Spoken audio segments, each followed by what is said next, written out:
Hello everyone and welcome to the SimRacing.Club 12 Hours of Bathurst. You join us at the crack of dawn from the legendary Mount Panorama circuit. Shortly, 4 cars across 2 classes will take to the circuit in anger to start the qualifying session. Joining me in the booth today is endurance racing expert Stephen Bailey. Now Bailey, you and I are both well versed when it comes to endurance racing, on a traditional circuit anyway, but this is Bathurst. This circuit is far from your average endurance racing circuit. Hello, everyone. This is not something that I've ever done personally. I think it's a little bit mad, but I'm sure it's going to be a fantastic event.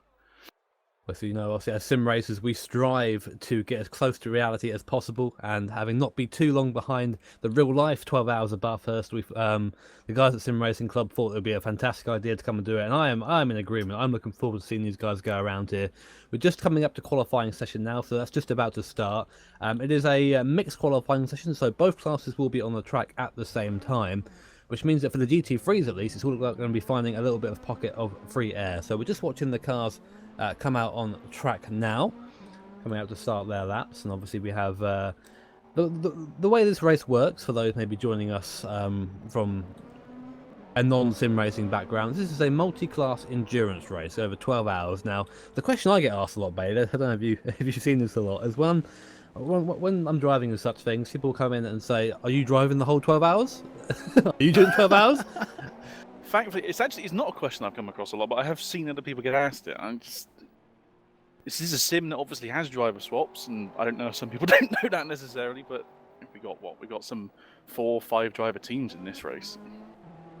And that's the beauty of obviously being able to do this in sim, is that people from across the world can come together, be in the same car and still race at the same time in that same car. And it's one of the massive interests of sim racing for me anyway, what brings me into it and what keeps me interested. But we'll go out on track now. We'll go and we'll see if we can get a camera on Eunice Ravio. He's currently out in that very pink looking Velez sim sport car. This is our faster class here. That's a Ferrari he's in right now, just coming up through the cutting.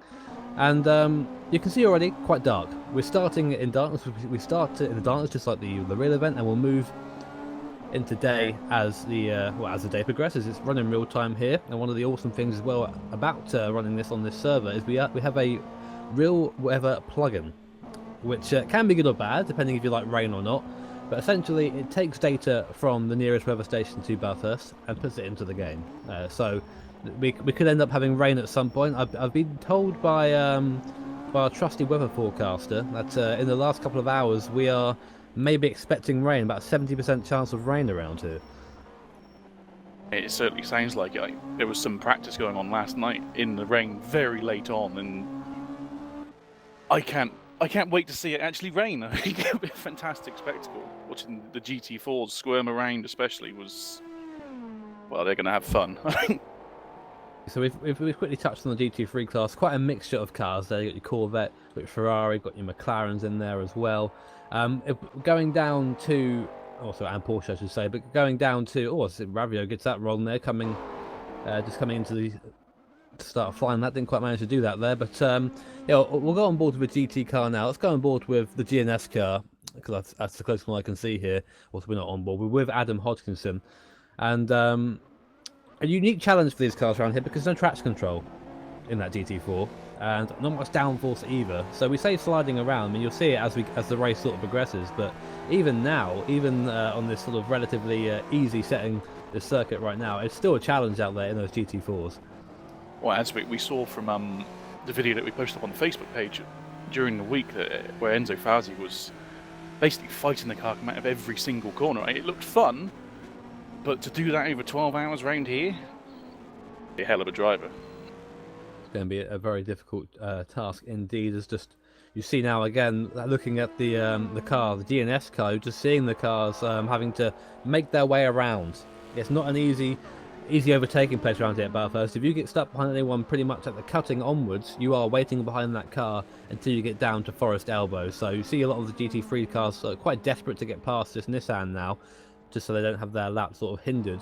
And of course, the being lapped and lapping is a different art altogether. Being lapped, you have to always be in your mirrors, and then lapping, It's just a matter of looking as far ahead as possible and trying to lose as little time as possible. Again, seeing now, hopefully we are still on that DNS car. You can see a car just stuck behind that GT3 car. I'm going to have a look at the inside now. Not quite. You see, and that's the real difficulty around it, is having that patience with a slower class. Well, so the biggest difference between the GT3s and the GT4s is just the grip. You won't see, like we do in our VEC races, the P1s just being able to drag by the GTs quite easily. They have to be extremely patient. Well, I'm being told now that the GT4s do actually have traction control, so I guess I was making things difficult for myself when I was driving this around earlier, but that's going to be a welcome addition to that. So traction control and ABS, so over the course of 12 hours, I'm not too surprised to see that come in, because I wouldn't want to drive out there for, well, drive that thing sideways. Is hard, still gets it sideways coming off Forest Elbow, so still possible to get this car sideways. So I guess we should run down a couple of teams here. We have 38 teams currently in here qualifying, so a good turnout for this Bathurst event. And I mean, we should say pretty early on that the vast majority of these cars are GT3s. Yes, indeed. We've got, that's, what's that, 37? No, not 37, that's 32 GT3s in here, I think. That's to be only be 5 GT4s. It's, well, a little bit lonely out there, aren't they?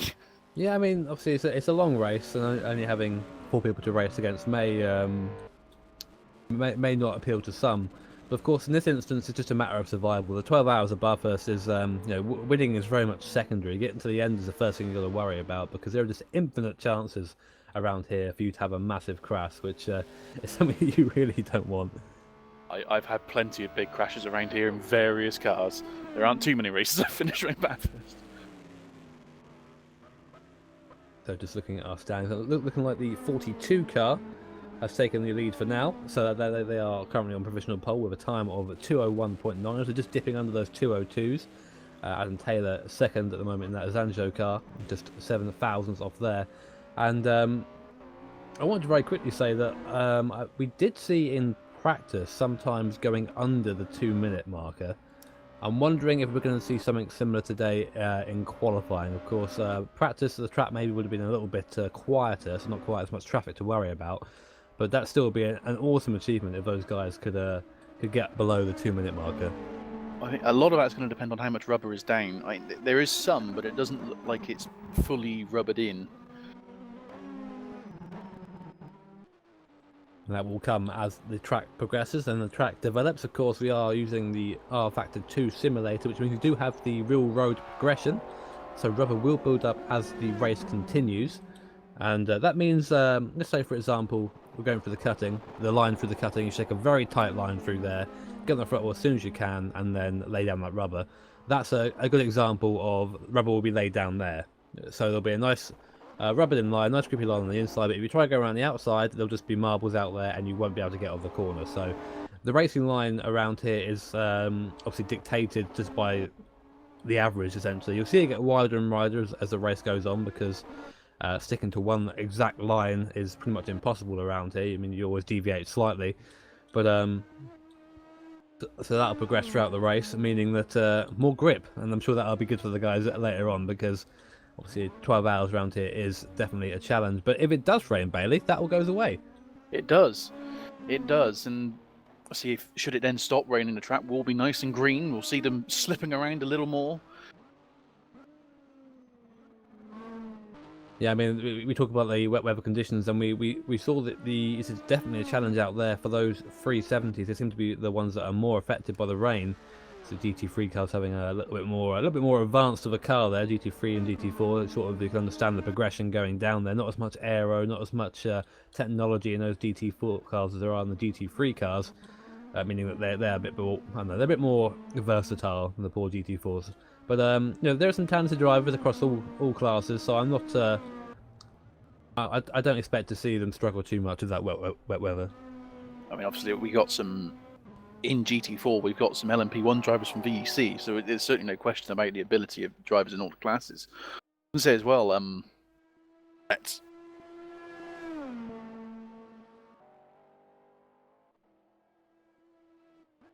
seems to be just lost Bay there for a second, but we'll continue onwards anyway. I'm just wondering at this point what benefit a 12-hour race will what you have for qualifying. Of course, we always say in the endurance racing when it comes down to VEC, we always say that qualifying doesn't matter, of course, but it does and it doesn't. I mean, in terms of getting yourself in a position where there's no, hopefully you're not going to get involved in any sort of incidents, anyone else's incidents, it's better to be towards the front of the grid. But at the same time, it's a very long race. I mean, you could qualify last in this thing, and it wouldn't be a massive upset, or it wouldn't be a massive surprise if that person qualifying last found their way up the field if they just kept out of trouble. The key to endurance racing is just staying out of the pits, and that sounds easy, I know, but it's so easy to pick up damage around here, especially when you have two classes getting past, and sometimes you do get maybe people getting impatient, especially in the faster class, coming through the S's at the top of the mountain, and that can lead to incident. Hopefully we won't see much of that in this race, but it's a long race, and you never know what we're going to see. I mean, this race in particular, I think I would want to be right at the very front. I know you want to be at the front anyway, but this race especially, there's a lack of slower class cars, nice clear track. It's not like you're gonna be hitting the GTs as a P1 driver first and getting held up and probably losing positions. Yeah, that's right, and it's great to see that diversity of drivers. I have to say, it's really awesome to see so many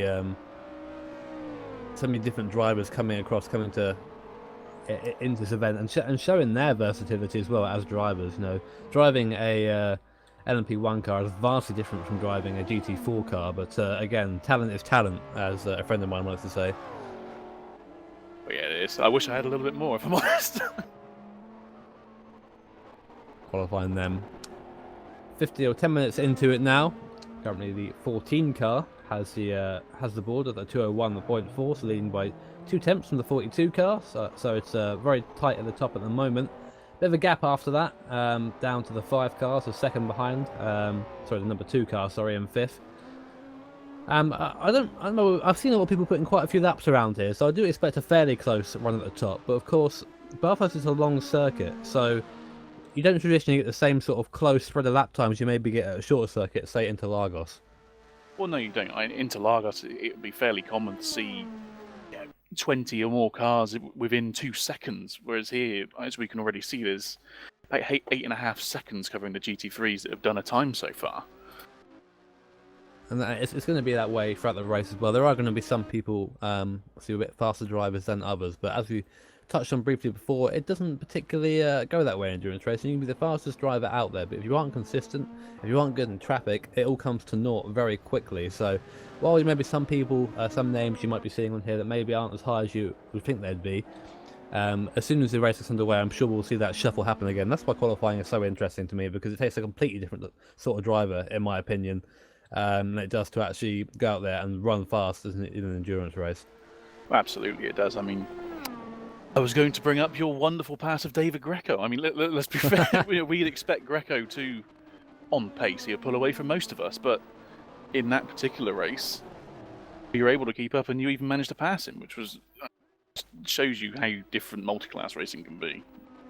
Exactly. It gives people equal opportunity, I like to say, because there's just so much going on at so much time that, you know, someone, again, like myself could be in that position. And we won't focus on that too much, because as glorious as it is, it's something's happened in the past, but we'll keep going.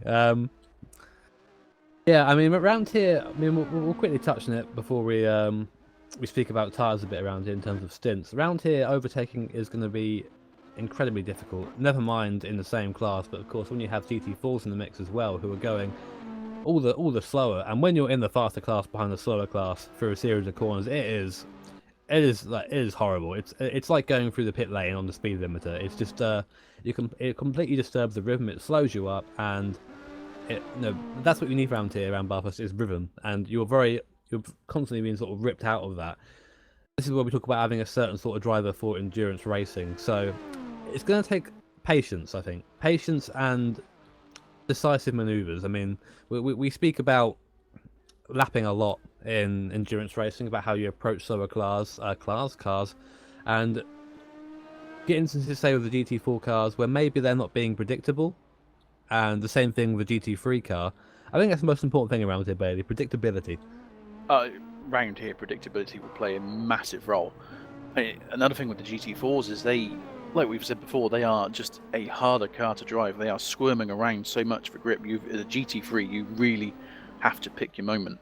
I mean, I don't care how good a driver you are, when you get stuck behind a slower class car for a nice flowing fast section, it's infuriating.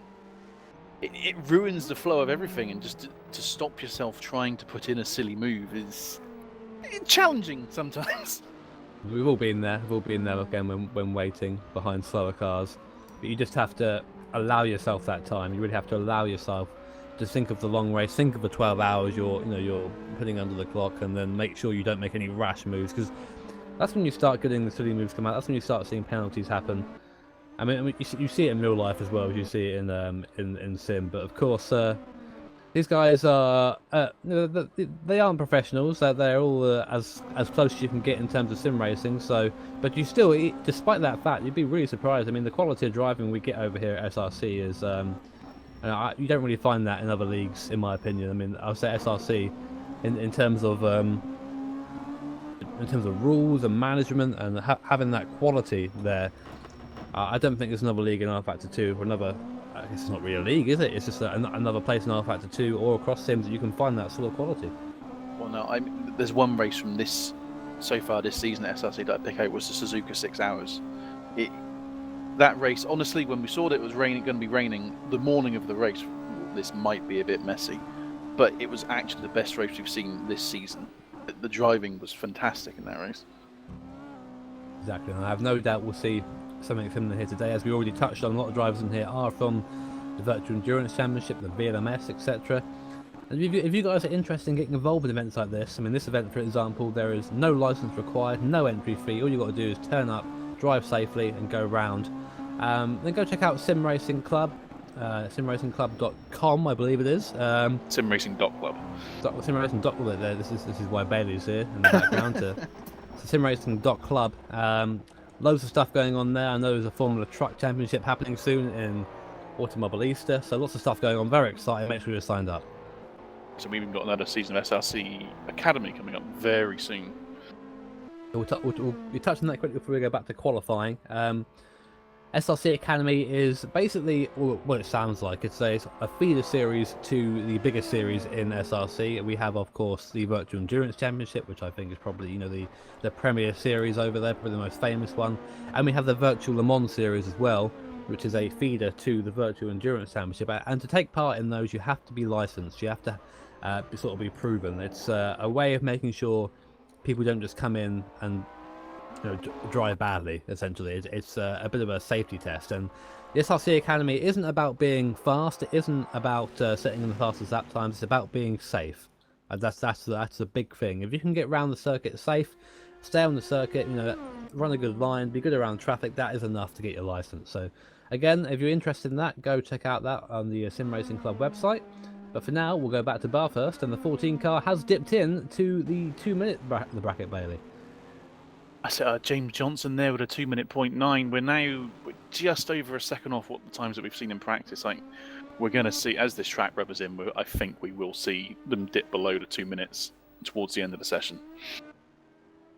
Absolutely insane times. Of course, as we said before, the track is a little bit busy compared to how it usually is in the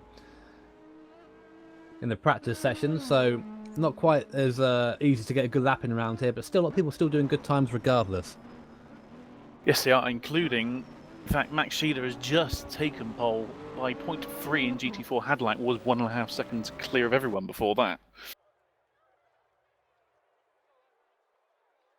So we're definitely one to keep an eye on. We'll have a look at your GT4 class in a second, Bailey. You have that on screen now. Who is currently in the GT4 class? Got Max Sheeder is there in the Zancho Simsport Nissan. He's just 0.3 clear of Dennis Hadlack in second place. Hodgkinson is in third place. He's another 1.5 seconds behind Hadlack. Neil Heatley is another 0.7 back. And we got Terry Dahlberg who's last, who actually hasn't put a time in yet. I'm not sure if he's got a problem. Oh, here he is now. Yeah, he's just coming round to go do a lap now, coming into the chase. There's plenty of time left in this qualifying session for people to put their lap times in. Of course, you sort of want to go around and get a banker first, don't you? You want to have a time that maybe isn't your best time, but will still put you at a decent place in the grid. But then you go out there and try and get that fast lap. Absolutely. I mean, qualifying isn't something I'm particularly good at, in fairness, but it certainly, you want to have that bank. You want to have something that you can at least sit back on and say that's okay. That'll give me a decent position.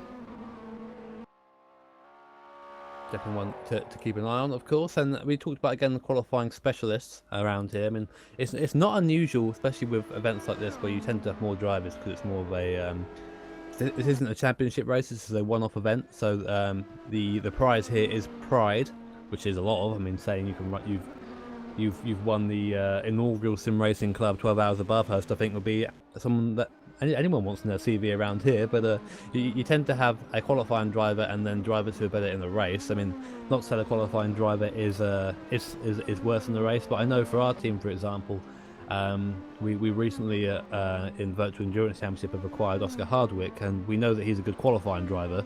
So we put him in the car for qualifying and then get him to start the race, etc. And then we'll feed him from there just to get a bit further up the grid. So there is a bit of strategy there when it comes to drivers. Yes, there is, and it's where Oscar is. It can be uncompromising in some of his moves, but no, Oscar's a fantastic driver. Very, very quick. Not too many times I've gone near him, in fairness. Don't want me doing that. Scary. So 25 minutes or so left in the session now. So a nice, still a nice period of time going on there. And we'll have a quick chat about stints, I think, before we get into this. Now, of course, GT3 cars, GT4 cars, a little bit of difference between the two. The average stint we're seeing around here before pitting for the GT3 car is hovering around an hour, but it's a bit longer for GT4s, about 70 minutes or so. So, longer stints for those GT4s. Yes, they are. As you were saying earlier, with there being more drivers for these cars, I think a track like this, which is so demanding, you want to have more drivers just to give yourself more time out of the car. A place like this requires so much concentration that it can be really tiring. I mean, I think, I mean, you may have seen on the SimRacing.Club Facebook page, we managed to get some onboard laps for you guys up yesterday, and I had to sit down and narrate Enzo Fazzi's lap, which was a pretty nice lap to watch, and that took me to narrate that took me about half an hour to get it right. So I don't want to think about what it's like to try and drive it out there and try and keep that mindset. Big props to Ed though for managing to do that whilst driving. I mean, the fantastic thing about Ed's lap is you could hear the effort he was having to put in. He was almost gasping for air a couple of times over the mountain. And again, that's another great thing about our sim racing, as even though, of course, we aren't in the car physically, you do still get that effort. There is that effort still being put in, especially, I mean, as to my mind, sim racing is the closest you can get to driving a real car. You just aren't feeling the forces, but mentally you are as tuned in, I think, as the real drivers are. So that sort of thing is really awesome to hear, and it really comes across in the in Ed's video there. I recommend you go watch that if you haven't done so already. It's on the SimRacing.Club Facebook page, and we'll see hangers alike while you're there, of course. Make sure you like and comment and subscribe, all the good things. So just qualifying still going on in the background. Just we can run down the top 5 or so quickly. Yeah, at the moment in first place in GT3 we've got James Johnson. He's done a 2:09, ahead of Ivankovic in second place, who is 0.6 behind though. Fantastic lap from James Johnson, good considering the rubber. Got Nico Barkley in third place in the wonderfully named Taco car, or 1ACO as for their official name. But Adam Taylor in the second of the Zanshow SimSport cars in fourth place, a second off the pace. We have then Chancellor in fifth place, 1.1 seconds off the pace. In GT4, Max Sheeler is still on pole from Dennis Hadlack by about 0.3 of a second. We've got Adam Hodgkinson in third, still that 1.5 seconds off Hadlack. Dahlberg is now up to fourth in class. Neil Heatley bringing up the rear. So again, qualifying not so important around here, but again, bragging rights. It's always nice to say that I qualified pole at the 12 hours of Bathurst, but still got a nice chunk of a session left yet, and that's the thing I like about these mixed sessions. When you do have the time to go out there and put the laps in, sometimes we get sessions that are mixed, and you'll end up having maybe 20 minutes to put a lap in, and sometimes that is not enough. It takes me a while personally to get up to a point with qualifying where I'm comfortable to put in that fast lap, and sometimes you'll see, obviously, with with the tyre model in RF2 and the way the tyres work, you do sometimes have to put in a couple laps to get the tyres working, especially if you're maybe running a harder compound, so you don't really see that much in qualifying. But I mean, round here it is a long lap and the tyres take a bit of a beating, especially going over the mountain. But I mean, you need to make sure those tyres are nice and on tilt, I guess, before you go there and put the lap in, because I'm not sure about you, Bailey, but I've been in instances where I've started a flying lap on a car that isn't quite ready to do so yet. You go into T1 and then you just find yourself upside down and let's corner. I don't know about upside down necessarily, but there have been plenty of times when I've gone steaming into turn. I think, oh yeah, this car is absolutely ready, and it just isn't. You're at least in the gravel. But at the same time, you don't want to push too hard on the outlaps, but especially around here again, a track that has got a lot of high-speed demanding corners over the top of the mountain. You don't want to overwork the tyres. No, you don't, not at all.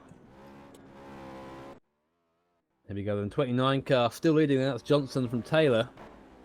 And so Taylor may be a name you know from the Virtual Endurance Racing Championship.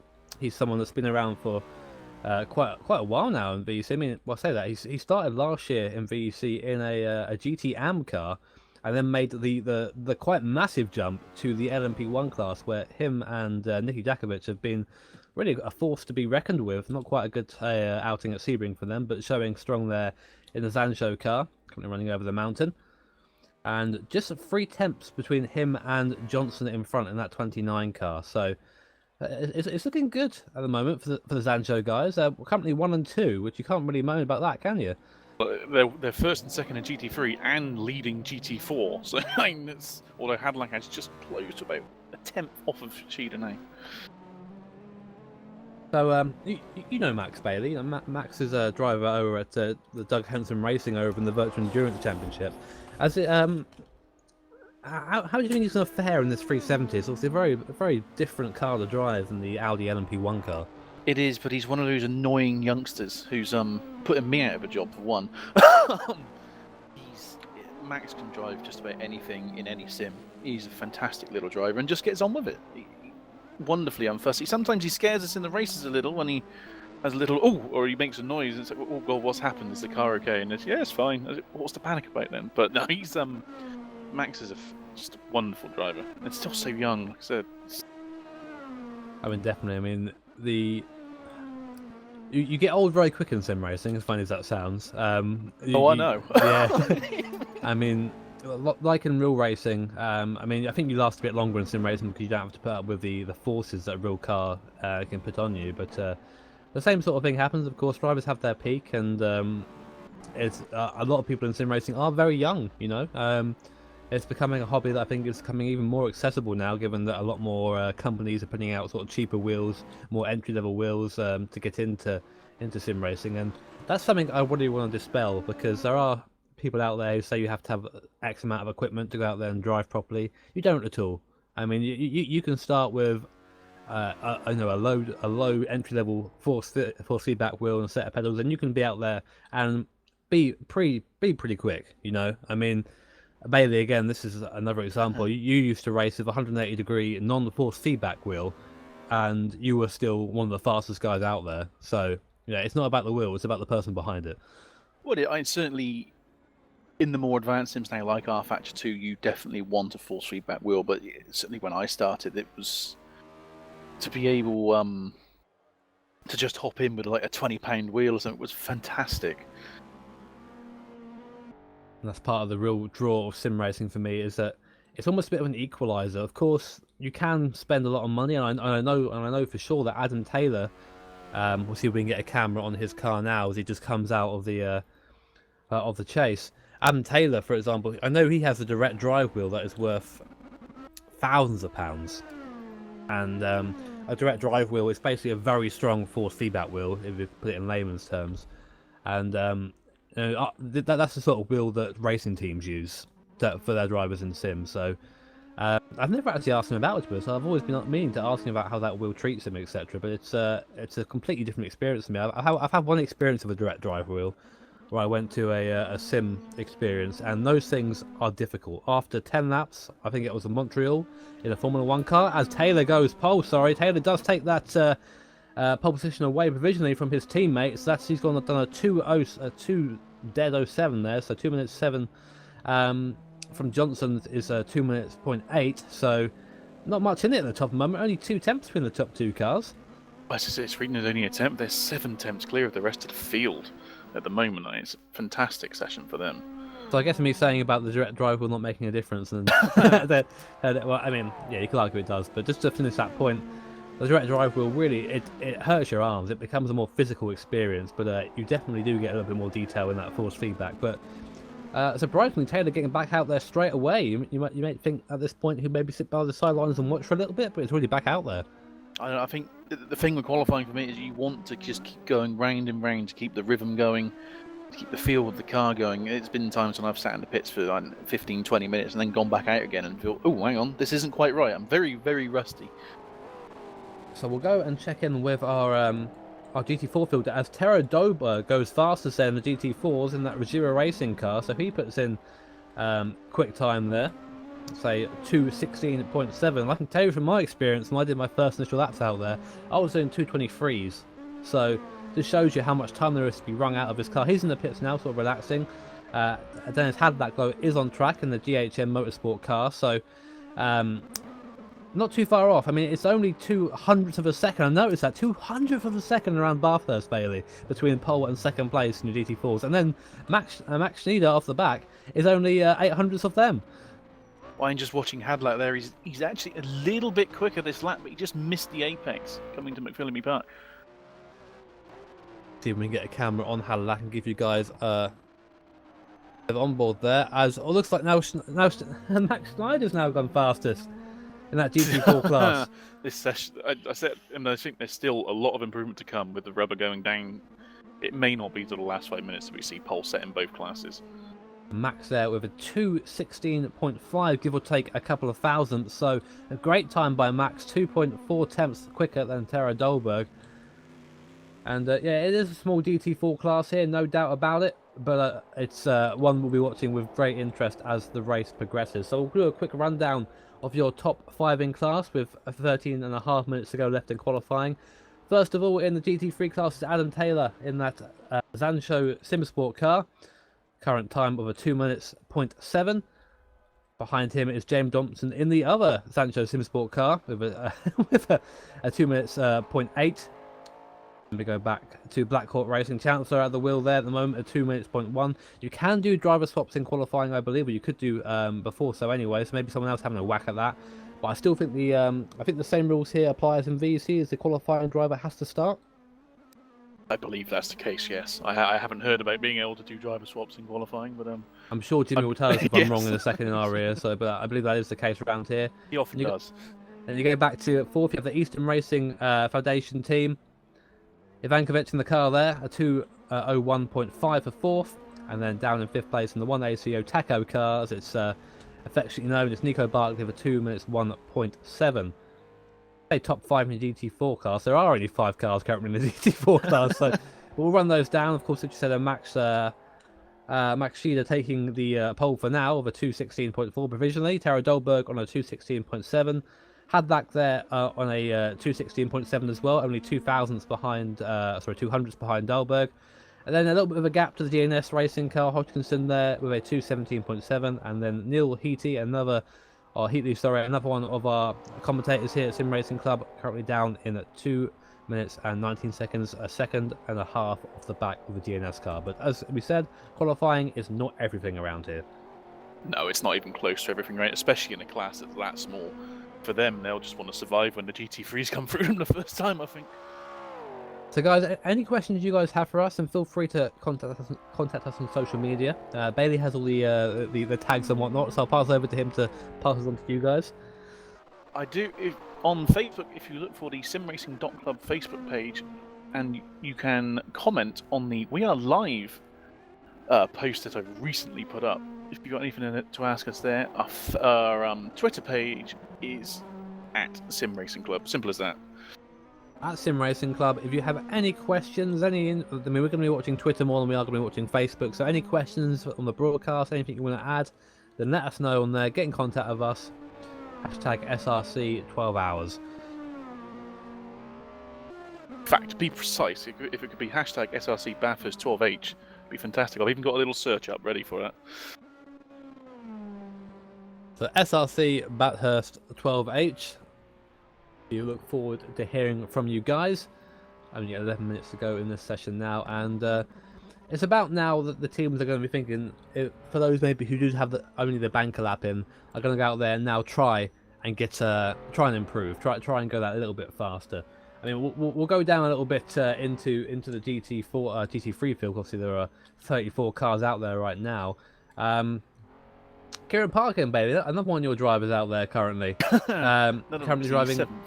Yeah, he's 7th right now, driving the Realist Racing Alpha, the Corvette. And interesting to see Kieran not in DHR colours. No, we're seeing it a little bit more and more lately, but certainly SRC, it's quite strange to not see him in a DHR car. He's had good pace from what I've seen in practice so far, so he can move forward. In fact, I think we've just missed the top times. The top 3 are now within 0.3 of a second in Taylor on a 2-minute point 2. We're getting closer to that sub 2-minute lap time.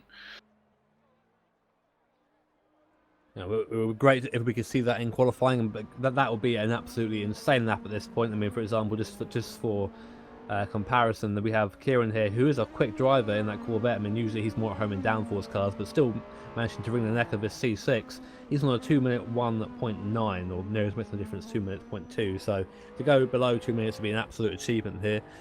We do have one question that's popped up already from what I've seen. As commentators, how do you prepare for the 12 hours? Notes, essentially, lots and lots of notes. We're very fortunate to be quite in the world of sim racing, so we know a lot about how cars drive, etc., how the GT4s go, how the GT3s go. So that's definitely something that we do. I mean, we also go out there and drive the car most of the time. You know, I drive both cars around here to get an idea of how they feel.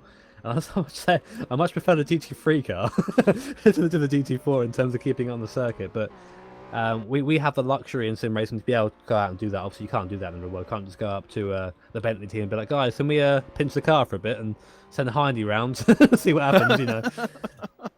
I mean, I would certainly rather be in a GT3 around here, especially if it rains. Watching them yesterday, he was still able to really push, and they were something like 30 seconds quicker than the GT4s in the rain. There's silly stuff, and hope it doesn't come to that. I'm just watching Taylor going around at the moment. We'll see if we can go on board with Taylor, shall we? Just because obviously he is currently leading our qualifying at the moment. I'm going to get a quick view of him here so we can... Oh, saying that, he goes wide at the cutting straight away, so as soon as I go on board with him, he crashes. So that's commentator's curse right there, isn't it?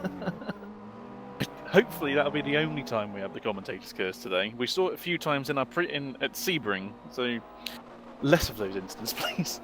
What we'll do then in that case is we'll move down to the second place Angelo car, because he is currently still on track and still alive, which is Johnson. He's just coming up to quarry now. And look at that. I love how that you feed the car. It's such a satisfying corner quarry when you get it right, but when you get it wrong, it's a wall waiting on the outside, as is pretty much the entire circuit around here. Unique perspective here, of course. Qualifying takes part in early morning. So we're on board now, just coming up to Griffin's Mount. Now watch out for this wall on the left-hand side. This wall claims more people than I'd like to admit. And now this series of left-handers, such a fast section here. You've got to be very careful of that wall on the right. You see James. Oh, he hits it. Hits it hard there. I'm not sure if that's the right front suspension going to be damaged. He's still continuing the lap. If that were me, I would pull the car over by now and get back to the pit lane and get back out there again. But it's so easy to do that around here. I mean, of course, this being a special event, there is a slightly less of a damage multiplier up here today, so it's not quite as unforgiving as it could be. But it's still, if you hit that wall like that a couple more times, that's going to be your race over. Well, you certainly want to minimise that as much as you can. It's such a tricky section of the circuit. It's so fast. If you're just millimetres off, you can smash that wall. I've done it on more than one occasion. The guys as well, before we get into the broadcast, if you are interested or either coming into the booth for interviews, etc., if you're a team watching them, we'd love to have you. We love to have that insight, and we really very much encourage people coming in here. And I think we're still on board with James from Johnson now. Now look, that's the GT4 car in the way. See what I mean? See how that lap can be sort of taken away from you that quickly in mixed qualifying? That's what makes qualifying around here a little bit of a gamble, actually, if anything. It's a little bit. Let's say these GT4s. The real difference comes in the the GT3s. The real difference comes in the corners. So for them to make a move, they've got to be really daring. I'm sure we'll see something similar in the race. As still watching, I think James Johnson now at the moment. I think it's James Johnson. I keep calling him James Johnson. I hope it is. Yes, okay, it is. good then. There are, on our overlap. Oh, wow. Okay, that was interesting. There, contact between the two Ferraris going down the straight there. A little bit of miscommunication, and both cars sped off into the wall there. I mean, luckily we aren't in the race yet, so that isn't. They can recover and come back out and try again. But only with 5.5 minutes left of qualifying, that is not what James Johnson wants at all. Not at all. It looked like just where the track isn't quite straight. They sort of just met in the middle. Easy to do that round here, and we'll go and check in quickly with our GT4s to see where everyone is at the moment. And the team's positions are currently unchanged from what I can see. Just looking at the back of the GT3 field as well. Sorry, go ahead, Bailey. I think Sheether's pulled it out a little bit. He's about 2.5 tenths clear of Dalberg now. So then, still going strong is Sheether. I think that's actually his last time. That hasn't changed as of yet, but I think Max still has more time in the car now. I've had the pleasure of being in the practice server for quite a while and noticing just how many laps Max has put into this car. I mean, I would be surprised if he doesn't go pole here. Max was raving about this event about a month ago, to be honest. He's been really looking forward to it. DHR chat on Skype has been full of him saying how much he enjoys driving around here. That's what we like to see. And then enthusiasm, of course, is what keeps us all interested in these sort of things. It's always a passion. You know, a lot of people who drive in sim are people that can't drive in real life for whatever reason. I mean, I know, for example, I'm not sure if he's racing here today, but so our very own Southpaw racer, Reese Gardner, unfortunately for him, it seems that real life motorsport might be a little bit of a stretch. I don't think he's counted it off entirely, but the man in the sim, put him in a V8 supercar, and he's almost unmatchable. He's so fast, and that's the great thing about sim racing. All those little things, all those sort of real life niggles, become insignificant when you're behind the wheel because you're just a car. You are a car, and your actions are dictated by what you do on track and not what you are in real life.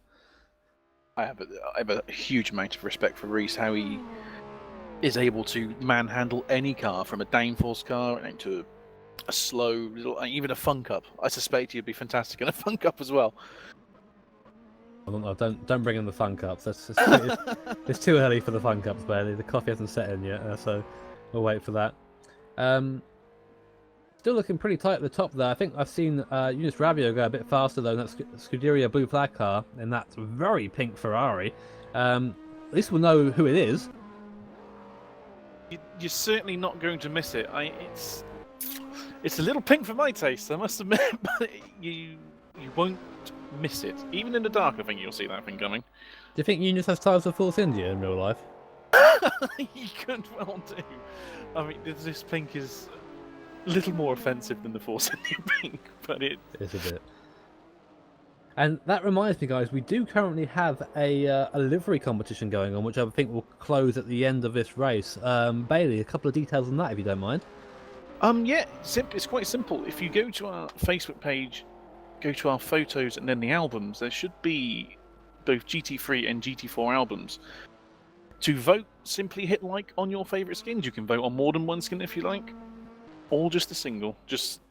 But there's two different competitions we've got for the GT3 and GT4s. The one with the most likes will basically be the winner. Just saw Adam Taylor make a very bad move there on one of the DNS cars. Hopefully that isn't indicative of what's going to happen in the race. I say one of the DNS car. And speaking of a DNS car, of course, talking about livery competition, I am in no way biased at all. No. But the DNS car is the best in the field. 10 out of 10. It stands out. I would say it stands out. I'm not sure what my favourite is, to be honest. There's quite a few good ones. The Zancho one is quite understated, but it looks quite good. Well, as always, we have a very big mix of liveries around here, and I'll see if I can find the one I'm thinking of right now as we go down the field. And what I really like about having so many long-standing teams in SRC is we get distinctive liveries, but they are liveries that you can identify the team as. Definitely. I mean, for example, again, I can talk about the DNS car because I have personal experience there, but the DNS car, that livery is something we ran in the V8s over here on SimRacing.Club, and we just put it on the 370Z, and I think it's recognisable. You know, people know that is the DNS car. Oh, you definitely do. I mean, GNS Super Team on the side helps as well, but obviously you've got the wonderful Harambe on the side of the car as well. It's just very identifiable. But another one is the one ACO car. They're running very similar style livery to their LMP1 in VEC, and it's the only BMW in the field as well. So it's not going to miss it. So we are joined in the booth now by Yuri Kastorp. Now, Yuri, we just mentioned your car on the stream, the Scuderia blue flag car. Why the pink? Gotta ask Jonas. Gotta ask Eunice, okay. That's classic, that is. Oh, Yeah. saying that. Speaking of, Yeah, Eunice has just gone fastest on a 2:0 or a 2-minute point 2, so nearly breaks the 2-minute mark, and we're coming on to what is going to be the last lap now in qualifying. So people, this is the last lap people are allowed to go out and do. Taylor is out there right now. Sorry, we will come back to you, but last minute upset there is upset for Sancho anyway, who were leading all three classes. They have the top 2 cars in GT and the top car in GT4. That doesn't look like it's going to change at the moment. Very quickly, Taylor is about 2 temps up on his own lap at the moment. There we go then. We'll watch Adam Taylor as he comes down the back straight now, coming through the chase. Now this is all on Taylor now. Only a couple of more corners to get to that line, but this is the thing, when you're on a fast lap, you think, can I just squeeze out that extra tenth? That's when the mistake comes. Let's see what sort of composure Adam can keep here. Braking hard now, a little bit of an uphill braking at the end, so helps you slow down. He doesn't have any traffic in front of him, so it's going to be a clear run to the line, going downhill now to Murray's. Let's see what it's going to be for Adam Taylor. Heavy on the brakes now. You see him just touch the curb on the inside. There it is. Run it out to the outside. Comes across the start-finish line. Will it be an improvement for Sancho Simsport? It is an improvement. A 2-minute point 1, just pipping there the Scuderia blue flag car just at the line there, and celebratory crash there from Adam Taylor. But that came down to the wire. Well, that sets the tone for the race, doesn't it? I think Rubber was building up the whole session, and Jonas was a bit disappointed at first, and he just waited till the end. Didn't expect this kind of lap though. We did mention that we may see some faster times towards the end of a session. GT4 qualifying, from what I can see, has finished now, so that is Max Schneider on the pole there. So great job there for Sancho, getting pole in both GT and the GT4 class. I'm sure that's something to be right home about. Second place in GT4 is Tero Dolberg in the Rajira car, and third is Hadlak in the GHM Motorsport car. So Bailey, yes. 12 hours of this. 12 hours. I'm tired already. I think some of that's still waking up though. But if the race is as fast and frantic as that session, then we're gonna have to get some coffee in, I suspect. I've already got something. I've got a big old coffee here, but yeah, it's a shame. I mean, we were hoping to see people dip into the sub 2-minute bracket, but that's about as close as you can get really from Taylor. 2 minutes and 0.1 as we now move into warm up. And Yuri, so what can you tell us about the GT3s around him? And so we have a couple of notes that we have sort of gathered from various people. Anything you can give us about the GT3s, we very much appreciated. I think it's gonna be important to have top speed at the back, because if you're gonna be held up, you have to get past, and it's easier to pass in the straight than it is in the corners. I think you and Nissan will know that. But go on. I think it's just gonna be a race of survival, trying to be up there and starting second now. I think we're just up the front and trying to get out of trouble. We mentioned a bit earlier on about starting higher up in the order. Starting in second place, first of all, no one to worry about in front of you aside from the Sancho car, so hopefully you can just sort of sit back and watch people squabble it out behind you. But of course, qualifying doesn't really matter really over these races, does it? I mean, 12 hours is a hell of a long time, especially when you're at one of the most challenging circuits in the world, well, in my opinion anyway. And all it takes is a lapse of concentration, and that could be the difference between you finishing and you not finishing.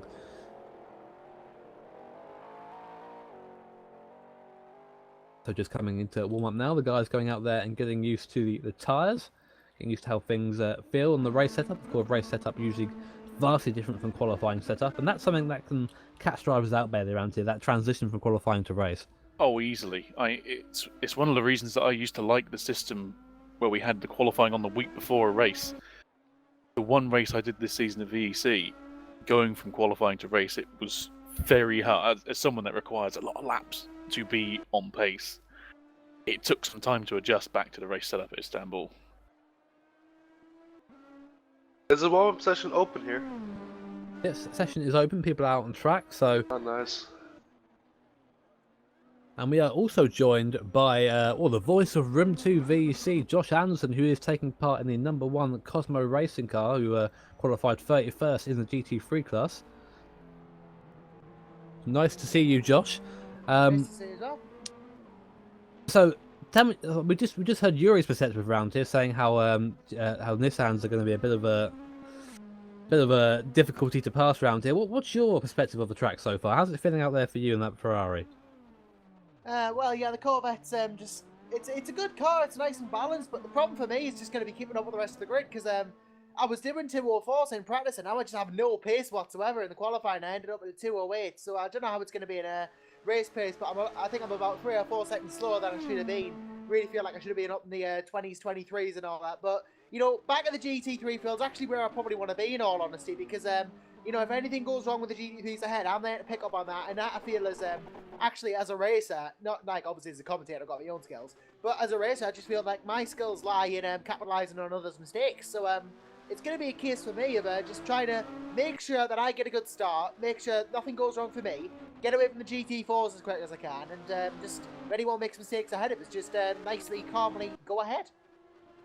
I mean, yeah, I mean, I guess you've picked the right place if you're going to qualify a bit further down the order for the Bathurst 12 hour, because I highly doubt we'll get through the first hour without there being some sort of action somewhere on the circuit which could see someone damaged in the pit lane. Of course, we don't wish that on anybody, but we have to be realistic here as commentators, and that's the sort of thing that can really. This is a track that the action will happen at. If it's going to happen anywhere, it's going to happen at Bathurst. Yeah. We will definitely see cars in the pits with damage this race. It's just a question of making sure your car is not the one that's in the pits with the damage. Yeah, that's exactly it. I've been trying to keep it out of the walls, and it's been all right. I mean, I can deal with minor suspension damage. Like if we take a slight knock, like if I'm going 3rd or 4th gear, I take a slight knock, I can deal with that and just fix it in the next pits in most cases. But if it's like anything major, obviously that'll be straight in. But you know, I mean, I've commentated on 12 hours race before. I know they're not without incident, but it's just going to be for me applying that to the race and just keeping out of trouble. Awesome. And it's great to hear you in here, Josh, of course. Joshua is one of our commentators he is the lead commentator for Room 2 in VEC. Some you probably recognise his voice, that's where it's from. That or VLMS. So great to see you racing, Josh. It's great to see you get out of the booth and get out there, because it just means that we can grab you more, because you haven't got an excuse now because you're a commentator. Well, I mean, if I'm not racing, I'll be happy to hop in and help you guys out, you know, but I think I've got a 4-hour stint to start the race with. It's a bit of a monster stint for me. I've never done more than 2 hours in a race before. So this is going to be a thingy for me. It's basically going to be 2 2-hour races. And yeah, until Martin Bindus gets in the car, it's going to be me. So hopefully I don't stack it. We'll see if we can get get a camera on your car, but you're currently in the pit lane, so we'll leave you there for now. I thought you were in the Ferrari, Josh. I mean, no, it's a Corvette. We signed up with it, and then we just didn't change. So, well, actually, strike that. I think we did sign up originally with another car, but then changed to the Corvette. But yeah, we are in a Corvette, and yeah, that's us. And hopefully you'll get to put the camera on us in the race, because I'm doing half decent, and maybe not because I've crashed. But yeah, I should probably honestly go to get ready for this race on full field now. I've done a bit of running on full field, but it's, you know, got 5 minutes. I'd best use it to acclimatise. Yeah, we'll let you go, Josh. Thank you for joining us, and best of luck in the race. No problem. Best of luck to you guys for the broadcast as well. We don't need luck. No, you're too good. Well, so there was Josh there for the Cosmo Motorsport car, starting last in class, down in 31st place. Not a great session from him, but like, as he said, he's looking to build on that and just sort of put the laps in. And as Yuri said a couple of minutes ago, about it's just a race of survival around here. So easy for things to change very quickly. We're just watching currently the one ACO car currently driven by Nico Barkley. No, Bailey, I think that is the only Z4 in the field. It is the only Z4 in the field. So there you go. anyone backing the Munich Monsters, is there's one for you there. So that's your car to root for. I'm quite surprised. I really like the little Z4. It's among my favourite GT3s, even amongst the new ones. I hadn't noticed. It's a nice little car. Oh, okay. Of I course, would have gone for the Z4 if Jonas didn't want the Ferrari. Of course, we're seeing a disappointing lack of GTRs, but of course, that's something that hopefully will be remedied in the future. Hint, hint. I think the most disappointing lack of cars is the R8, of course. So, not a fanboy at all. Not at all. So just go on, Melly. Yeah, very quickly. We had a question on the forecast. As far as I'm aware, the last that we heard, rain could happen in the last couple of hours, but without actually having the forecast up in front of me, I couldn't tell you. So we will keep an eye on that as it progresses. We are coming into the last 3 minutes or so of practice now. Obviously, a couple of things going on that you may or may not be aware of. We are running a livery competition over on the SimRacing.Club Facebook page. So go and check that out. Go and get involved in that. All you have to do is hit the like button on your favourite livery. I think at the moment the GNS car is winning, so good job, guys. Speaking of fanboys. And also, if you want to ask us some questions, we are available on the SimRacing.Club Twitter handle, which I think is at SRC, is it Bailey? Or At SimRacing.Club. At SimRacing.Club. I need to learn these. So I'm not the social media guy. So at SimRacing.Club on Twitter, hashtag SRC Bathurst 12H. Any questions you have for us, be it around the broadcast, or maybe just something you want to add to the broadcast, then let us know over there on Twitter, and we will answer that when we get to it. 2.5 minutes remaining until 39 cars around here, Bathurst, not quite meeting the 40 in the end, but 39 cars will go to battle at the Bathurst 12 hours. The anticipation is absolutely killing me, Bailey. Well, indeed. This is another thing to consider. It's just how dark this is going to be at the start of the race. 39 cars piling into the first few corners in the dark. I can't wait to see it. Of course, we are seeing a little bit of what it's going to be like later on in the race when it does lighten up, but we will be starting early morning as the real race starts, of course, just for that extra level of immersion. But it does mean that the drivers do have to be well practiced in both day and night conditions, which is can be quite difficult around here, especially when you're used to driving in the day and then suddenly you have to rely on your headlights because there isn't much lighting at the top of the mountain. The only lights you got are your headlights around there, so that's a whole new level of skill. And again, a really awesome part of R-Factor 2 that we do have that feature, the day to night transition, of course, which has been around since what was around in R-Factor 1 as well, but it's around here as well. Add that, of course, to the fact that we might have some weather at some point. Taylor's there getting a little bit loose coming down the mountain, but we might have some rain at some point, and of course the track will be developing all the time.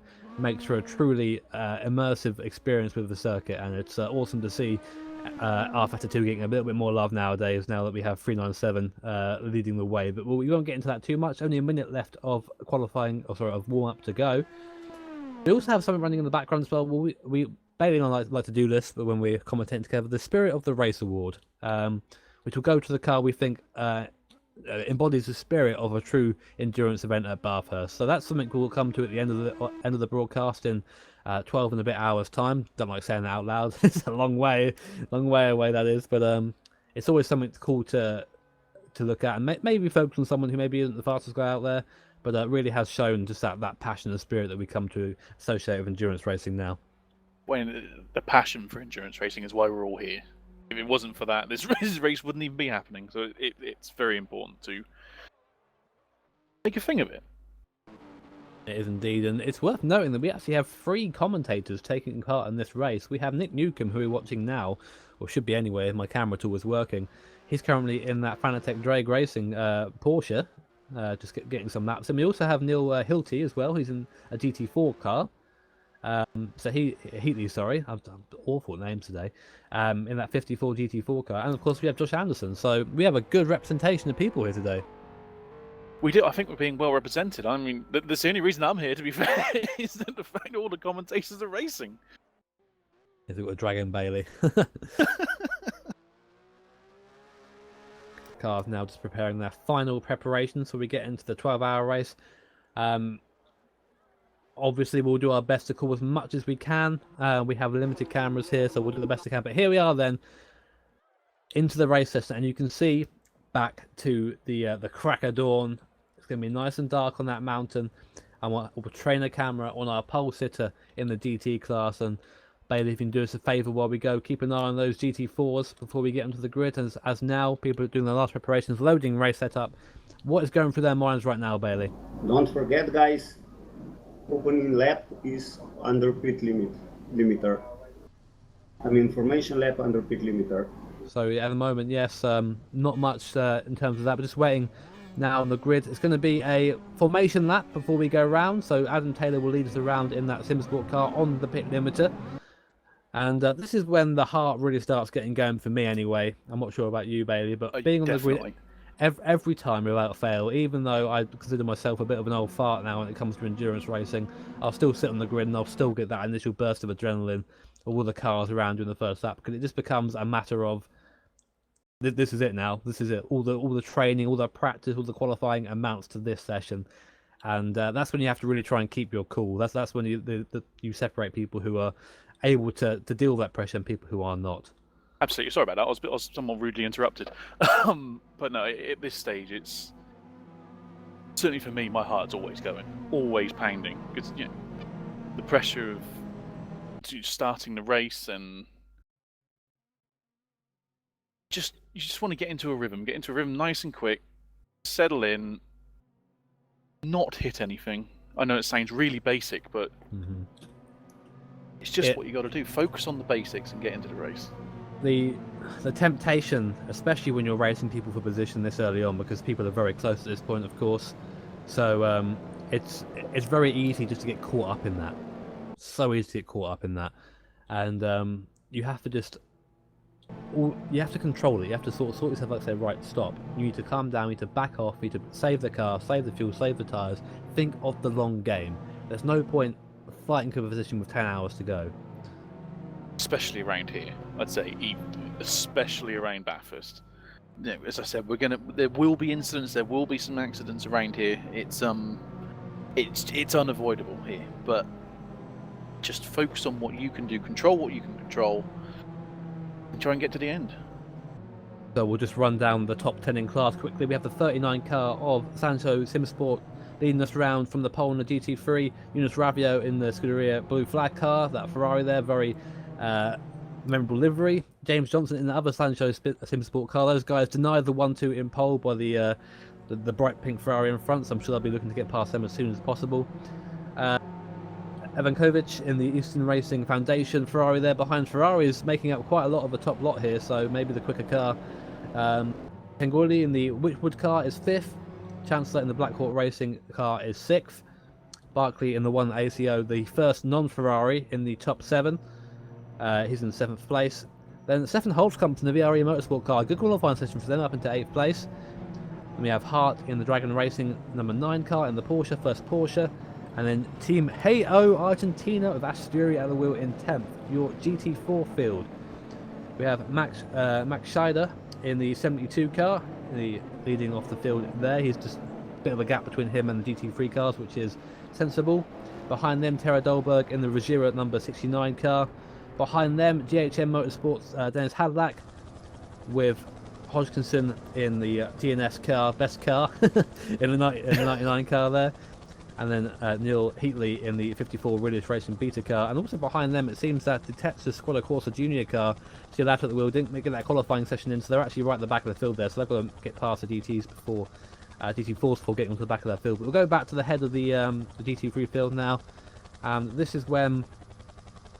This is a difficult bit. This is the bit we have to really... Green. And there's the green flag being called there on the back straight.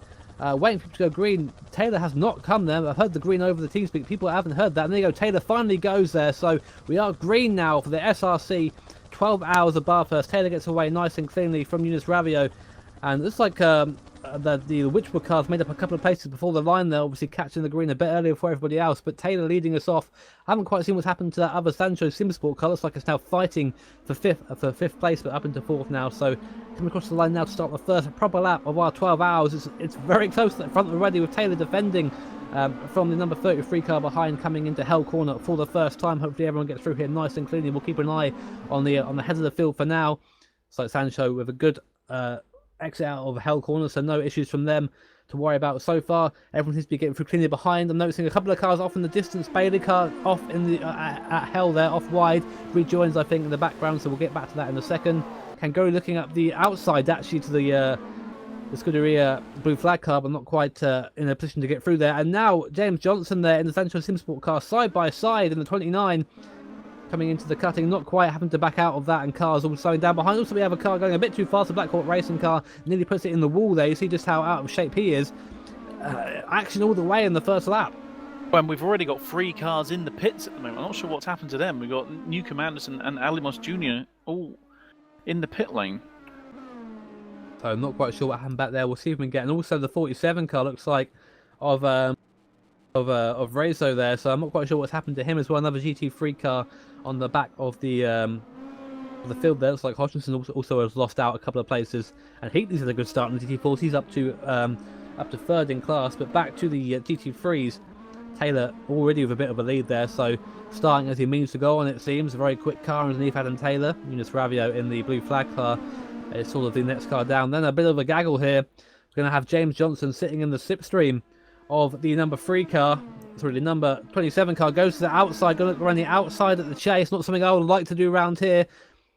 Very aggressive move from this early on in the race, but I think he's passed before we get to the corner, so it isn't going to be an issue there. He leaves a bit of space on the inside, brakes late, takes position back. James Johnson back up to 3rd place in that Sancho SimSport car.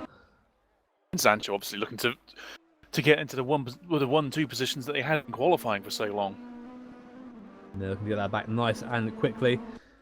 Action all the way, and now, yeah, Sancho, that James Johnson now all over the back of the Scuderia blue flag car. It's going to look to the inside for Hell Corner. I'm not going to outbrake Eunice there though. Eunice a bit later on the brakes just to say no thank you, I'm not really going to get up the position this quickly. Obviously you are entitled to defend all you like in these races of course, but some would argue that maybe not to give it that much of a defence. So we have a Porsche off at Hell Corner in the background there. Didn't quite catch who that was. But we'll see if Bailey can get on that for us, but we'll keep with these lead guys for now. 2nd place is still under fire here. Actually got 2 cars off. The bar in the exclusive racing series Ferrari is off, and the Porsche is Bailey in the Speedy Mike Racing Porsche. So a couple of cars there having issues there, and we do have 4 GT3 cars in the pits. The 46, the 1, the 44 and the 34. So 2 of our commentators in the pits already. Not looking good for the SRC guys right now, but hopefully that will not keep them there too long. Oh, Eunice has a big moment there coming through the series of left hands at the top of the mountain, coming through Skyline. Now that allows Johnson to get right onto the back of him again. This fight for 2nd place really hotting up, even only not even 10 minutes into this race yet. Adam Taylor leading the way though, a commanding lead already from Taylor, really at one with that Ferrari right now. So he's just putting in that front now, trying to gain a bit of a gap, getting himself a bit of a cushion. Always nice to have that at the start of the race. And now coming on to the back straight, this is where James Johnson was fast before. Not quite as close though to the 33 as he was to 27 on the last lap. So I'm not sure we're going to see a pass here, but he is in the slipstream. You see he is gaining now, gaining on that number 33 car, having to back off a little bit. Not quite going for this yet. Looks like 29 car of James Johnson just erring on the side of caution a little bit there. Not quite ready for the dive just yet.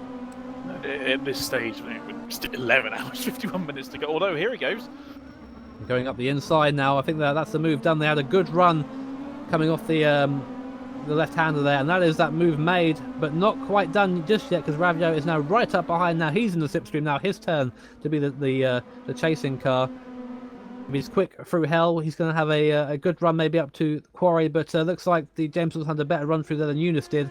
So that is position done, and Sancho back up to 1-2.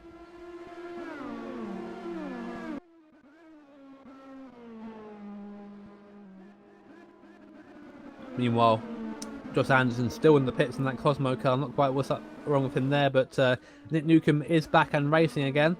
So that's good, at least he's up there. And we're seeing that the number 46 car of Android Motorsport, currently driven by Moroso, is making his way past the GT4 traffic. So he's back and going again. Yeah, we've got Anderson in the pits again. I'm not sure what's going on with Josh. I've not seen him hit anything, but that's consecutive laps that he came into the pits. Oh, we've got the feeder Ragnar SimSport. Sorry, that's Thomas Hinds. That's Thomas Hinds round. It is him. Sorry. So another one of our of our guys here at SRC. He was round, I think, at Quarry Corner, lost a couple of places there. I think he's okay. He's back up to speed again in that Ragnar SimSport Ferrari, but lost out there. So a couple of early spins going on right now. It was a bit of a mess into there. Actually, there were 3 cars in front of him that all came together, and Thomas Inns was collected by a car from behind. He was completely innocent in it. We have a car that was stopped for a long time there. We'll see if we can get a camera on that. That is the Young Star Racing 48 car Ferrari, as driven by Rasmussen, and he is still at Quarry, still trying to get the car turned around. So lots of time lost there for that Ferrari. I think he may have been involved in an incident with Thomas Hinds, but that's him down a long way now. So that's really not ideal for that Ferrari. No, it's not. I suppose if you're going to lose time, do it early, so you at least got the rest of the race to fight back. You just got stuck trying to get turn round because the whole field was coming through. So back to the head of the field. We have Yunus Ravio still defending at the moment. Looks like he's the race setup not quite as quick as the qualifying setup. Of course, not above her at this point in the race, but the car behind the Witchwood 27 car, another Ferrari, gaining on the back, sort of sitting in the slipstream there. So a little bit of a gap between them and 5th place now. So it's just these guys fighting for third as the Sancho car in front sort of pulls away a little bit there. The 39 and 29 looking very, very quick at this stage of the race. Of course, a long way to go yet, so quick on this part of a stint. I'd almost say they're looking quite imperious at the moment, to be honest. No overtaking. Just watching. No overtaking. Just watching the 27 car. Seconds. Looks like we have a code 80 being called on circuit. That may have been from a circuit or the crash we saw earlier. I think Rasmus maybe is going around slowly, and the code 80 has been called, which means now everyone's on that speed limiter and has to wait. Although I'm seeing someone's not heard the code 80, I don't think. Antonio Elmas Jr. is still going around at full speed. So that's a 44 car still going around at full speed. I'm not quite sure, and maybe has not heard the call for the code 80. That is that'll be a surefire penalty straight away there. Hopefully the guys can get involved with that team because he's still going around at full speed right now.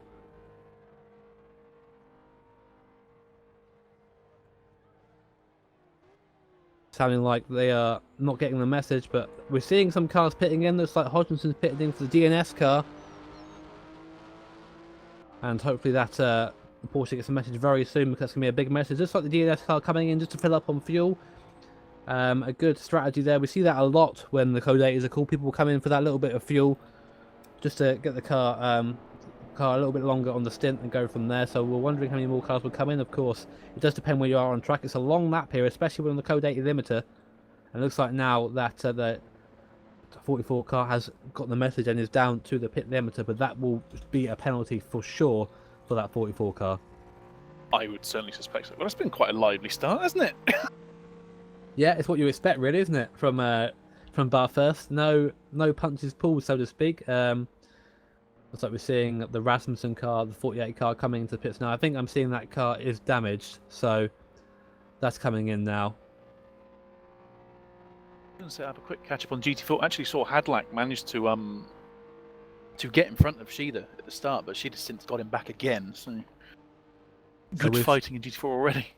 I mean, yeah, that's the class. We'll keep an eye on that as we can. But we're just hearing that a stop and hold penalty of 60 seconds. So a minute stop and hold has been assigned to that 44 car, which is basically saying you should be reading the rules because that is it's so dangerous to do that. When everyone else on the pit limit and you're going around at full speed, you come across a car going 80 k's or 80 mile an hour around the corner, and you see them at the last second. I think it is 80 k's. Sorry, see them at the last second and. No, that's just an accident waiting to happen. No, I was thinking he was starting to catch that GT4 very quickly, and it was just as well they're going to a braking zone, really.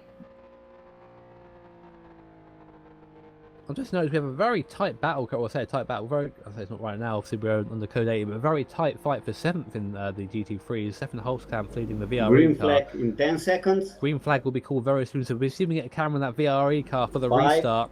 Nico 4, Bartley behind that Z4. 2, 1, green flag. And we are back to green flag racing. So drivers now allowed to be released from the pit limiter and away. So here we are in the VRE car, defending from Nico Bartley in the Z4. Very, very difficult to restart from these code 80s and not get it right. You have to bear in mind that the tyres are cold, the brakes are cold. It's coming down to Hell Corner for the first time. Looks like the drivers all account for that. and through. Okay, Nico Bartley looking very fast there in that one ACO car, sitting in the slipstream now of the Ferrari, which seems to be pulling away in a straight line from what I can see. The slipstream now starting to come back to Nico in that Z4 Ferrari. Very quick, must be running quite a low downforce package around here. And Nico not quite close enough to make a move there into a quarry. I'm loving seeing the glare on these headlights here. Nico now goes to the outside of the number 3 car, coming up to the cutting. This is not a place you really want to make a move, but looks to the outside.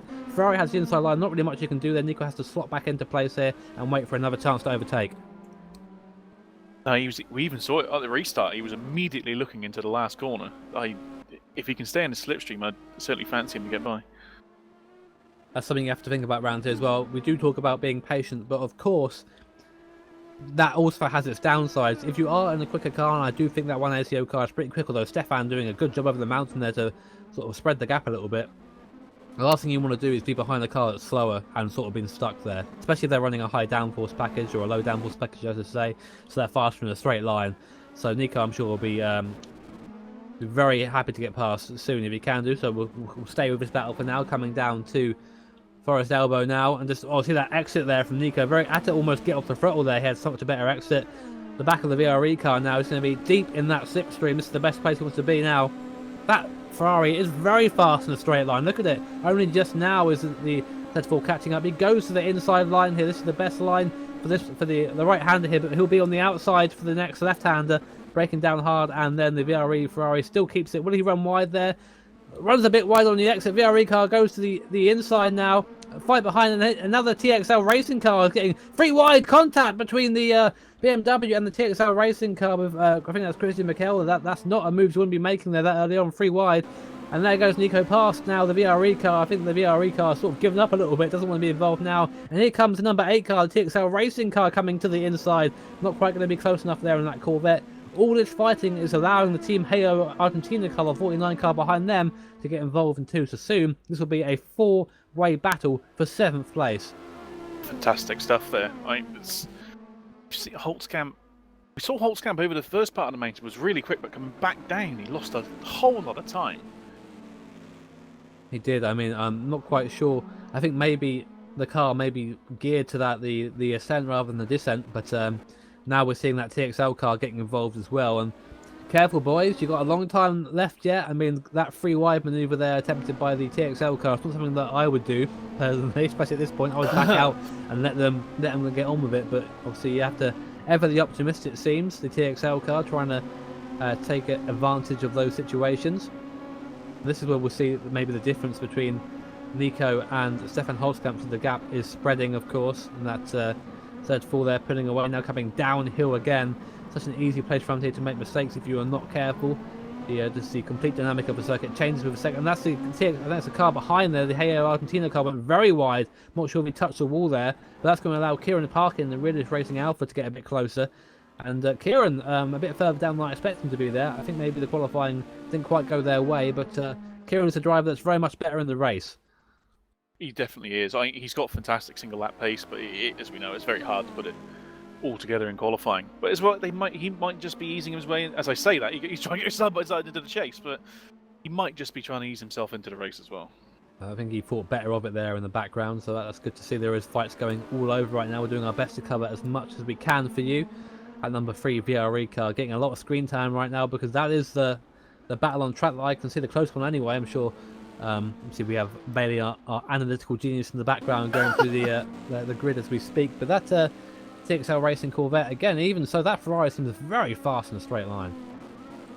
It does seem to be. I mean, it took Nico a lot to get even side by side with him. Already have Adam Taylor lapping some of the slower GT traffic, so that Zancho clinic is really truly being put on at the moment at the front of the field. Back to the battle for 8th. We'll see if we can get an on board with a TXL racing car to give you an idea of just how close it is to run, or how difficult it is to run to someone close around here. You have to bear in mind that you are driving these cars when you're on board, and you always look forward when you're driving any sort of car in a racing situation. Look forward to the next couple of corners, but when you have a car directly in front of you, that can be quite distracting. It definitely can be, especially if there's more than one car in front of you. As well, another thing to consider is the headlights that are going to be in your mirrors around hitting you. This place is hard enough to concentrate, let alone 2 or 3 cars in front, one with your headlights blasting in your mirrors as well. It's pretty great to see here, and you're seeing just now over the in the sky just the faintest bit of light coming through now as we transition from night to day. But look how close this Corvette is, Bailey, onto the back of this number 3 VRE car, and again another bad exit for the VRE car coming onto the straight. TXL Racing has a much better exit, looks to the outside there, the 3 takes the inside.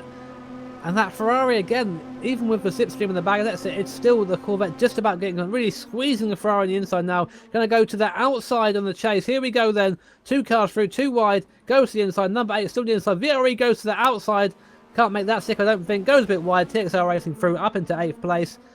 And that's going to allow the Team Here Argentina car to get a bit closer behind. But that is 2 places lost for the VRI Motorsport in a couple of laps. It's exactly the same way as well. They seem to be really struggling with traction coming back down the mountain. I don't know why, but up the mountain it seems fine.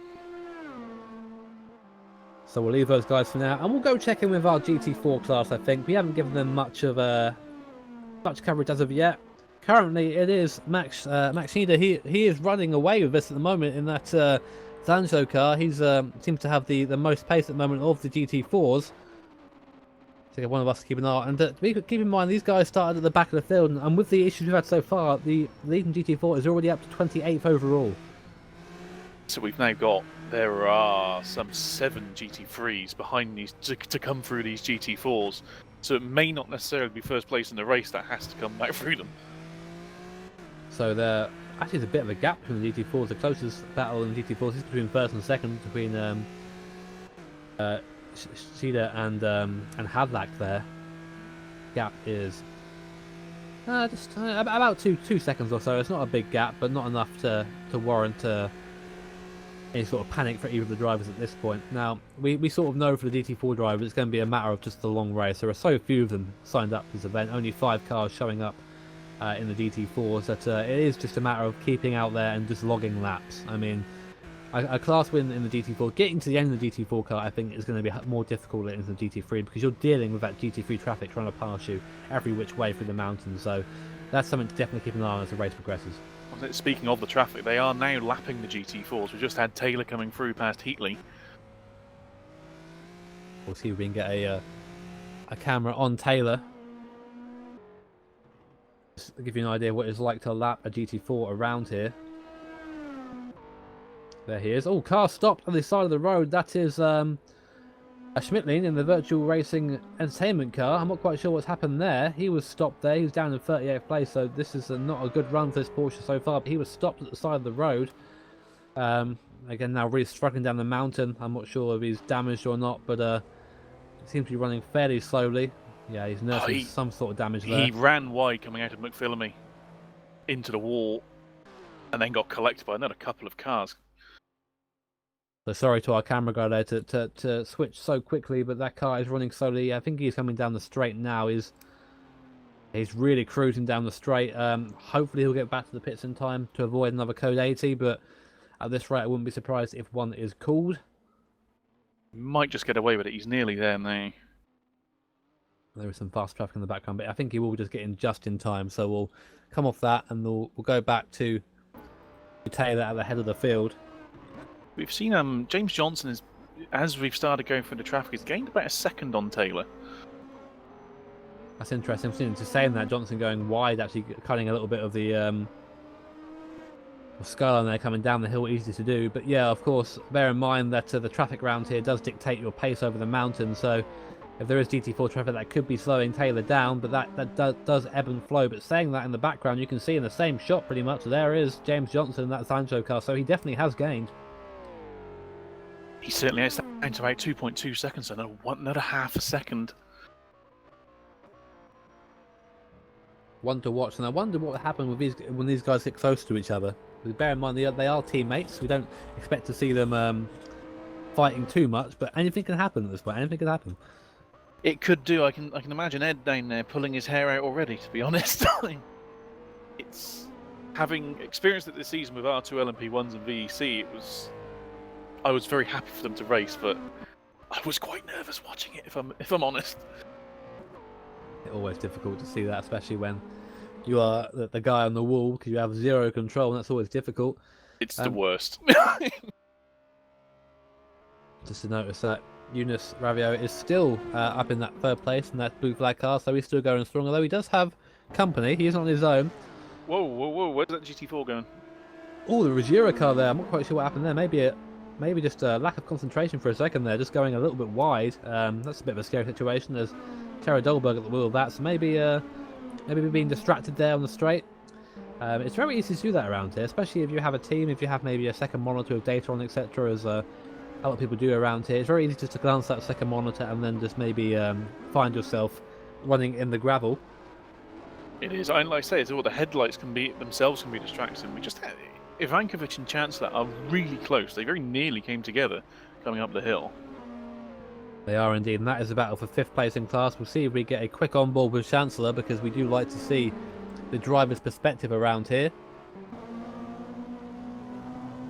You just see now in front. Oh, traffic! Contact! 2 cars, 3 cars in the wall there. Slower Porsche. Just as we go to Chancellor again, the commentator's curse coming to play. And in front of the Eastern Racing Foundation car is the car that got caught up in that the best. That's a Porsche at the top there. I'm not quite sure who that was, who was caught up in that there. But there's a big crash right at the top. We'll see if we can get Philip and find out who that was for you. In the Porsche, it's Nick Newcomb. He was just slow enough, I think, to let them through, and it all just got a bit too close. Ivankovic couldn't really miss him. I'm lucky both cars away. I mean, seemingly getting away there without any massive damage, which is very lucky. That was a hard hit for 3 of the cars there, but they're still going, they're still out there, which is mighty impressive. And Ivankovic still leading from Chancellor in the Black Hawk Racing car. A bit of a gap now after that incident, but coming down, and traffic already playing its role. I know, we talked about traffic before, but that is just the smallest miscommunication here can result in horrendous incidents.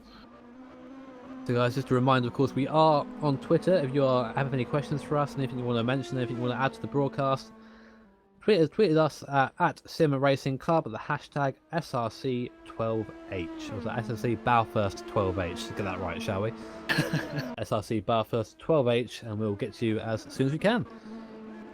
We got Joshua Ants going very slowly. I think he's trying to get back in the pits. I don't know what's happened again. He was off the track coming into the chase. Now he's missed the pit lane.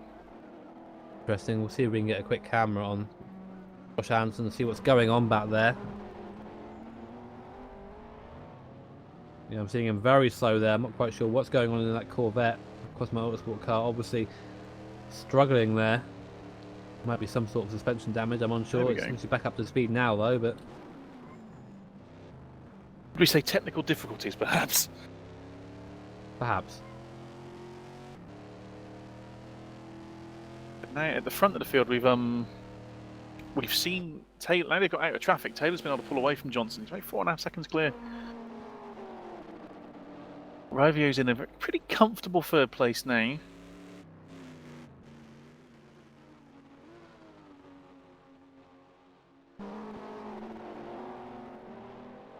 See, Max Sheeler has been able to pull away at the front of the GT4 field quite comfortably now. Hadlack also in a comfortable 2nd place.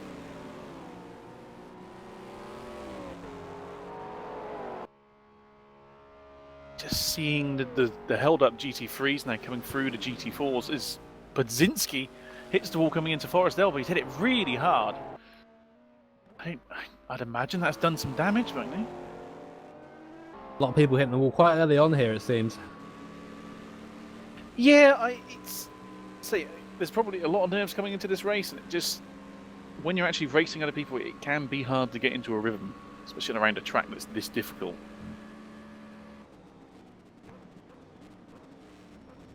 Still very early days in the Bathurst 12 hours, and can you see it, Bailey? That glow of orange there in the sky as the sun starts to come up. I can. You know what else I can see? I can see quite a lot of cloud around, I think. Don't be saying that. Just a reminder, we do run in this, in SRC, a real weather app, which takes real weather data from the nearest weather station to the circuit and then puts it into the game. So if there's rain at Bathurst, there'll be rain here.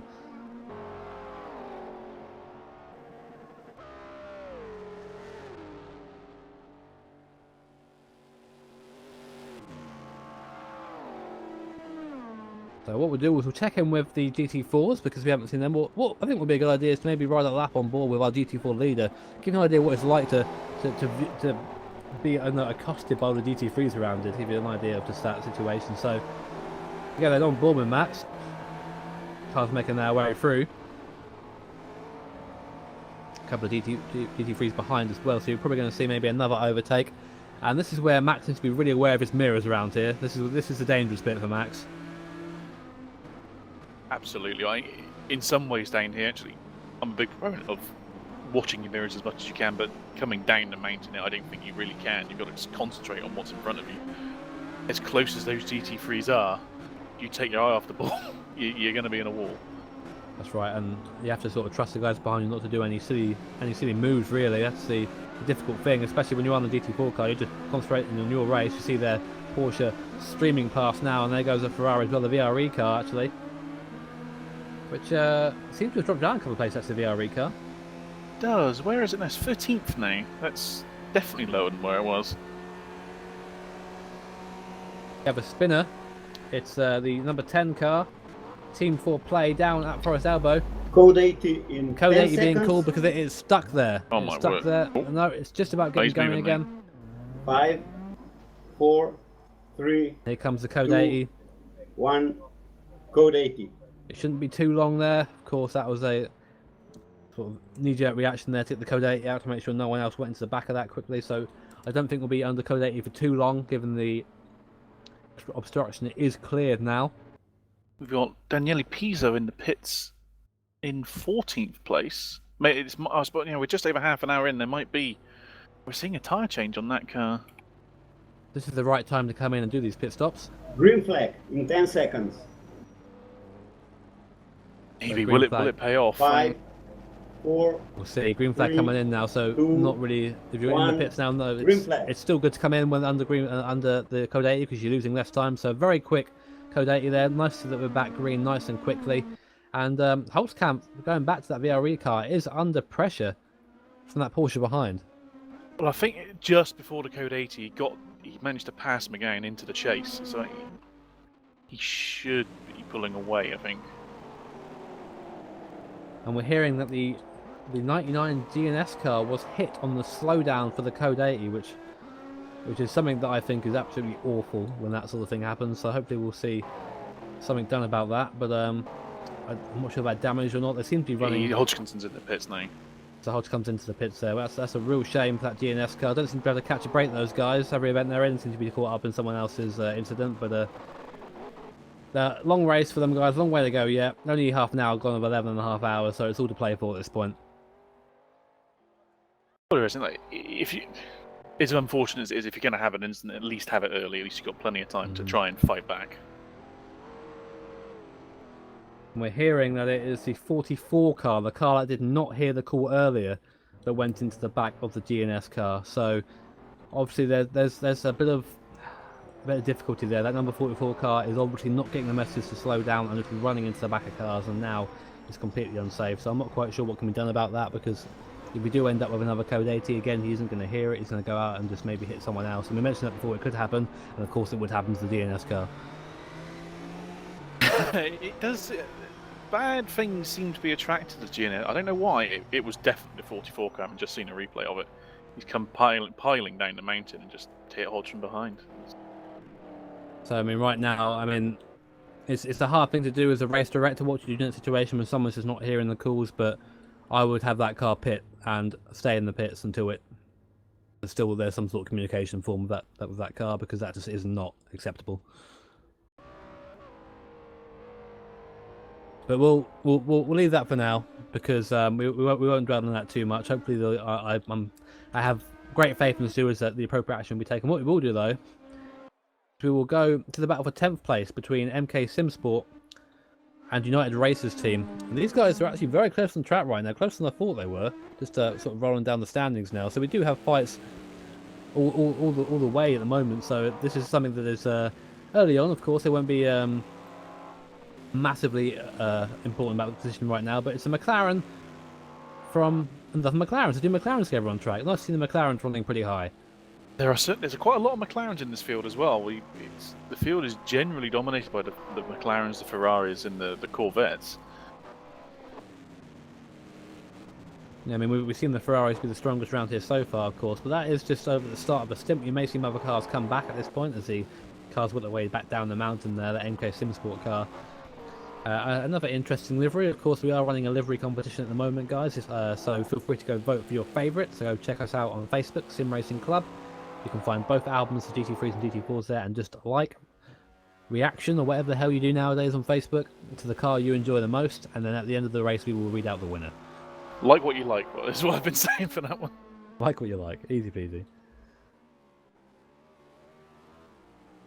And Holtzkamp and McGain are still really close. I'm surprised, given Holtzkamp is clearly not slow, and he passed McGain, but doesn't seem to be able to get away.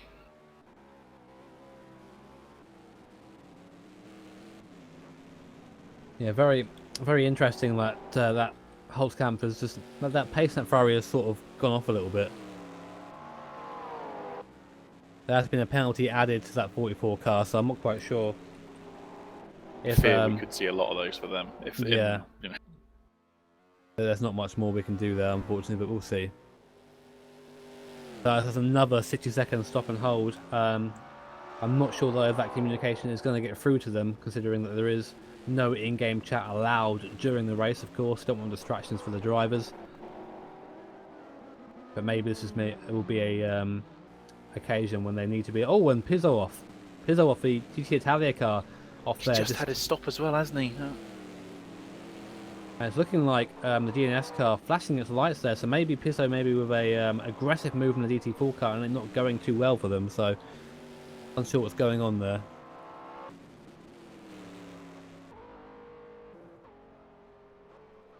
I'm not sure what happened. I don't know how far back this was. We'll get back to that when we know what happened there exactly, but still leading this race, Zanto's SimSport cars, Taylor from Johnson, and they're still pretty close on track now, still in the same shot. And I think the gap's gained a little bit now. I see a lot of traffic now that Taylor's having to deal with both GT3 and GT4, and that'll be the case as the race progresses. Just look at that sky now, just a great shade of orange in the background. One of the great things about RF2. Say what you like about it graphically, but the sunrise and sunsets in this game are spectacular. I'm looking forward to seeing that progress as the time goes on, and of course we'll move into the daytime as opposed to the night, and no more headlights, of course. But lots of traffic in the background there. Adam Taylor faultless so far, only 38 minutes into the race, but not a foot wrong yet. I mean, for Zancho, it's been an absolutely perfect start. They're 1-2. Johnson in second is 11, about 10 seconds ahead of third place, and of course Sheether in GT4 is leading from headline. Hearing that there is going to be a 50% chance of rain in the next 4 hours. Oh, well, there's been a lot of action already. So.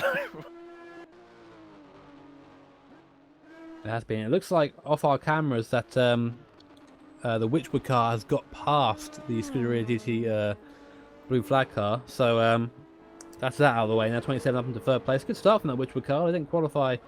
I think they qualified down in 6th place, so up into third now already to start the race. Good start from those guys in that Ferrari. Absolutely it is. We've seen the Scuderia blue flag car just go backwards a little bit, having started in 2nd place. The pace doesn't seem to be there in the race at the moment. Not quite. And being told we do have a battle on track as well, a near battle anyway, for 8th in class between 2 Corvettes. That is the TXL car and Kieran Parkin. Oh, wait a minute, we've got a Ferrari pointing the wrong way coming out of Forest Elbow. Ferrari the wrong way, so maybe we might see another Code 80 come out yet. Maybe we'll see if they get going again. That was the Team Hale Argentina car. They're back running again. They were running pretty high. They were running up into... They were in 10th place a while ago, but now back down to 25th, so big spin for them. So that car having issues now, it seems. That is a terrifying place to be facing the wrong way. Trying to get the car turned around as cars come powering out of Forest Elbow. So you have to be very careful. That's where you sort of rely on your team to help you out a little bit there. Let you know what's going on. And again, that Stefan Holtkamp still not getting away from that Porsche, from again behind them. We'll see if we can get a camera on that. But McGowan just seems to be lacking that straight line speed, and we've seen that Ferrari be so fast in a straight line down here. So I'm wondering if that's just the reason why he's stuck there. But Stefan a little bit messy there, coming off Brown. Going down to Murray's now. The Porsche pulls to the outside. Not much you can do around there, to be honest. But now we'll have the better line into the start-finish straight. Not quite close enough just yet, but Hulk's kind of under pressure. He is. The car doesn't look like it's underneath him at all. We've seen him already struggling with traction coming down the hill, but now he just seems to be struggling everywhere. As the stint goes on, that Ferrari maybe not behaving as he would have liked it to. We have a yellow flag in the first sector. See if we can find out what that is for, but I'll keep an eye on this battle for 12th still. Number 21 car is pointing the wrong way in the first I see sector. that. The 21 car is round. That is the car in 37th place, and I think it's still there, still waiting there. Now turning around, but now is on the racing line. Hoping to get around nice and quickly. Go back up to He did speed very well again. there. Yeah, good to wait and get to go around. But that 21 car, sorry, has had an absolutely awful start to this race. Multiple laps down now, I think, and just really having issues. I think we've seen our first driver swap as well. Ben Willis is in for Nick Newcomb in the 34 car. He is, as the sun continues to rise here at Mount Panorama. So Nick Newcomb getting out of the car quickly, and there he is. And we have Nick Newcomb with us in the booth right now. Nick. Yes, honestly, from green, the Porsche in front of me. I'm not sure if you heard the call, but Lorenzo, I think it was, just rammed him in the back, basically, trying to overtake on the left. I had the inside line because obviously I understood that he mustn't have heard properly or hadn't gotten off his pit limiter, and basically turned him right and T-boned the wall. Came back and spun me on the back rear quarter, and the race went rapidly downhill from there, I'm afraid. It's a real shame. I mean, obviously you don't want any of this to happen to your car, No. Nick, but this is the best point, I guess, for it to happen. Is to happen at the start of the At race. the early, yeah, for sure. But obviously that put were behind, and I came out with a little gap after the pit stop, and then I was just letting cars through. But some cars were just, there were certain points you just can't let. Obviously, the best place is the cut-in, and that's where I was trying to, when we're going over the top, that's where I was trying to make room for them. But obviously, they're flashing at you, and you just can't make it. You can't physically put your car out the way for them until certain points where it is practically and safely the best point to do it. And I saw the incident for you just coming over the top of the mountain. It just looked like it's unfortunate timing for everyone, really. It was so tight. Yeah, but, we had a code 80, and obviously you hear it, code 80 in 10 seconds and overtaken, and the car did give us a little kiss in the back and then overtook. It gave the position back as we went over the dipper, but there's something else, you know what I mean? Just prepare yourself, be ready, and get through it. It's early doors, and we'll just come back and hopefully have a good race at the end of it. But I just want everybody to understand, just like take your time, just take a breath, take a second, and understand that at certain points in the track you just can't go. If people are under the blue flag, they understand that we'll have to get out the way. Obviously, some people have had incidents, so they are up to speed. GT3s are kicking Nick, off the same speed. We have Josh Anderson. I'm not sure where he is. I don't know what's happened. He is not. Oh my! What on earth? Where is Josh he? Anderson. He's not on the circuit anymore. He has found his way into the undergrowth. No idea what's happened there. Is that off turn 1? That's off. I think it might be off turn 1. But yeah, Josh Anderson there. I'm not quite sure what he's doing. I think he needs to either retire that car now, find the way back to circuit. But that is awful there for Cosmo Autosport. Just trying to find what happened to him here. But while you do that, the lead battle is really hotting up now, Bailey. We have the Sancho SimSport cars very close on track, only about a second between them now. It was even closer. They were down to about 4 tenths, but it's gone out to about 2 seconds as they've gone through traffic. Of course, traffic coming and going around here can really affect how the race progresses and how your lap time progresses. There is an ebb and flow to it, definitely. But we do also have our first DNF of the race, the Team Gym car, which is a shame for them, of course, best team name. But they are now out, so that's our first retirement. 38 car still running around at this point.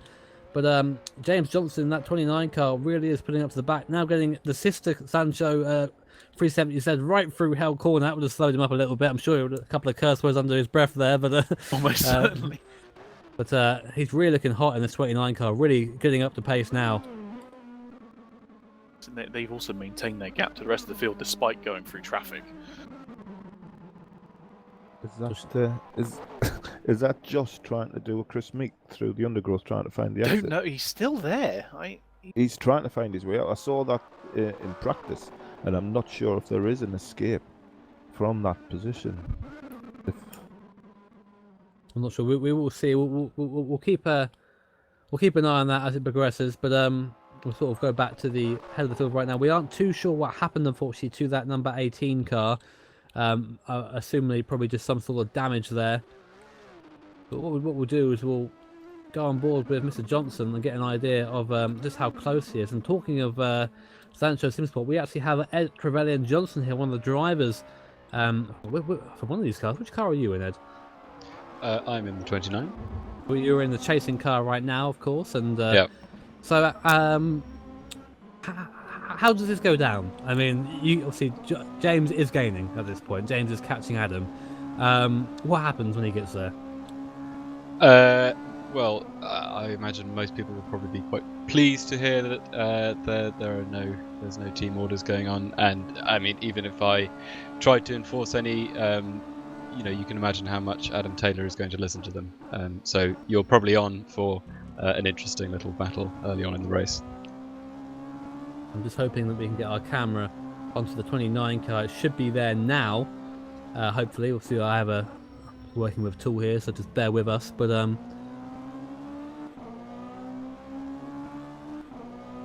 we're just still keeping an eye on this battle with James Johnson. So Ed, obviously we've seen your onboard lap around here. Are you doing any practice for the race, or are you just going to get straight in as soon as it's your time to drive?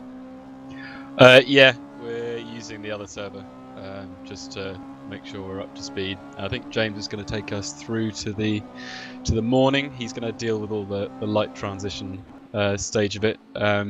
He's doing a really nice job at the moment, especially because he's got a little bit of suspension damage. I forget on which side of the car.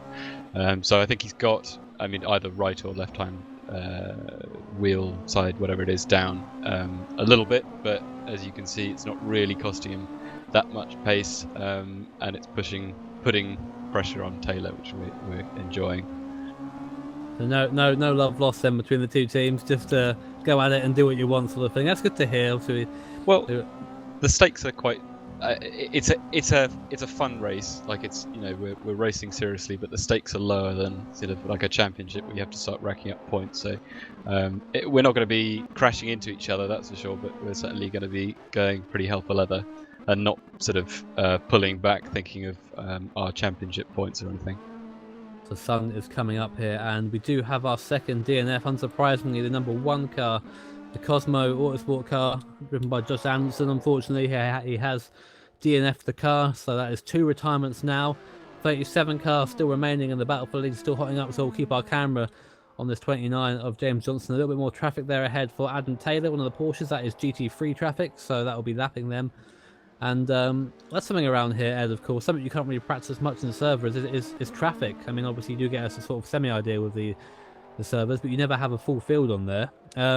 Is that something, that's something you go into knowing when you go into a race, thinking about that difference in traffic?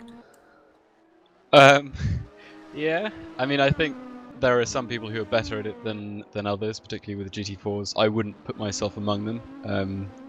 I will be, when I get into the car, I will be being extra careful when I'm overtaking cars. I had a few tries yesterday in the practice sessions as where it's possible and where is a little bit too cheeky. And I think I will happily admit that I was being a bit too cheeky yesterday, so I'll pull it back today. But it's very, when you're in the second sector, you can almost forget about passing any car. You just got to wait it out and make sure you get a good exit out of Forest Elbow or Hell Corner.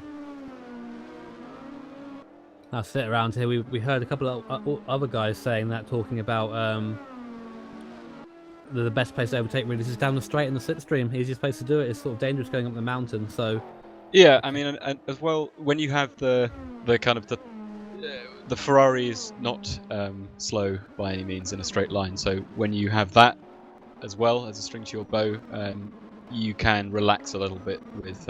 You don't have to worry too much about being able to catch people in the straight.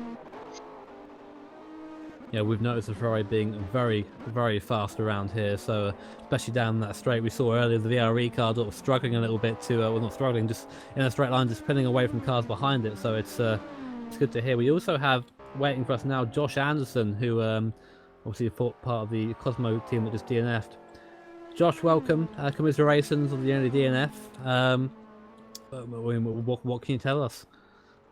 Well, I think, to be honest, this is probably going to be the end of the race for us because James isn't pulled to get in the car, and I've just had to DNF obviously the race. I mean, it was more of an internet problem that we had, so when I disconnected, so I could theoretically come back in. But honestly, at this point, Martin's not going to be about 3 hours, but he'll probably want to drive the car. I mean, I could probably continue, but this would have been 15 laps down, and it's just everything that could go wrong. Seems to go wrong. I had problems at the start with TeamSpeak audio, so I had to pull it to pits to fix that. Then I bent the suspension, so I had to pull it to fix that. Then I got a stop go for letting people through, so I had to pull it, go and serve that. Then there was more suspension damage, and it just seems to have all gone wrong at once for us. So just at this moment in time, I just don't know whether it's really worth continuing.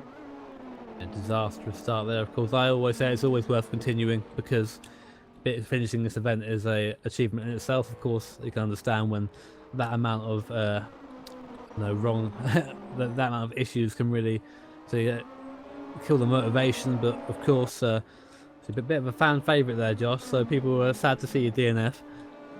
Yeah, I know, especially because Martin's put so much work into this. It's unbelievable. I mean, I would be letting him down if I couldn't continue. But 15 laps is like, I know it's a 12-hour race, but we can't make 15 laps back. Oh, I mean, we'll come back to that in a minute. Just looking at our fight from the lead, still with the 29 car closing on that 39 sister car. You can see how close that gap is now. And the thing is, the difficult thing, as I said, we sort of mentioned before, is that these cars are very evenly matched. They're probably essentially the same car, very similar setup. So it's not going to happen on the straight. So where would it happen? Well, it might happen on the straight because I think with a little bit of work we've been doing together before the race, I think they have opted, the 39 has opted for slightly higher wing than us because they didn't feel happy with the rear. So we should be a little bit more slippery down the straights. But who knows? Like inevitably, when you get lots of fast drivers together in different cars, like our two cars, a few days before the race, the two setups are going to depart from each other, and not that much sharing is going to go on. So we don't really know what they're running 100%. We don't know whether they're going to be double stinting tyres. I can tell you that we are single stinting tyres. That's our plan for the whole of the race. It depends on how much the track starts rubbering up. If it rubbers up a lot, and the tyre wear and the heat goes down a little bit, then we might consider it. But we just think there's too much time lost from double stinting tyres. So I'm interested to see from our perspective when the pit stops come up, who gets the quicker stop. And I think it's probably going to be the 39 because I suspect they're not going to change tyres. Interesting strategy there. I'm just seeing James really hustling the car over the top of the mountain now, really feeling very comfortable with that setup as it is. So interesting to also hear that you guys don't really talk to each other that much about setup when you get close to race day. I mean, it just shows how competitive the drivers are in those Sancho cars. Well, we're racing for Sancho, and but you can almost sort of say that the other car is a little bit of a loner from Team Vires. So yeah, so there, like it's all good, but those guys are incredibly competitive, and we didn't know who was going to be on the pace today, but we suspected that it would be quite close between us, and obviously we're quite keen to beat each other as a sort of a reference point. So yeah, I'm not surprised at all. Gap coming right down now, nearly we're in the same second now. Well, within the same second, we'll get an idea of the gap when they come across the start-finish line. But you can see them in the same picture now coming down at tomorrow's corner. I've noticed a couple of times on braking bay that Sancho car, that 29 car I should say, sorry, is a little bit looser at the rear than that 39 car, a little bit backing into a couple of corners there. So maybe a different brake mat being run there, maybe just different brake bias. But the car looking very aggressive and very pointy. I think, as Ed just said, you're running slightly less wing on the 29 car, aren't you? Yeah. Also, I think they might be running traction control, whereas we've opted to not run it. So I mean, it's going to look a bit looser, but also because we tend to brake a little bit later than they do, from what I've seen. I mean, maybe one of them can come on here and prove me wrong. But if you look at the braking points. Whoa. Oh, car round there, and Adam Taylor has to take avoiding action, which puts James Johnson right on the back of the 39 car. They're touching now, the cars are touching, Ed, these cars. So there you go, Ed. It's out of my hands, there's nothing I can do at this point. Completely proved right just then that they are racing as if they were competing cars. The sister cars, they're touching each other as James Johnson looks at a little gap there. Adam Taylor runs a little bit wide there onto the gravel. Both cars obviously running at 110% right now, really pushing in this early stage of the race. Nearly coming Was to the there first contact? hour. No, it looked like there was a little bit of contact, yes. But with close, between Taylor and the spun car. No, the camera just panned out. We didn't quite catch that. I just saw the contact behind. Okay. So, but the car seems to be all right. It's going straight enough. There's a Porsche there going slowly though, but they're both dispatched that pretty quickly. And now 29 car is now going to be deep in the slipstream of Adam Taylor. Just watch the difference between the braking points between these two cars, because I want to see if I'm right. I'm pretty sure I am. Have a look now, see if 29 car closes up at all, and it does. Look at that. 29 car far later and far better on the brakes there than the 39 car. James a lot happy with that. Oh, the car pulls to the pit lane right at the last second there.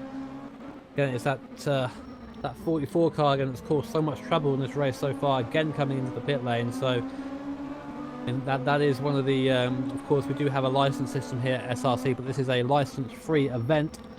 So maybe people who aren't quite ready for the endurance race in Canada, they're coming in at the moment. Of course, you've always got to watch your mirrors around here, especially when leaders coming by. And now we've got some GT4 traffic coming to mix as well, getting past the DNS car, but in front of them is a Ruggiero car, and they will catch them over the mountain. James Johnson going to the outside here, a little bit more slippery to there, so a little bit more less downforce, a little bit more straight line speed, but not quite close enough coming into quarry.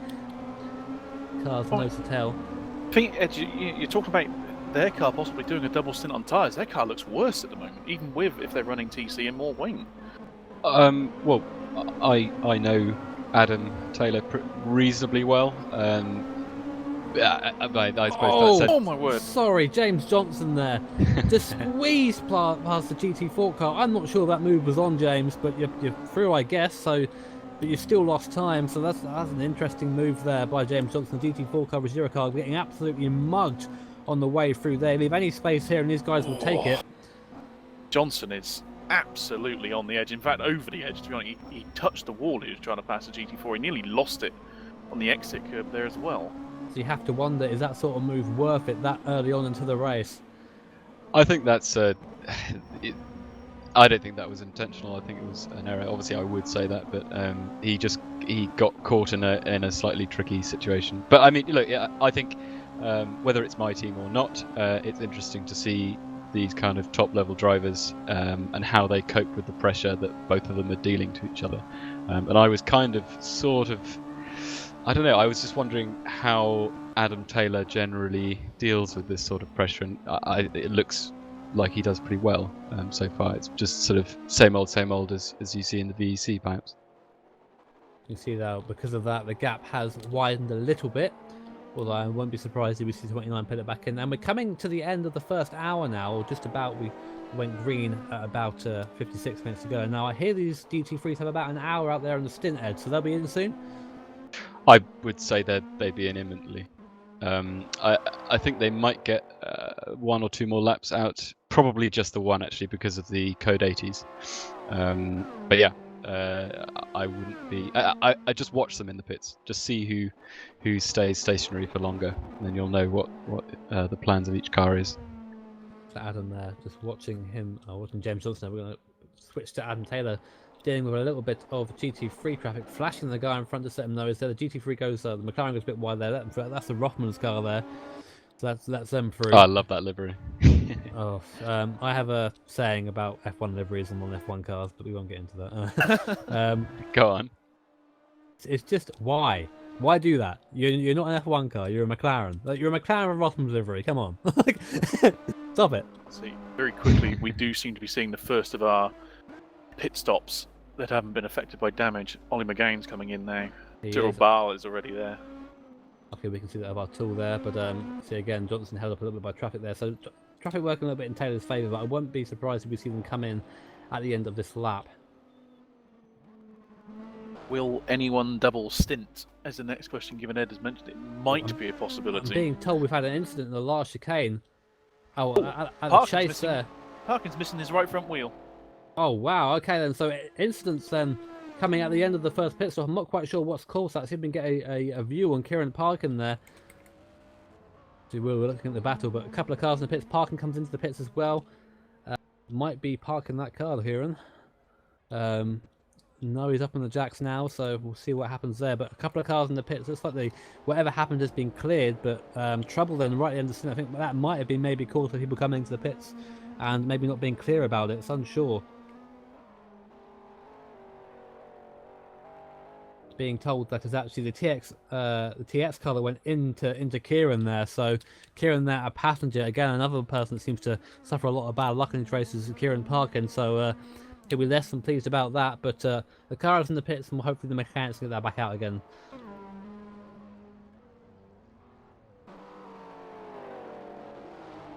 We're seeing an extremely busy pit lane. I wonder if Michelle has got. Yeah, in fact, Michelle does have damage.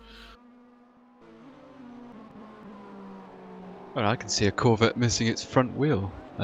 Apologies, because I'm probably 20 seconds behind. It's I'm watching the Kieran's stream. car. Yeah, that is a real shame. So we'll give you more on that as we hear it, but we'll go back to our battle for a lead moment as again Taylor suffering a little bit of traffic now. This is what we mean about the traffic ebbing and flowing. Oh, that Porsche clipped the wall there, and again goes a bit wide there, and that's going to scare Taylor a bit. He then goes through on the inside. That's a scary move. I don't like the idea of lapping traffic around here. I have no idea how these guys pick the line. And look at that reflection on the circuit now, the glow of the sun as it comes over the hills. What a fantastic event this is. I love seeing the sunrises in RFG. It's such a majestic occasion, and where better to experience it than Mount Panorama. We're seeing apparently the realish GT3 car at a 230-second stop, with the GT4 car at a 400-second stop. So wow. Not going well for Realish at all. We do have another DNF here as well. It's our third DNF of the race. That is, let's get a camera on that very quickly. Yeah, that is the Group 7 car. I even got a team now, unfortunately we haven't got it there, but that was Antonio Alminos Jr. there. So that's the 44 car that had the issues earlier, so they've DNF from the race now. So some would argue maybe that's for the best, given they were not adhering to any code 80s, but always a shame to see someone DNF this early in the race. Of course it is. I mean, there's so much to go. You don't really want to be missing out on that. If we're seeing the pit lane getting even busier now. So then, as we've gone past our first hour of racing here at the SRC 12 Hours of Bathurst, we both have Taylor and the 39 car and the 29 car both in the pits right now, so we'll keep an eye on that. But from now, it's been Taylor leading the entire way so far. A good start from the Zancho guys, both in GT3 and GT4. That guy leading as well, Max Scheider in that car as well. behind them we have well, the Witchwood car has gone an extra lap. That's interesting to know, actually, buddy. I was going to go into an update there, but the Witchwood car has gone round again, I think. It has. That's pretty impressive. I know we've had a couple of Code 80s, but I don't think there's anyone else out there who's going to go that long. So, has Shida pitted yet? Not yet. GT4's their schedule stops, I think, around 17 minutes. Aha, okay. So they can go a little bit longer. Just trying to keep an eye out if there's any tyre changes here. No, Taylor's not changing tyres. So Taylor's out then. So then Ed's theory is true. Taylor is out of the pits a long time before the 29 car. So tyre change for the 29, I think. I wonder if they're repairing damage, given We seen will Johnson be hit the repairing wall. damage. I've told them that every time we get damage, we repair it. Interesting there, but Taylor back out of the pits. Johnson's moving now. And back out into 4th place. So Keep we've an seen eye on that. Holtzkamp and Kurtz as well haven't pitted. That's impressive mileage. That is good, especially an extra lap round here. Isn't it a short lap round, Bathurst? It's a 2-minute lap, 2-minute plus lap. 2:03 was the last lap from Holtzkamp there. So, sorry, 2:05 was the last lap from Holtzkamp. So just goes to show that you can really get a few out of this car. Yeah, and I say with only a couple of Code 8, I mean, we're nearly into the GT4 realms of fuel economy now. They say that Dalberg's in the pits. It's interesting there because the GT4 cars were sort of pegged to go 70 minutes, and that's a shorter stop there on Dalberg. Really seen much GT4 cars this race. They've been sort of anonymous, they've been quite far apart. But what is nice to see is that Kieran Parkin is back out on track. So they found an extra wheel there for that realish car. I was just about to bring that up. I mean, that's sometimes we do see that they can't repair wheels. But it's good for them because the incident itself was just completely unlucky. They didn't deserve that. Lots of cars in the pits now. Just got the realist racing a beta car in there, Neil Heatley. So lots of the is the front end of that Nissan of Taro's car missing? Let's see. Thinking he's lost a bumper there. It does look a little bare, doesn't it? The damage there for that Ruggiero racing car. And in the meantime, DNS up in second in class. I think Hodge would be quite happy with that, just trying to go round without getting in trouble. So there is the DNS car. So there is a DNS car right now. We do have a new GT3 leader. Yeah, that's right. It's look at the pit stops. We have the Witchwood car up in the lead. We think we'll see that come back down to the to Adam Taylor after pit stops. Of course, he did not take tyres, so it's a quick stop from Taylor. Where is James Johnson now? How far behind is he on track? He's now in 5th place. Has this Witchwood car done yet another lap? Oh, and Taylor making contact with the DNS yes, he car has, on the sorry. way past. Just noticing that. Which is, again, the DNS car just in the wars here as the sun continues to rise here. As the track lightens up, headlights will be off, not just yet, fairly soon, no. And drivers will be driving in the day. I'm sure some drivers prefer driving in the day to the night because night can be quite difficult. Well, you can almost get a bit of tunnel vision round here, and it feels fast enough as it is at Bathurst. We have Holtzkamp in the pits now. So coming in that VRE car, that extra mileage. That's good to note that a couple of cars going a bit longer here because that does add up over the course of 12 hours. It does, especially if we stay green. That could really prove quite fruitful by the end. I'll keep an eye on that.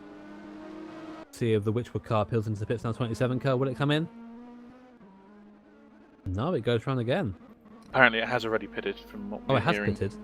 I'm not So quite sure. that's- I'm not quite I'm sure not- how it's in the lead yeah. then. Pretty sure that's not pitted yet. Very interesting. I'm not quite sure how they've pulled that off there. Maybe just a short fill or something, but it's cool. So I don't think Taylor took tyres either. From what I saw, I was watching his pit stop. I don't recall seeing it go up on the jacks. Taylor didn't take tyres either, so I'm going to guess a short field for that Witchwood car. I'm not quite sure how it's managed that, but it's up out into the lead now. But we'll keep an eye on that. But our last of the non-pitters, coach there, has put in the number 24 car, so he's coming as well. So seeing that now, let's see. Holtzkamp there in the number 3 car has benefited from that. He's now up to 10th place. Going that lap longer, so maybe just that was a good time to pit. Maybe traffic came into his advantage there. Maybe I'm just trying to see if Taylor's actually going to close the gap to first place at the moment. I'm curious about whether he actually changed tyres or not, because that gap is a little confusing to me. We are being told, though, I've just had a message from Ed regarding the 29 and 39 battle, that the 29 car gained 4 seconds on Taylor last lap. That's with new tyres. That's a lot. I mean, some of that could be traffic as well, in fairness, because now we're now into a stage in the race where you're going to be in traffic a lot of the time. We're also hearing that it may be down to the damage repair that speaking of traffic, look at this traffic for James Johnson right now. Absolute train of cars. There's 2 GT4s in there as well and a couple of lap cars. Johnson will be just... This is the most difficult thing as a GT3 driver, especially when you're looking to try and gain the guy in front. Use the speed advantage you've got on the new tyres. You just have to wait behind people, and it's very frustrating. Yeah, and there goes the 4 seconds that he might have gained, just like that. That's how quick it can happen. That might have been the 4 point. seconds that we saw. You might have seen the leading car now actually put under code 80. I can't recall if it did though. We'll keep an eye on that here, but here is your leader. It's the Witchwood car, the very recognisable yellow livery there. Currently piloted by Cangioli. Last lap for them was a 2:04.1, and Taylor is going fast in that right now. So we are, of course, Ed did tell us about the strategy of every pit stop that the Zanjo guys are going to be repairing damage. So that's something to take into account as well. Lots of damage repair going on there. Yes, I think that's an interesting strategy to repair damage anytime you've got it. Unless it's really damaged, I don't know. Damage can cost you a lot of time. Well, as we've seen, there's 26 seconds apart. They were nose to tail beforehand. I am very curious as well to see how this gap between Johnson and Taylor, because now let's move up to 3rd place now with other people pitting. We had Bailey coming to the pits there as well. So Taylor and Johnson back to 2nd and 3rd respectively. And I'm really, because there's a bit of clean air now, I'm interested to see what sort of lap times we'll see from Taylor and Johnson. We'll get a quick on board with Taylor, see what it's like just driving on those old tyres around here. Again, Ed was under the impression that the double stint would not be worth it in terms of time, because the tyres would be so warm. But of course, around here there's a lot of traffic, so there's a lot of time you're not actually pushing the tyres to their limit. So maybe that the 39 is counting on the fact that traffic to slow them both up to sort of ease the tyres in a little bit. Could well be that as well. Let's say we've still got just under 11 hours to go, so don't want to be risking absolutely everything at this stage. Not a point. Yeah, it's a good point to have. Of course, everyone is just sort of logging on laps at the moment. Their positions mean nothing until you cross the start-finish line on the last lap. So it's just a matter of trying to be in the right place at the right time. It's getting a lot brighter here now.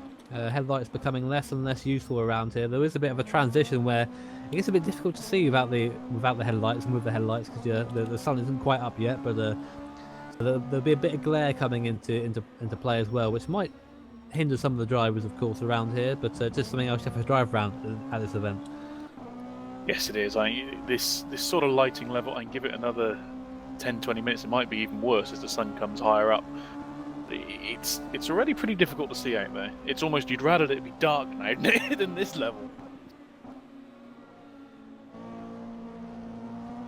So things spreading out on track now. We do have a little bit of battle going on for 13th spot, so we'll go back to there. We'll go on board, or we'll watch the 14th place car of exclusive racing series. They're in the number 11 car, and that Ferrari chasing down the Corvette of DR Motorsport, currently driven by Barclay.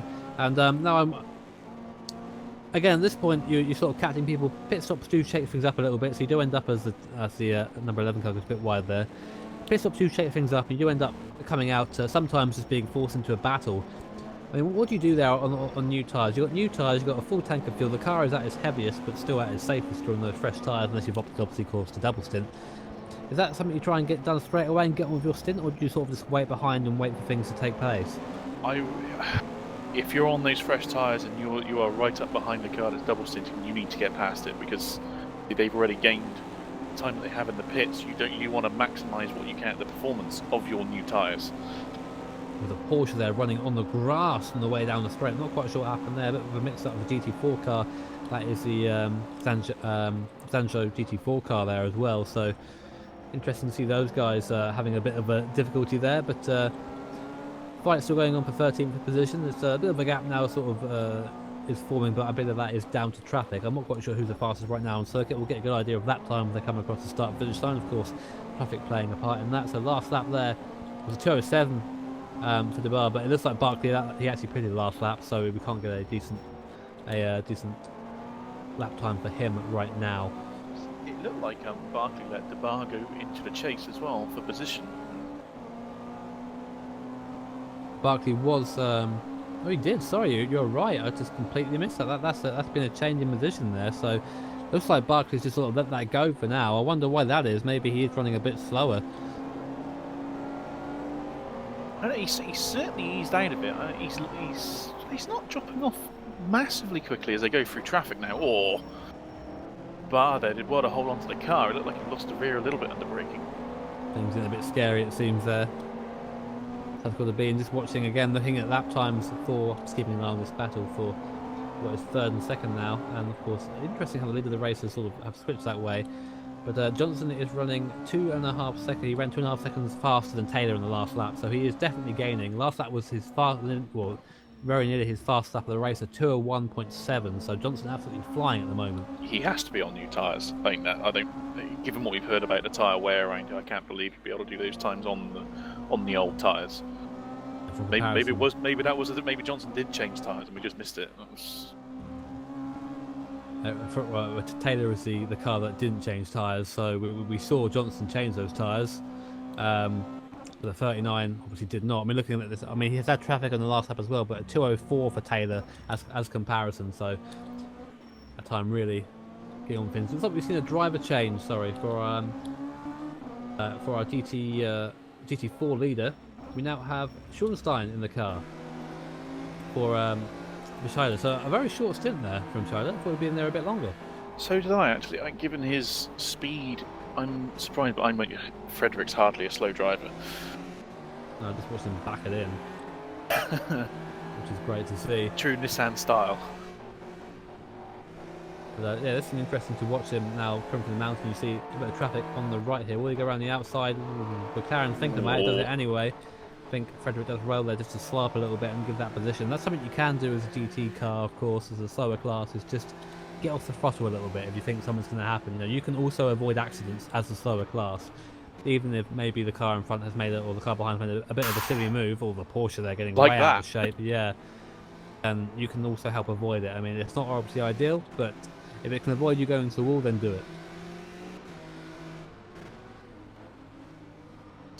There was a 2:08.9 last time round for the leader.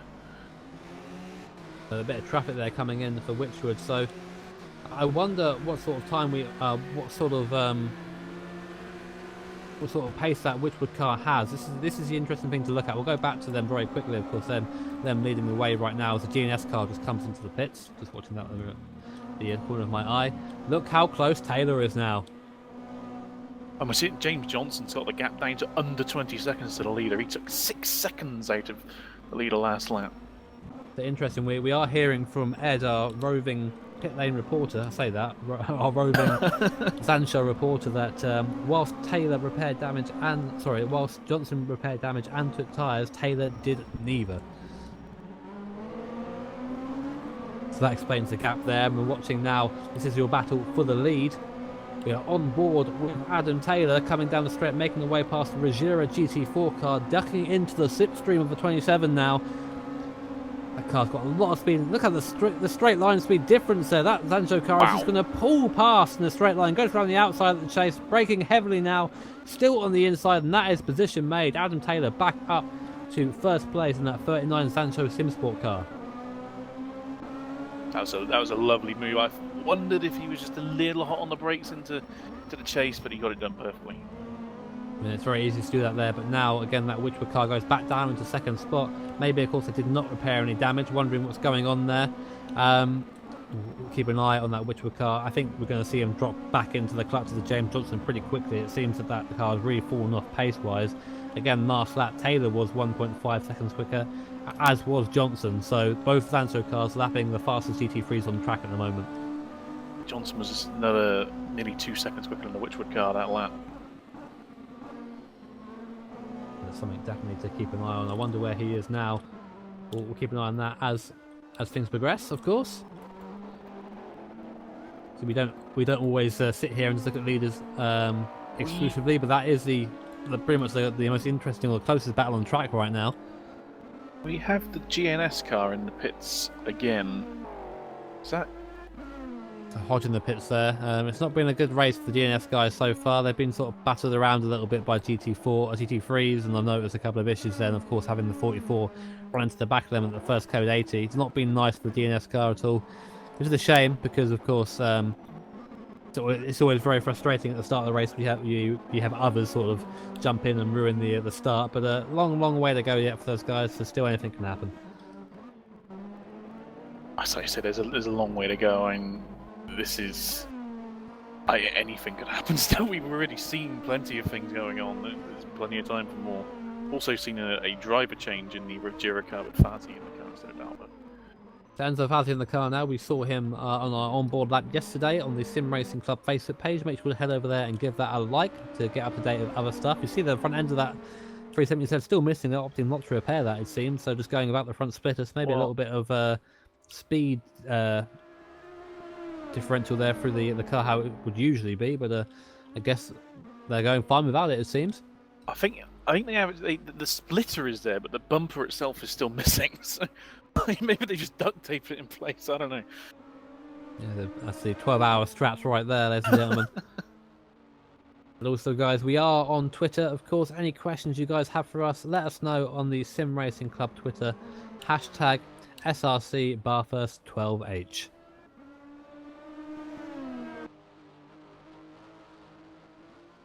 So, 1.5 hours gone so far, Bailey. 10.5 to go. Long way to go just yet. And we can't argue, it's looking very good for the Sancho guys in both classes. It's looking absolutely fantastic from the pace that just the raw speed that they seem to have over as Johnson goes 0.9 quicker than Taylor in first, that are 1.5 quicker than second place. They just seem to have pace on tap over most of the field, if not all the field. It just goes to show, I mean, we see this level of I guess skill from the Virus guys in VC, and of course sort of Sancho is partnered up with those guys for this race. It's just great to see such competitive action on track, especially this early on as well. Just we have our camera on James Johnson at the moment, or we should do anyway, and again he's running pretty quick. He was quicker than Kanguri last lap as well, at a 2:02.1 on the last lap, so still lapping very quickly. That's pretty quick still. And more importantly, that is nearly a second faster than Taylor as well. The gap between Johnson and Taylor now is only just under 17 seconds. That was at 30 after the pit stop.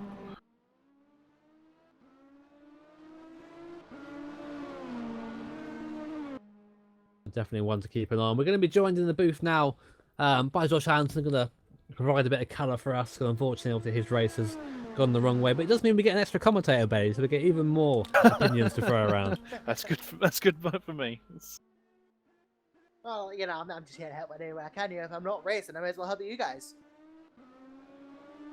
That's the right attitude to have there, and of course, lots of action on track right now. We're still watching Taylor make his way through. Oh, we're watching, Johnson make his way through some traffic. That car looking very fast. We'll have a quick look down the field. We'll check in with Well, Stefan Holzkamp, shall we see how he's doing back there? He's all on his own right now, but he's up into 8th place, Bailey. We saw him go as low as, I think, 13th, and then back up to 8th. That VRE car has got some pace in it. It has. Well, we saw early on that coming up the mountain, up the hill, it was really quite fast, but just coming back down the hill, it seemed to be struggling with traction, which seems a little odd, but it seems to be, they've been a bit yo-yo-y. They're up to 8th again now. They were down in 13th before the pit stops. They've clearly benefited through the pit stops. Maybe, again, opting to not take tyres. We'll have a look at the last lap. The last lap from Holzkamp was a 204.7.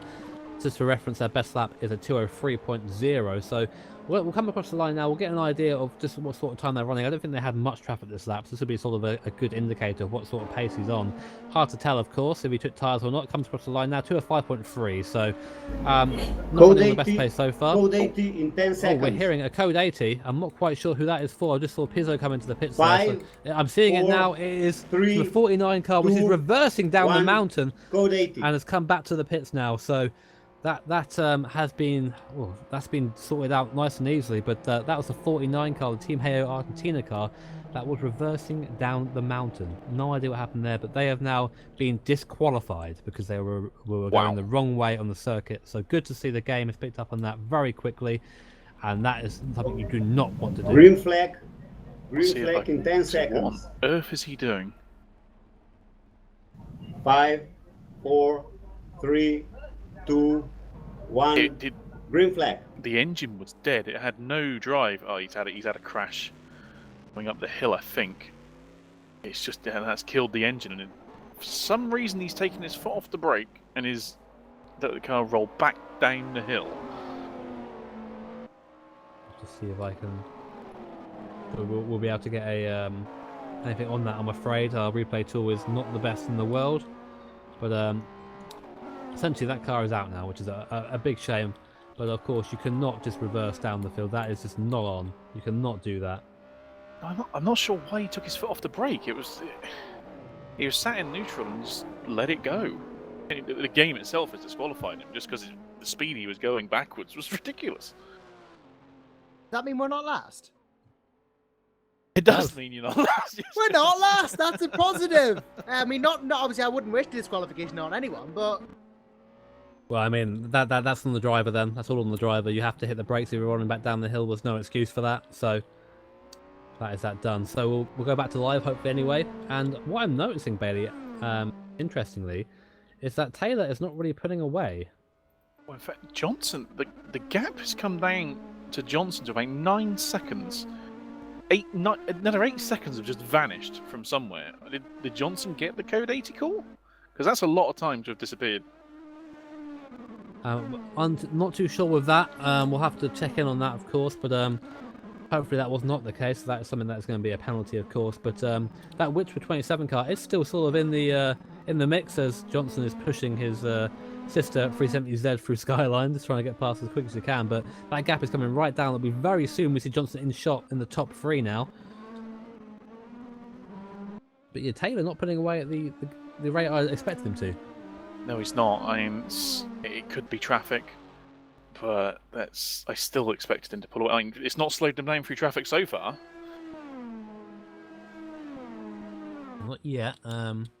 Maybe a bit more caution from Taylor now. A couple of close calls we've seen so far with him and the other cars. Obviously, that luck will run out eventually. So maybe being a bit more cautious now. Maybe I'd say Johnson as well didn't miss the code 80. He was on the limiter at the same time as everyone else. He's just gained that time through going faster than everyone else. So we'll ride on board with James Johnson and give you an idea what a hooked up car looks like around Bathurst, shall we? Here we are. We'll go on board with him. Coming over the start-finish line now. Another second and a half coming out of the 27 in front. Coming through Hell Corner now.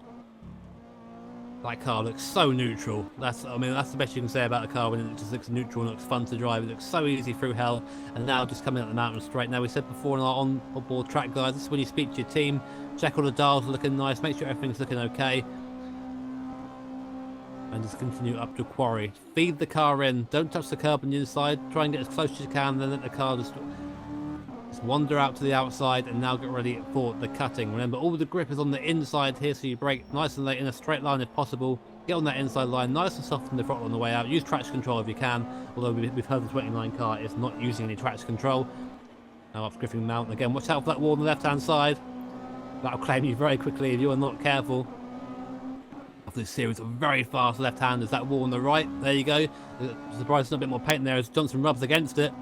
Come through Skyline now. Watch out for this gravel on the right again. Something else that is looking just to ruin your race. Now go back downhill. Gravity now is not on your side anymore. You're being pushed down the hill.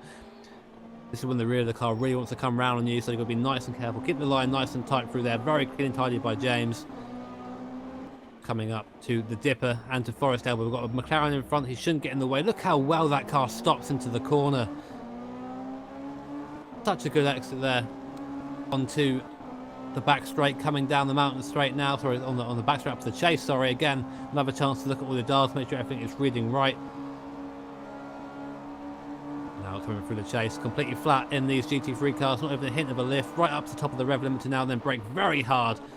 Coming down to the straight now, onto the left-hander. Touch the curb on the inside, not the curb on the right. Again, look how much James is even just closing on this lapped car in front. Just pulls to the inside there to let him pass onto the grass a little bit there, a bit scary.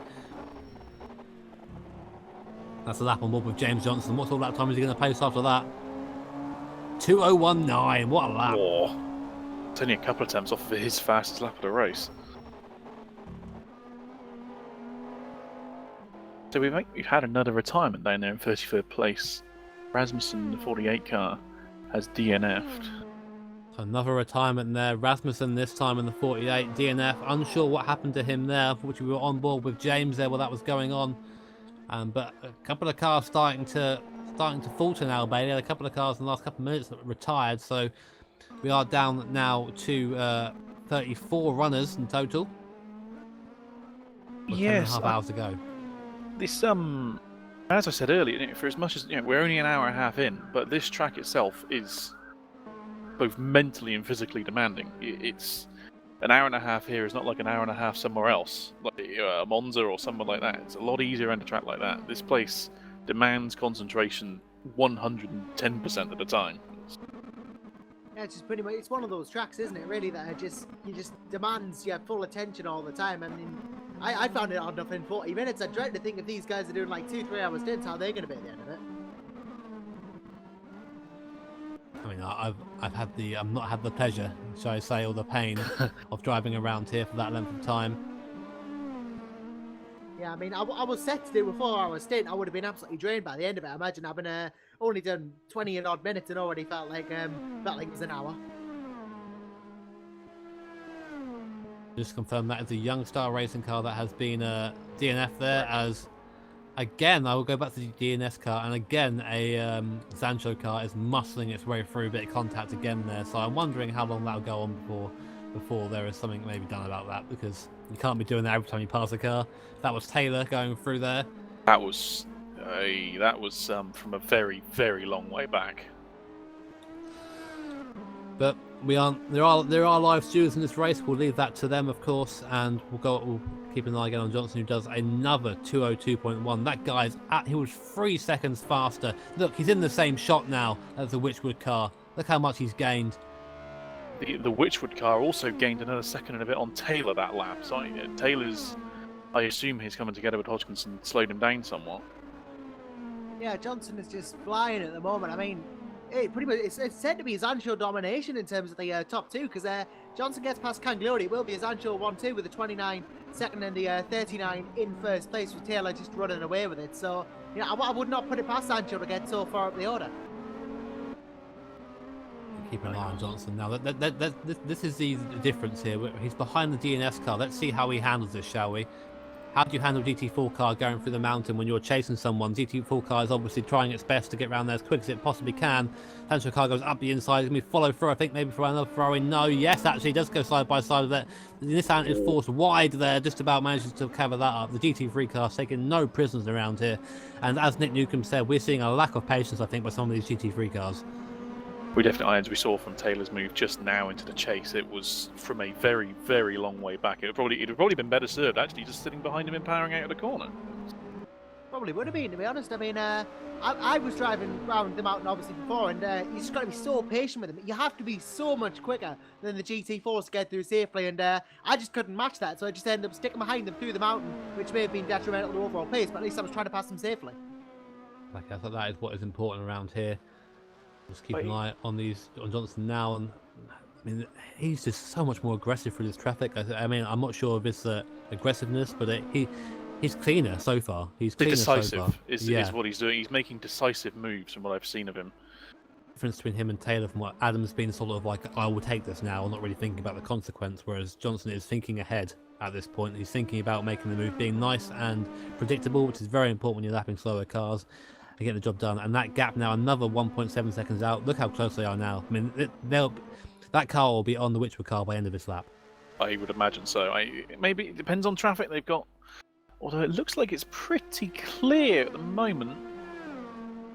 Yeah, it doesn't look like there's much in the way of Johnson at the moment. So he should have a clear run to Caglione as it stands. I mean, that gap is coming down at a phenomenal rate at the moment. I reckon, as you say, he'll have him by the end of this lap. But still 10 seconds to Taylor ahead. So as far as the Zancho battle is concerned, that's probably not going to happen yet.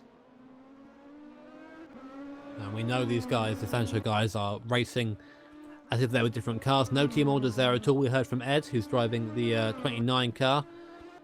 So he has a vested interest here, of course. And again, just the speed of that Sancho car. We've not seen Johnson, when he's on his own, go pretty much any slower than a 202.5, so he's really been on it, and that's again, he's the fastest car on the track right now, without a doubt. As he gets a little bit loose going downhill, he's really pushing them. Maybe the tyres, that new freshness you get at the start of the tyres, maybe starting to peel off a little bit, but the car's still going well.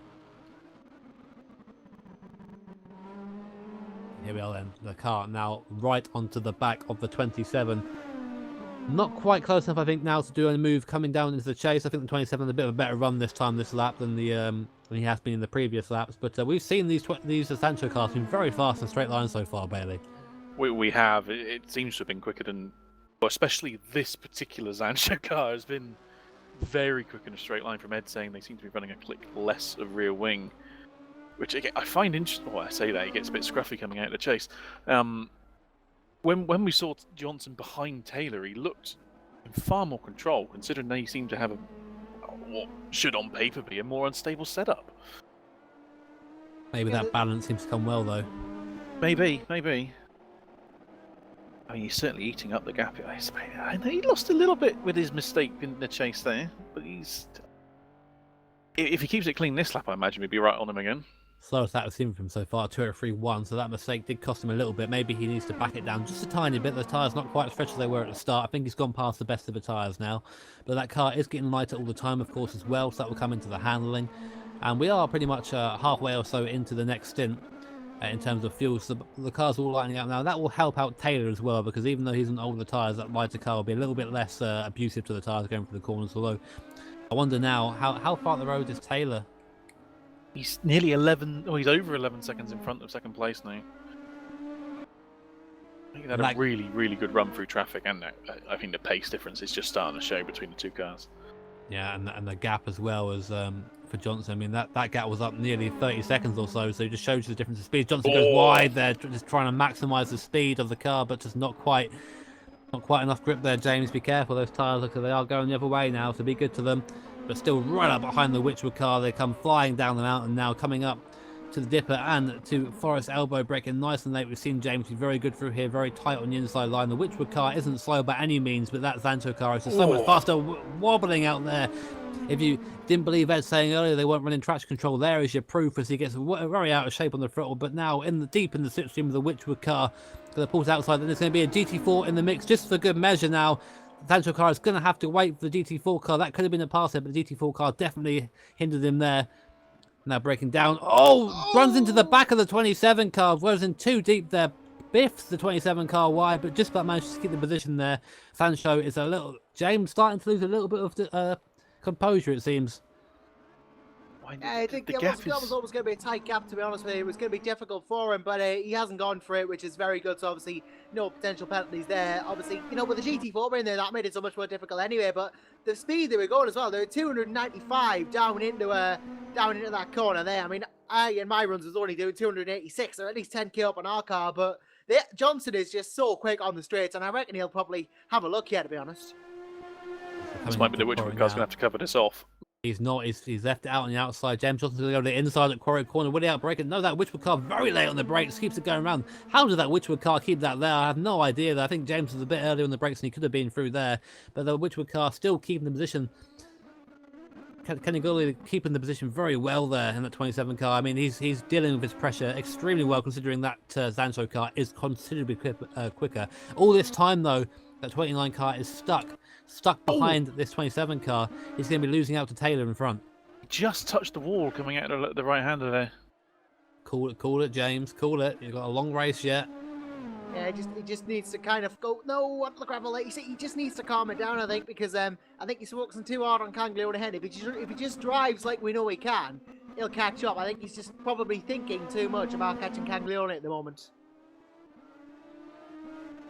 Indeed, and again, we're just keeping an eye on this battle, because we are aware there are other battles on track, of course. This is the closest one, and the battle for second place, and will, of course, have a bearing on the overall lead of the SRC 12 hours of Bathurst. We are 1 hour and 40 minutes in now, guys.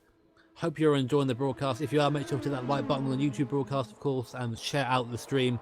Let's get everyone in here for what is going to be a fantastic race. And the sun now well and truly up at Bathurst. Headlights are going to be off soon. Still early in the morning, of course. Still got that early morning haze going on. RF2. It can look pretty, can't it, when it wants to? Certainly a lot worse looking games out there, isn't there? It looks very pretty right now. As there's Johnson's sliding out of the corners everywhere, just. Well, this is it, James. You'll get close coming out of Hell Corner, get into that section of the Witchwood car, and then pass into a quarry. You cannot afford. As I said, the Witchwood car gets very loose. They're backing it into the corner. I think this is going to be it now. Barron's are straight for the Witchwood car. Which way will James go? James goes to the inside, nice and early there. I think it's going to be past by the time we get to quarry. Side by side, then coming up to quarry corner. They're almost touching there, so close. The Witchwood car is fast and straight line, but not as fast as Sancho car. He brakes heavily into quarry, and that is the move made. And just in time, seconds. the Code 80 coming out there. So something's happened elsewhere on track. But James Johnson just about getting past before that 4, happens. 3, There it is. 2, What car? 1, code 80. Yeah, he timed that perfectly, didn't he? Because now we got the Code 80 coming out as well. Oh, that's the 27th place car. The number 9 that just stopped completely. Keep your foot on the brakes. Don't do that. Not again. So not quite sure what happened there. That's in Texas quarter car. There you go. That's Gets the running, engine running there. I think he stalled the engine, but it's running, and that is good. The number 9 car back up to speed, and I'm really enjoying that these Code 80s, when they are dealt with, are going back again. We aren't having the issue of a Code 80 and then waiting for 4 minutes or so. That McLaren is very damaged though. Yeah, that's crabbing big time. He's having to turn the wheel practically 90 degrees, going a straight line. I mean, I've had suspension damage, but nothing like that. That's going to be a really big repair time. Oh, he coming into turn 2, he was braking on the grass and just lost it into the inside wall. Huge suspension damage, and that was before he was even stopped going up the hill. We're going to try and get a replay on stream. Hopefully you guys can see this. This tool is a little bit scary at the best of times. But yeah, basically, as Bailey just said there, a bit of an issue there coming into T2, just on the inside, hits the grass and then round big time. But luckily that car now is on the limiter, so it can't go too fast. But you can see there, as we get a camera on it, that just how badly it is crabbing right now.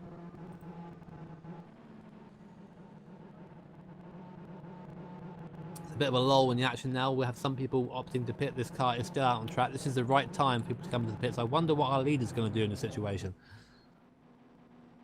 Yeah, it's going to be interesting to see what Taylor does. I mean, he's got 20 seconds to Johnson and Canglione. It's probably not going to be enough for...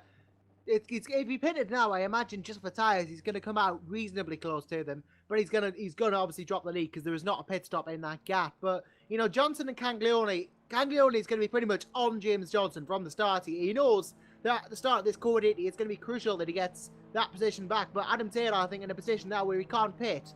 But he's in a decent enough position to at least try and gain some time before he does. Well, all of our top 3 cars are in front of the accident. They're in front of the car that's going around slowly. So there's a chance they'll come in and this is where you do pit. You come in, you maybe get tires, get some fuel, because this is essentially a free pit stop. Everyone is going around at 80 k's. You come to the pits, you lose so much less time pitting under code 80 than you do under yellow flag. Will Adam Taylor come into the pits? We're just going to watch him now, of course, is crawling down at 80 k's on the pit speed limiter. Here he comes into the pits now. This will likely, I think, it might be a full stop. It may be a full stop. It's hard to tell. We are getting to that window now. I think within the next 10 minutes of this car will be coming into the pits. So Adam Taylor's going to come in. We'll keep an eye if he takes tyres or not. And we'll see also what James Johnson does in that car behind. There was a message a little while ago confirming that Taylor did in fact take tyres. The difference was just Johnson repairing damage. The Witchwood car will be the only one of these top three that didn't take tyres, and they are carrying on. The Witchwood car, not the right option for them there. Although they are out of sequence, of course. Bear in mind, I think they pitted earlier under the other code 80. Taylor is taking tyres. Johnson into the pits as well. I think Gelato's coming into the pits now, so we should see the end of this code 80 very soon, and it's going to benefit the Caglioli team because I do believe they're going to take the they're going to take the lead of the race. 10 seconds until green flag. You got Taylor and Johnson behind who are going to be pitting. They're going to be at a disadvantage. 5. They'll take the lead, but of course, 3, bear in mind these guys 2, are both pitted on the 1, stop. green flag. Even now, even that they've gone green, as Taylor has been the one that's benefited the most from this. Perfect for him. Yeah, that is absolutely perfect. Always seems to go that way for Taylor, doesn't it? He comes into the pit right at the right time.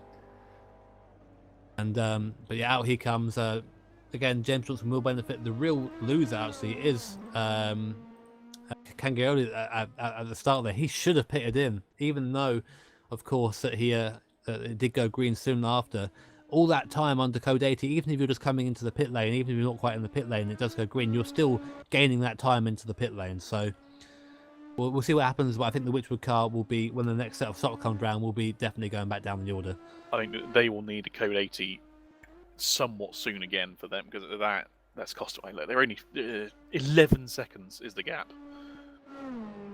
I mean, in the short term, they've gained because they're in the lead, but that is not really the right strategy. If you've got a code 80, you want to take advantage. Come in, get new tyres, because it is effectively free, but they're going to drop time to Taylor now, who's just pitted for those fresh tyres, and all of a sudden, you know, you're going to find that Zancho really hard challenging the Witchwood for the lead of the race.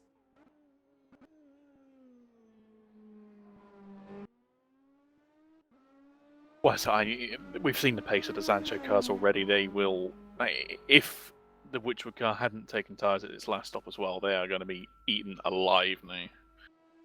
Yeah, they're going to get absolutely eaten alive. I just noticed, actually, the reason why Johnson took so long on the stop, there's been a driver change. You're all tying in the car now.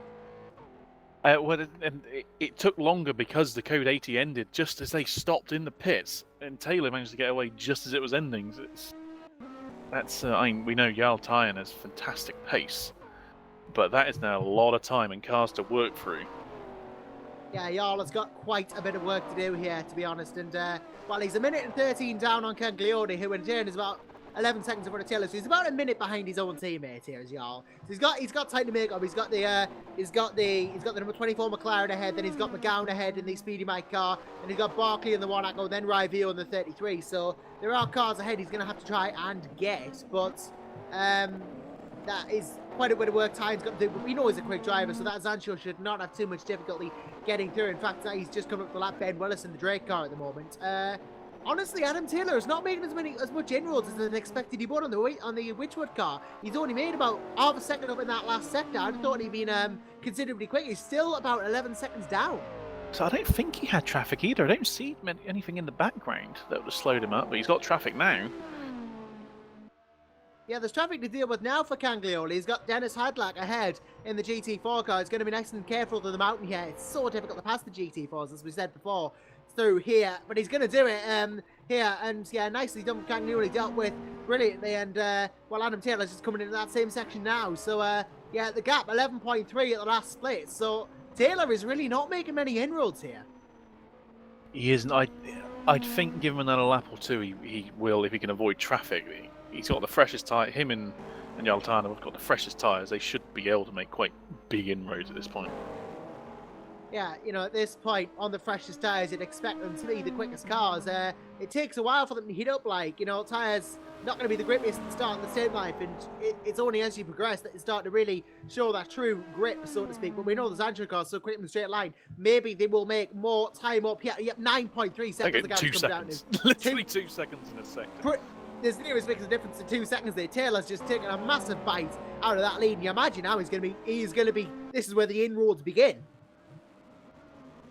Yeah, that speed, give him another 4 or 5 laps, he'll be right on him and past him again. It just depends on traffic. And we're seeing Jarl Tyan is catching to 6th place very quickly. Yeah, he's all over the back of Kurtz now. Tyan is right on the back of Coitz here for P6 in that McLaren, and he's doing a good job, let's be fair, but Tyan, we know, is so quick. He's caught right up to the back. He won't go through the mountain, obviously, because it's too difficult to overtake. But I imagine we'll have a look into we'll have a look after that. The speed he's caught up here, I can see him getting this done after the Forest Elbow. We know how fast this Ferrari is in a straight line as well. Yep, so here we go then. Tyan going to try and get the draft on the straight down into the chase here. And it's an overtaking opportunity in the chase, but you got to be careful. We saw Taylor fought with the GT400 do. Look at that, he's gotten through already. I don't think Coitz has fought that at all. I don't think there was much point to be on that. Ferrari is so fast at the moment.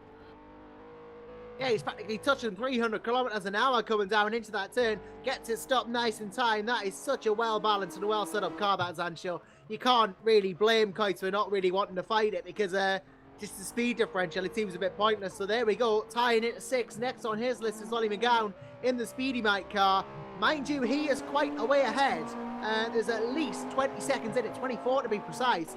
But McGowan, quite the talented driver in his own right in that number 13 car, and one of the top drivers, you could argue, in the field at the moment. So really got to, he's going to have a challenge here, y'all, but you wouldn't put it past him.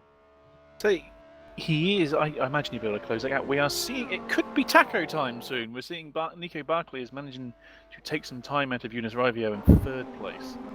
Yeah, good full. Well, be tackle time at this rate. Barkley in the one ankle car is taking chunks of time out of a Rivio. He's got Daniele Pizzo ahead to deal with in terms of traffic, but then he's got a clear run at that pink Ferrari. And Barkley is, again, we know him from BEC, is a very talented driver.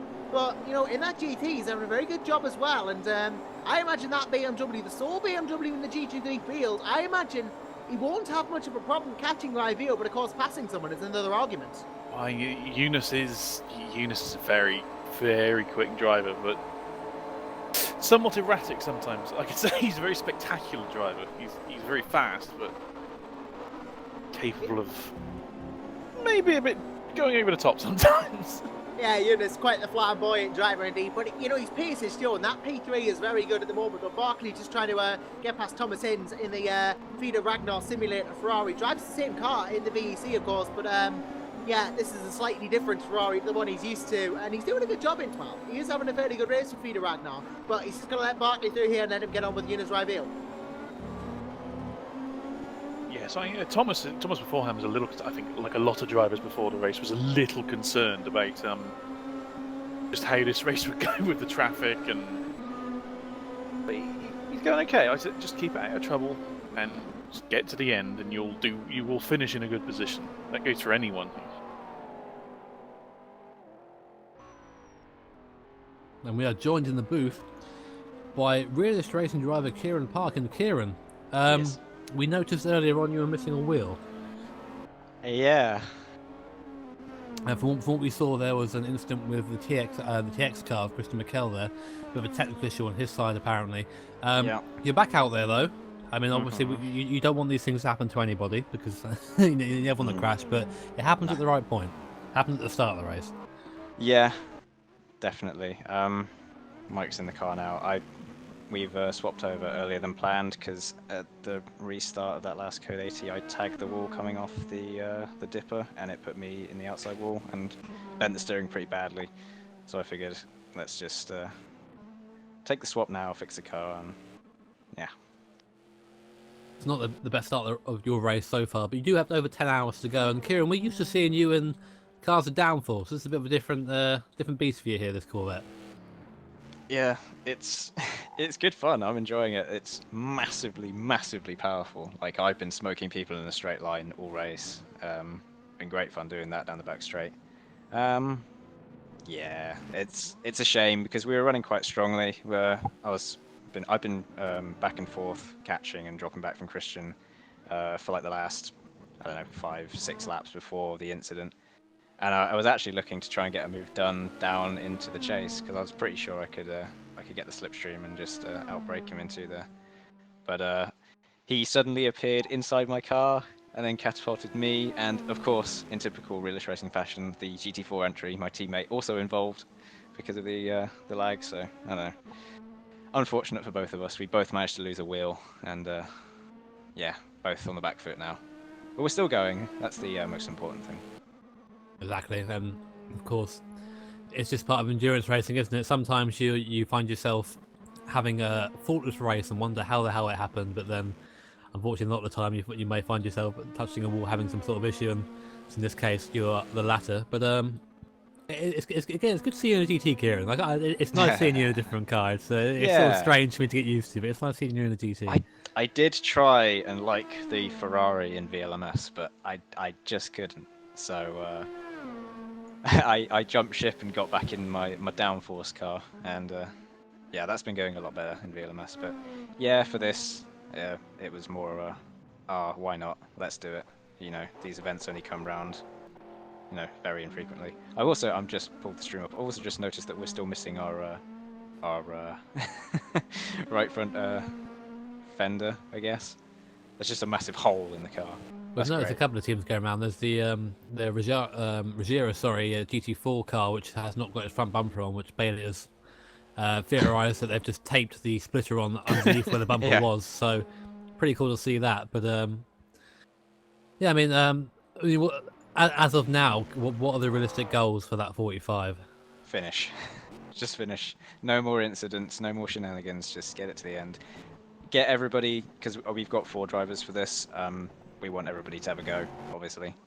But yeah, getting to the end now is the goal. We'll see what ground we can make up, because I mean, I think I came out the pits in 27th, 28th. We're running 24th now after stopping. I was up to 21st before I pitted. So, you know, anything can happen. Like, I was passing people because they'd gone in the pits because of incidents. I was passing people just on track. I was unlapping myself from certain people. So, you know, the car's still quick, and yeah, we'll see what Mike can do.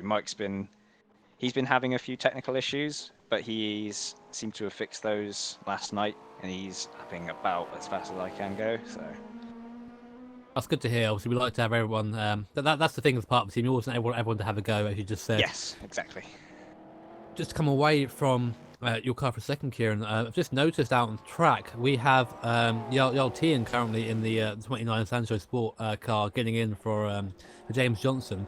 He not this lap but last lap he did the best lap of the race at 2:05.1, but last lap was a 2:01.5 2:01.1 even, so nearly a breaking into the 2-minute barrier, and it did a 2:01.9 in the last lap. So he is absolutely flying right now. And he took 2 seconds out of the car in front of McGowan. So again, that 29 car seems to be coming back from a not so great pit stop, but then seems to be just gaining a lot on the track. That car is so fast right now, Bailey. The 29 especially is extremely rapid, both in James Johnson's hands and now Jarl Tyan. We know Jarl himself is this fantastic ability.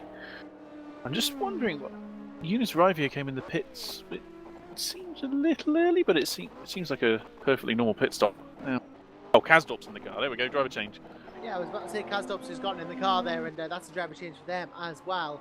And yeah, obviously Yuri Kazdorp, we know as well, quite talented driver in his own right, so going to hopefully see him do well. We had Yuri Kazdorp in here earlier saying how he just wanted to run around, he wasn't too bothered about pace, etc. But of course, he wasn't saying that when the car qualified second, was he? Well, I think Yuri would be quite happy in the car because he doesn't have to see so much of the exterior. He didn't seem too keen on the bright pink Ferrari you're seeing in your screens now.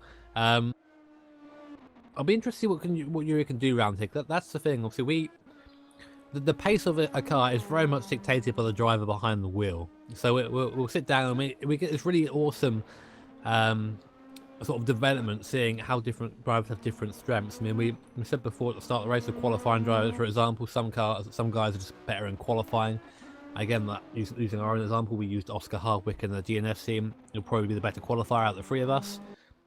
And there are people who are better in traffic. I'd say maybe on my good day, I'm the better in traffic, etc. It's just people have different strengths. And again, we can go back to my team and talk about Coin.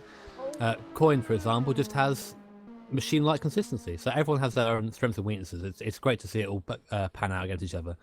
I was about to say, Adam Taylor's just taking the lead of race in style. He's used traffic to his advantage to get past Canglione. Caught him, I didn't even say that. But Canglione now just coming into the chase is absolutely giving Taylor serious strife here. This could be getting it straight back.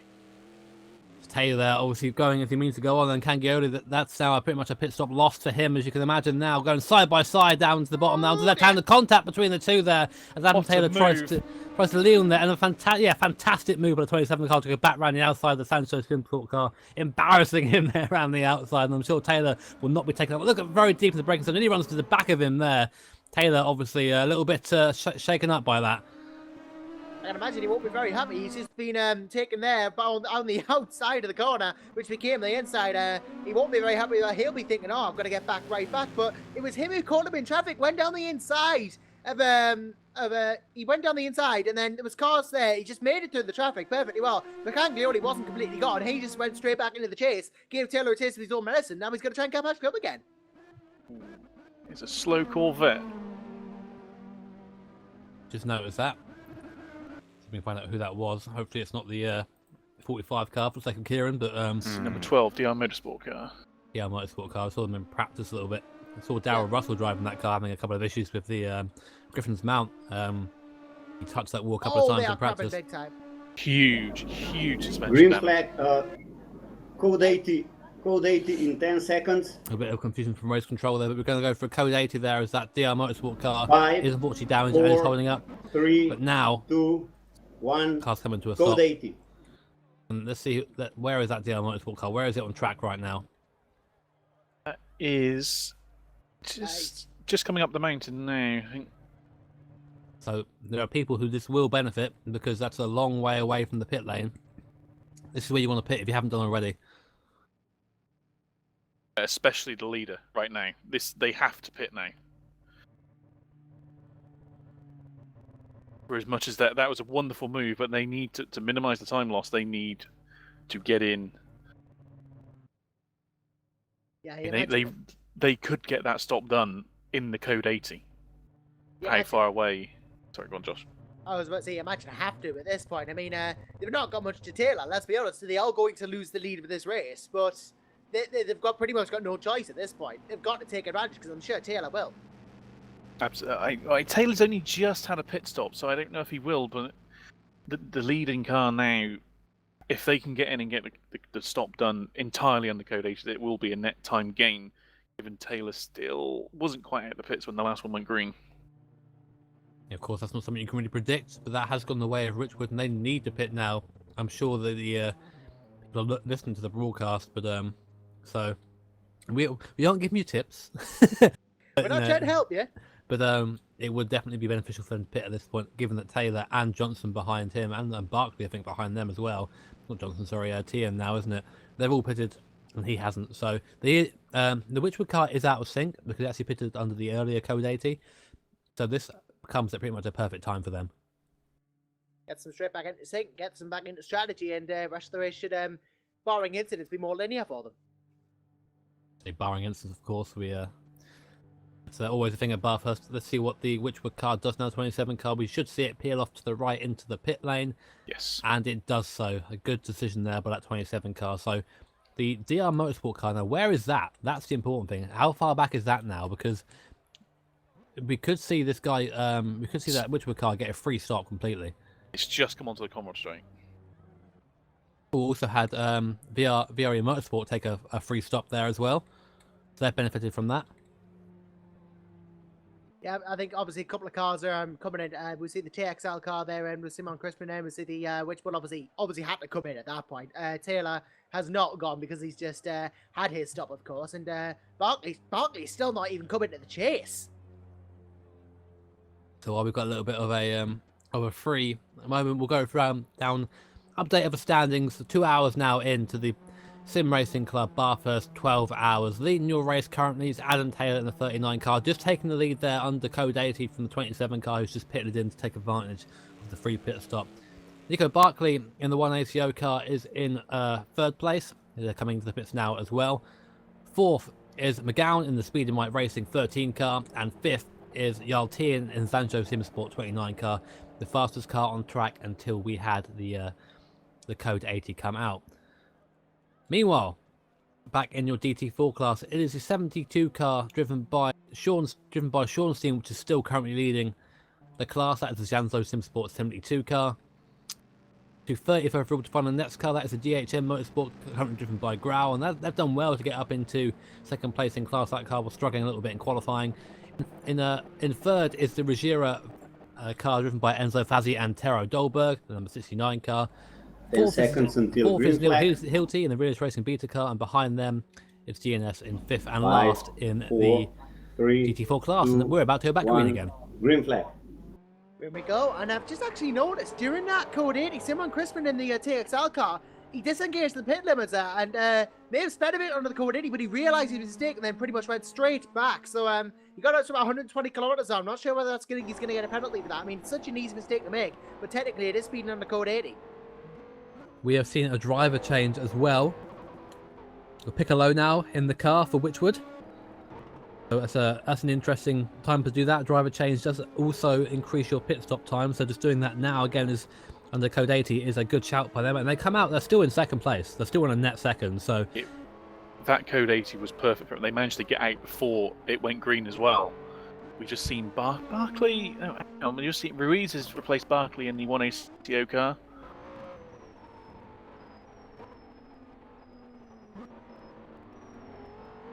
Yes, indeed. And that number 5, Z4, the lone Z4 in the field. Done pretty well to get up to third place. It's been a little bit anonymous, that car so far, really. I haven't seen much of it. It's just been sort of going around, which is the thing you really want to be in an endurance race. You want no one to know you're going around. You want no attention to your car whatsoever. You just want to go around, put in the laps, and that's what they're doing so far. Let's see what Ruiz can bring to the table, shall we? I was just watching Piccolo and it coming out of Forest Elbow. He was very lively behind Grau. But no, indeed, what 1ACO are doing is how you win races like this. It's just by doing nothing wrong and not being noticed. Well, saying that, they're about to be noticed because coming up behind them very fast is the 29 Zancho Simsport car. Yaltian at the wheel of that.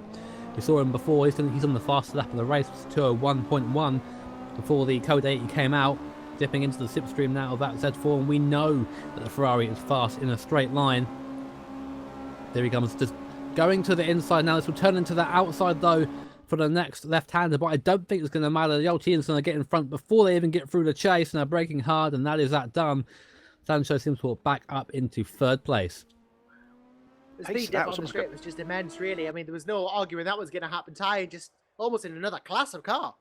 That's what I was about to say. It was a bit like a P1 against a P2. There was no problem. And we've heard Ed say that the car is running a little downforce, and there is proof if he needed it. But we are joined in the booth now by GNS driver Adam Hodgkinson. Adam, welcome. We've seen a couple of issues before the poor little GNS car out there. How's it been for you so far? An experience. Oh. I could say lots of bad words about lots of people. But it's probably not best for your broadcast.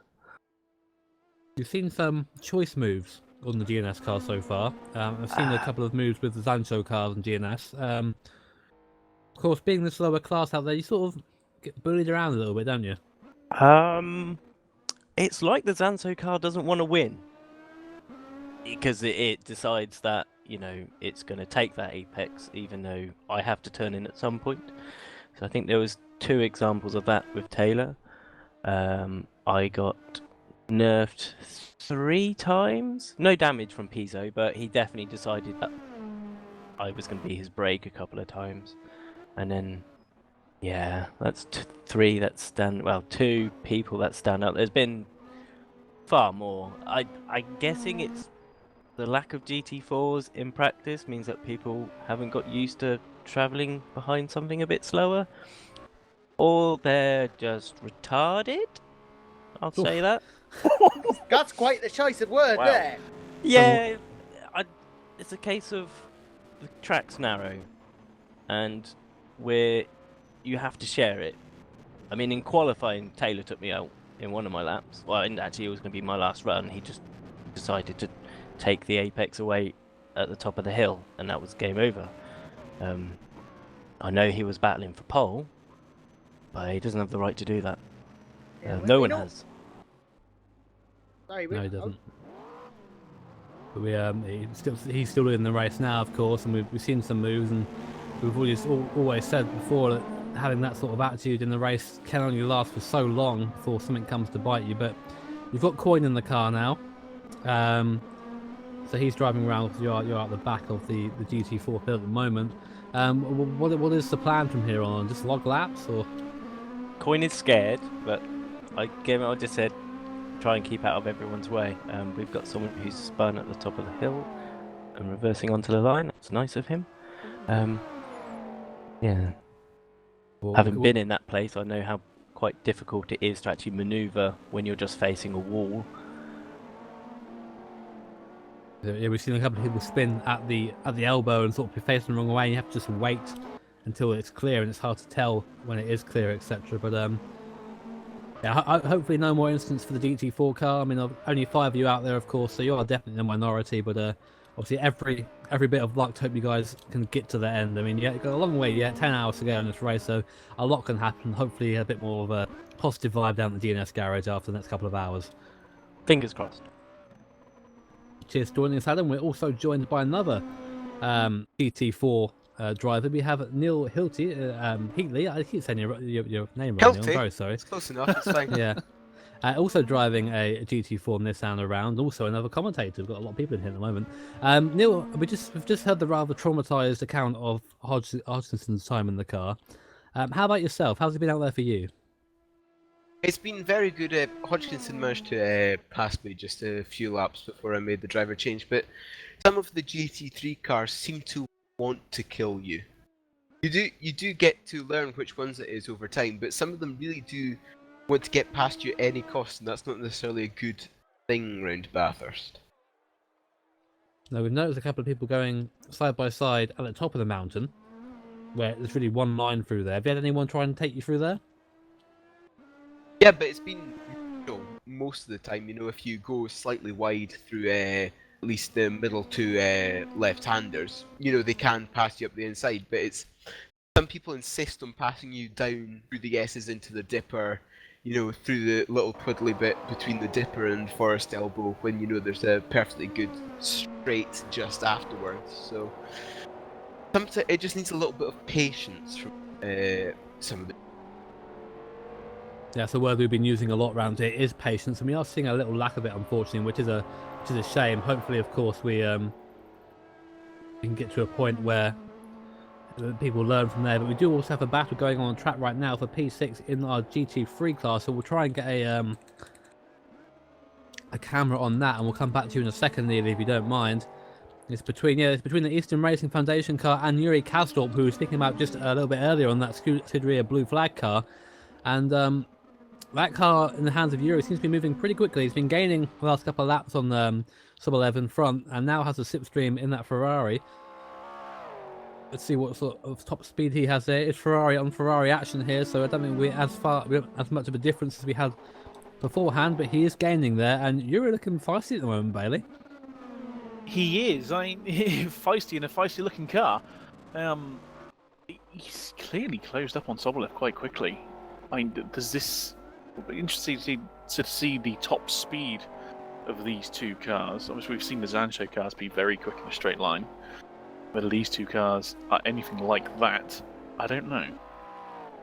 That's a good question for our GT4 guys who are currently still with us in here. Of course, a lot of the time people are battling when they come up behind you to overtake. Are you finding that's maybe influencing some of the overtaking decisions, not refusing to lose a second to the guy in front? I definitely think it is, especially when you've got people coming too wide out of first elbow. You're coming down Conrad straight, and you just don't know where to go. You know, it's that sort of thing. Also coming across the top of the mountain, say from Skyline all the way down to first elbow, you really can't pass there. You definitely have got people who are possibly a bit too aggressive, just trying to not lose enough time when there's clearly not enough space to pass there. Can be that way, and this will go back to our battle for 6th place as Yuri does close up to the back of the 42 car in front. Goes onto the grass, so Yuri's got that a little bit wrong, but he gets up the inside and makes it stick. Does he the 33 side by side? How did Yuri do that? Got onto the grass, got out of control, got back on the brakes again, and still made the move. That was fantastic. There we go. So I was going to say Sobolev did well as well to not turn in on Yuri there, and indeed he comes into the pit lane now. So Sobolev coming to the pit. So I wonder why he did pit under code 80. That wasn't too long ago, but that'll be a little time lost for them. But good control by Yuri there. I don't think he meant to do that. I don't think so. Somehow he just touched the brakes coming through the right-hander. Just his car was a little unsettled, but he did very well to slow it down. I was going to say with the code 80. Oh, sorry. It could be some of the thing with the code 80 pit stops is there are a lot of new drivers here, and they may not necessarily absolutely understand how they work and when the best time is to use them. That is a good thing to note there, especially in that situation. Something else, we're going to go back to Jarl Tian in the ever speedy 29 car. 3 seconds on the last lap, we took out the 27 car. 2:19 last lap. Substantial. We're seeing Piccolo has lost a. I don't actually. How much time has he lost since that code 80 pit stop? But he's only. He's not. 15 seconds, 17 seconds ahead of Tyne now. Tyne's under a minute behind Taylor.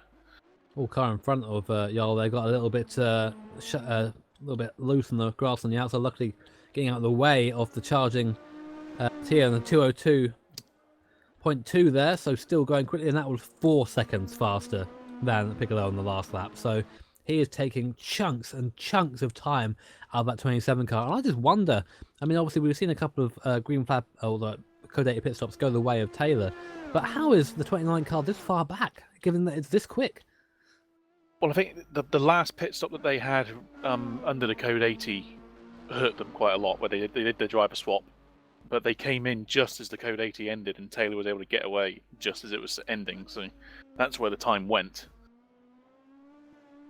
It's a bit of a shame for that 29 car. Go on, Josh, sorry. I was about to say, looking at the previous laps from Taylor, he's been in the 202s and the 203s. You know, he's not been the quickest car in the world. Tyne has been consistently in the 01s and 02s, so he's gaining on his teammate, but only about by a second a lap, so not really enough at the moment. But Piccolo ahead, doing a fairly good job in P2. He's been so slow, Piccolo. He's in the 205s and 206s. That's what's costing him. It may be traffic. We'll have to keep an eye on it. I don't think he's in car. Oh, Tian's round! 29 at the top of the mountain! Top of the mountain there! Not quite. We'll have to see if I can get a quick look at what happened there. But you were watching that live as it happened. He just got it loose coming over the top of Skyline, got it onto the wall, hit the wall quite hard there, nearly rolled. Very lucky not to. Boy, not to go over the wall. Very lucky not to go over the wall there. But that is the charge, I think, halted for now. How is that car? Is it crabbing? It doesn't look to have any suspension damage, which is a miraculous thing. I think he should just be able to get it going again. That is... Yeah. That could be one of the moments of the race right there. That was very, very lucky. I mean, that is decisive there. I'm not quite sure how he managed to keep that together. But it's still going. Will he pit in? We'll see. I mean, I'd imagine there'd be some sort of damage, but honestly, I think he's got away scot-free with that one because he's not come in. So he is a lucky, lucky boy. In all that, he lost only 4 seconds to Taylor. And only 2 seconds to Piccolo. That's ridiculous. Still going round. I mean, arguably that car should be a lot more bent, but I guess he got away with that one. I mean, and I'm sure there'll be a collective sigh of relief in the 29 garage after that. That was as close as we've seen to someone rolling, I think, so far. Well, he nearly joined Josh down the hill there, didn't he? He nearly did. Yeah, I was about to say, we'll have another one down the hill. Come and join the party. We've got snacks. With his barbecue, yeah. A bit of abseiling going on. That's interesting. That's what puts that to rest for now. We have the Eastern Racing Foundation car in the pit. Number 42 car. Still. It's still in the pit. No, so... it's. I can't actually see the car. You're right, nor can I. That might be a technical issue for them, so they're going to plummet down the order, though. That is going to benefit the Feeder Ragnar simulation car, currently driven by Thomas Hinds, the resident Australian in the SRC commentary team. Good to see him here. He said he was definitely looking forward to driving today, he said, because obviously driving at a home circuit is always a bit of fun. That's good to hear, because the other day he was a little nervous about the race. I think, like a lot of drivers were, with the way traffic works around here and how tough it is. But he's doing all right. Okay, and just passing him now is the VRE car, which is up into 7th place now. That VRE car making good progress. I mean, definitely not the fastest car out there, but in the hands of Holtzkamp, it's been very safe, and they've been definitely benefited from a couple of these Code 80s so far. Yeah, since dropping down to 13th earlier on, they've had a pretty solid comeback. Yeah, that VRA car in a very nice place at the moment, that P7. You know, may have had, as you said, problems before, but they're doing a very, very good job. And only the first car that's been lapped, actually, the top 6, the only cars on the lead lap at the moment, though Casdorp is not that far from Taylor, but a good race so far from the VRE boys. Yeah, I agree. They've had a very good run of things, and hopefully it can continue. Just watching, having a bit of an interesting scrabble here as Claude Junior Jordan is looking very out of shape at the moment. Not looking good at all. Yeah, he's going very slowly. He seems to be holding up the cars behind him as well, which are full position. Sorry, that's Jordan Claude Jr., sorry. I think what it is he's trying to get past Golder in the realish car there, but he can't get through, and that's the thing. As I said before, you got to be so quick to the mountain to get past the GT4s, and Jordan just could not get past Golder there. He's gotten through now, but he's going to lose serious time with the car behind. Yeah, Browdegum here. It's just Browdegum's called right back over the Blackhawk. An interesting one. They're going back down the straight. He looked really messy though. I think we're going to have an overtaking opportunity there. Big look up the inside there. Browdegum, and that is a move made for 18th position. Blackhawk Racing go up into 18th position there. Really quite late on the brakes there, but made it stick, and that is a nice clean overtake there for P18. Yeah, I don't know what's happening with Jordan here. He went straight to the inside. I don't know whether he just didn't want to fight Browdegum or what, but he's just not having a fantastic run of it these last couple of corners. At least Franco Scarlett is still a while behind mine, so Jordan's focus at the moment is going to be Browdegum. We've just had United Racing teams come into the pits from 7th spot, and that's going to promote the VRE car up into 6th place now, so another position for the VRE car. Seems that the German Ferrari connection's going well here in Bathurst. They're running very good races. As I said, Tony Ukic has just gone into the United Racing car there in P7. Rona behind in the Speedy Night, still ways behind, so no real competition at the moment. Sergei Yashin has still not gotten back out, so that is a problem for them. Can be. I'm just watching Yaltian. A bit of a slow lap last time around, but still faster than the cars behind and in front of him. So still going strong, even with that that big biff in the wall that we saw just a couple of laps ago. A bit scary for that team. The fact that car's even in a race after that is a bit of a surprise. Let alone being able to maintain the gap at about a minute to Taylor. He's now only 14 seconds back from Piccolo. Just using time hand over fist. Yeah. He is. Oh! I've heard just something. had a massive shunt into turn 2. Oh yeah, that is a big one. The number 5 car, the 1ACO car there. Before. Oh, Let's have a look what happened at that, because we can't get our replay working for us. Let's have a look. He just seems to get a bit out of shape coming downhill, then gets off to the outside and then hits the tyre wall head on. How is that? And then drives into the way of the 11 car. What was going on there, Ruiz? That was awful driving after the incident. So, I mean, that's 2 cars affected by that, and I have no idea how that 5 car is still running. 2, Well, it is a One miracle. We've got a cool code 80 80. coming in, unsurprisingly, but they just absolutely Robinson Crusoe themselves into the wall there. Just hit it pretty much, just must have got offline on a break, and it's so easy to do. Just make one mistake and you hit that car. That is going to be a big lengthy repair for the Warnaco team, and it's more than likely going to promote Yuri Kazdorp into 4th place. It will do. Obviously, that'll be a long time for them, and that'll be BRE up into 5th as well.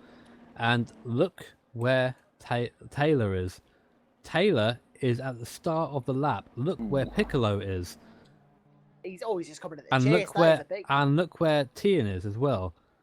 That is a big, big gap. Adam Taylor's got some serious advantage time going on here. He could probably No. afford 2 pit stops in No there. way. No. Taylor. What we're saying, Taylor is going to be at the risk here because they're going to get a free pit stop to the 27 and the 29 if they choose to do so. 27 has not been out for that long though. Don't know if they will because where was that car again? Now, sorry. Oh. It was right at the start. It's right at the start of the lap. They're definitely in front of it. Actually, that is a fair point. I didn't realise that. Yeah, they are going to get a free pit stop, and Taylor's not. Yes. Looking at the wrong car. Don't mind me. So Taylor, then his gap will come down. I'll be very surprised if we don't see either Piccolo or Tian come in. Bear in mind that obviously we had the 27 car Piccolo in quite recently for their scheduled stop. It seemed, or actually it was under code 80, but you get the idea. Driver stop there. So they might come in for a splash. Let's see what the 29 is going to do. The Porsche in front's coming in. And in comes the 29. Piccolo did not stop. No, Piccolo stayed out. There. Well, it's not that long since they did pit though, so Yeah, still it would have only been a fuel top up. I don't know. This benefits the 29 car the most. Yeah. This is a massive, massive benefit for them. Yeah, But will they take tyres? Because the one ASO car is just coming down the straight now. The 29 car should be out before the code 80 clears. 29 is taking tyres as well.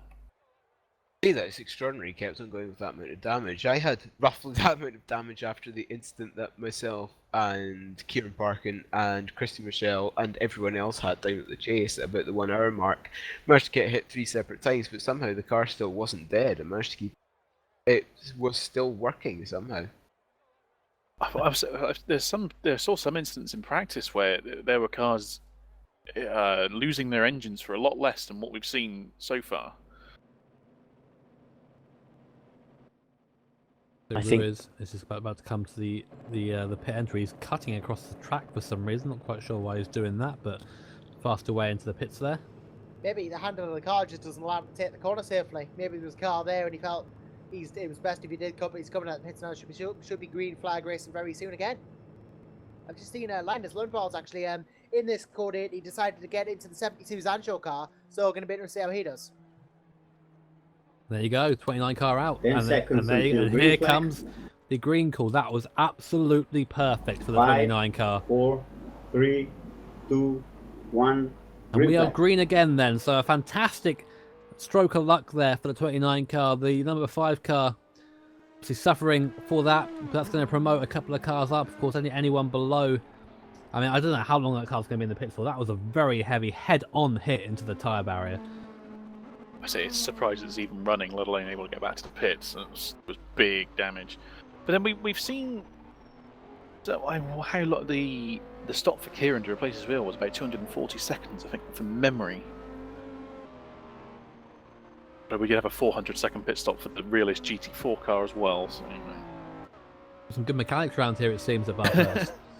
Yeah, it just doesn't seem like the pit times are definitely not as long as like in the likes of VLMS and VEC. So some very good mechanics have got out here today fixing the cars up. I think they're well versed at fixing cars around Bathurst, to be honest. I know. I was going to say the amount of times that you'd expect maybe it's such a tough circuit. They'd be well versed with fixing cars. The mechanics around here. But I'll be interested to see what happens when Taylor comes in. We'll see what happens, I guess.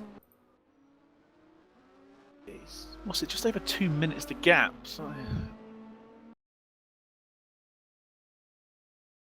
Yeah, there's. And we are joined by Frederick Schornstein. Thanks for joining us, Frederick. How's it been out there for you? Yeah, quite good. I just had one incident where I had a bit of understeer, touched the wall very slightly, and got a slight GT3 tap from behind, but nearly no damage, and we were just really lucky the code 80 ended when we had the driver swap done and the guy just left the pit lane. So 10 meters behind the pit lane, code 80 was going green. So really lucky. Because no, of course you've got Lundvall in the car now. Yep. I mean, it's been pretty much a perfect start for you guys. I mean, Zancho in general, I mean, you're first and third in GT3 and you're first in the GT4. It's been a pretty dream start to the race for you guys.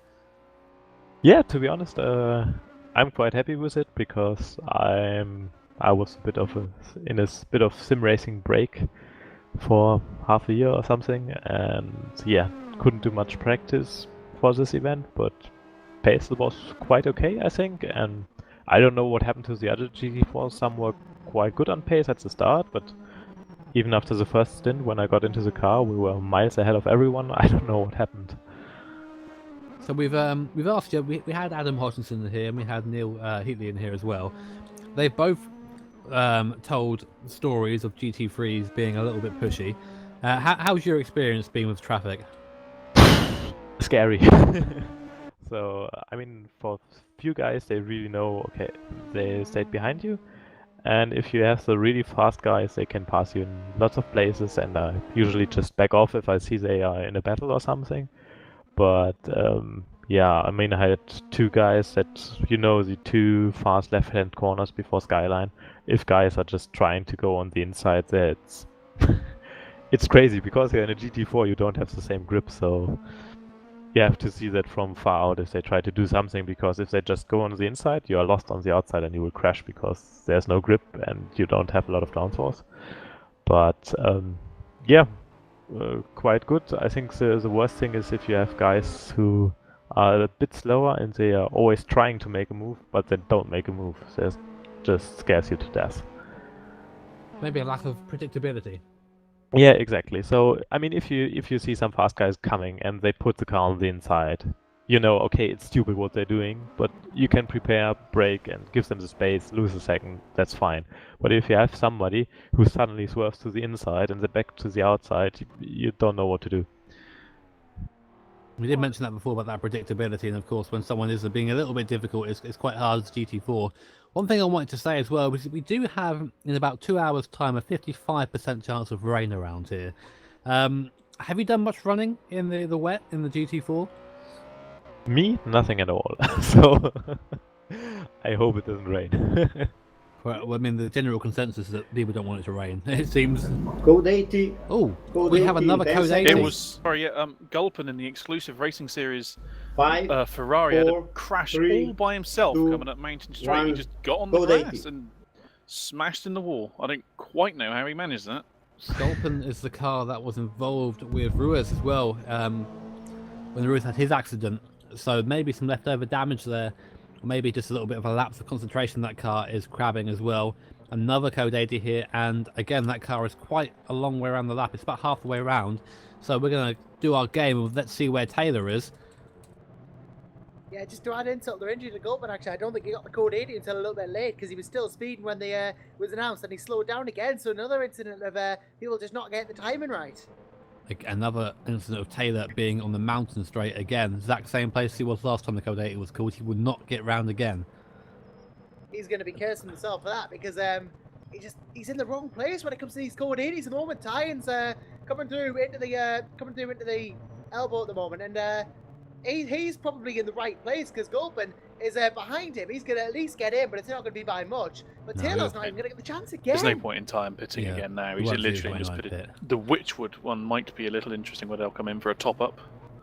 I'd be surprised if they don't. I mean, that's again two sort of opportunities there. We know they are not too long into their stint, but a top up is still pretty much free at this point. So you'd be sort of foolish not to take it. I mean, from what we've seen so far, I think these tyres can probably do just over a stint in terms of being okay. I think anything beyond that, they start to wear a little bit. So it isn't too bad coming in now, taking just fuel. Let's see what he does. We'll get a camera on him very quickly. He's coming down just under the bridge now, and he stays out. Interesting. I mean, I thought they might have come in for a top up, but fair enough if they're already so far in the stint. There's not really that much of a point because they'll still be quite high on levels of tyres and fuel. Interesting. We'll see all that benefits to Witchwood as they go on. Of course, in that position, I would have definitely pitted the team, but that's something to think about for another day. No one else is going to benefit from that because the car is behind Tian and in front of Kasdorp, Holzkamp, etc. But the VRE car up to 5th. Continuing their steady climb. They're just staying out of trouble, really, aren't they? They might be a lap down on Taylor, but they're staying out of trouble, and it could lead to a good result of this, right? Because that's really all you need to do. I don't think they're focusing on the lead to they're just when you're in that sort of battle, when you're in that sort of race, you just focus on the cars immediately around you. And yeah, I mean, when it's like Taylor, I mean, we'll talk about pace, and both the Sancho cars are going to win over a sprint, definitely. But this is not a sprint; this is an endurance race at one of the most challenging circuits in the world. So anything can happen right now. I mean, I know that's going to be the most overused saying of the day. I think anything can happen, but it's true. Like there are endless possibilities. 10 seconds until green flag. Green flag coming in about 10 seconds. We've got. 5, So 4, we've seen already with 3, Jarl Tyan, 2, he's already had an incident. 1, We've seen Taylor green with some flag. extremely aggressive moves. But anything could happen in this race. The leaders are not immune to incidents and accidents. They're not, and you only have to go back to Sebring. We saw Vires. We saw Vires take themselves, and I think the Talking Door car, I think we'll see in their class as well, both out of the lead with a crash at Sunset Bend. So, and that was a good 6 or 7 hours into the race. So, you never know. But we'll see. We'll go back to green now, and we'll keep an eye on obviously the cars around. Let's go check in with GNS car, shall we? They're currently the last runner. They are last in class right now, but they are pootling around as they do.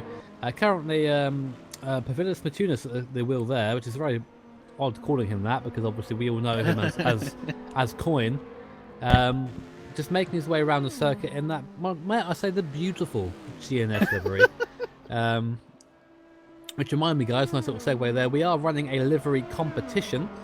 It's on the SRC Facebook page, so go check out the SimRacing.Club Facebook page.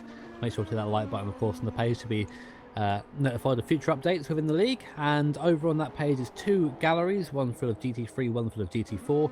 Go and click like on the cars you like best. You can go like them all if you want, but of course, if you want one to win, you're better off not liking other ones. But there is the glorious GNS livery, and nice to see Mr. Ainsley Harriott making an appearance in that livery in the back there. It's always nice to see a bit of Ainsley, isn't it? It is the meme machine, that GNS car. It is. I mean, no front-wheel drive, unfortunately, so the drivers are not at home in this rear-wheel drive peasantry car, but they're doing okay out there. They're doing all right.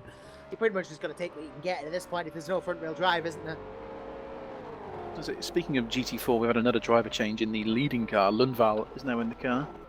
And obviously we knew that because Sean Steen came up into the chat here, but we just didn't cover it, I don't think. But Sean Steen is still here.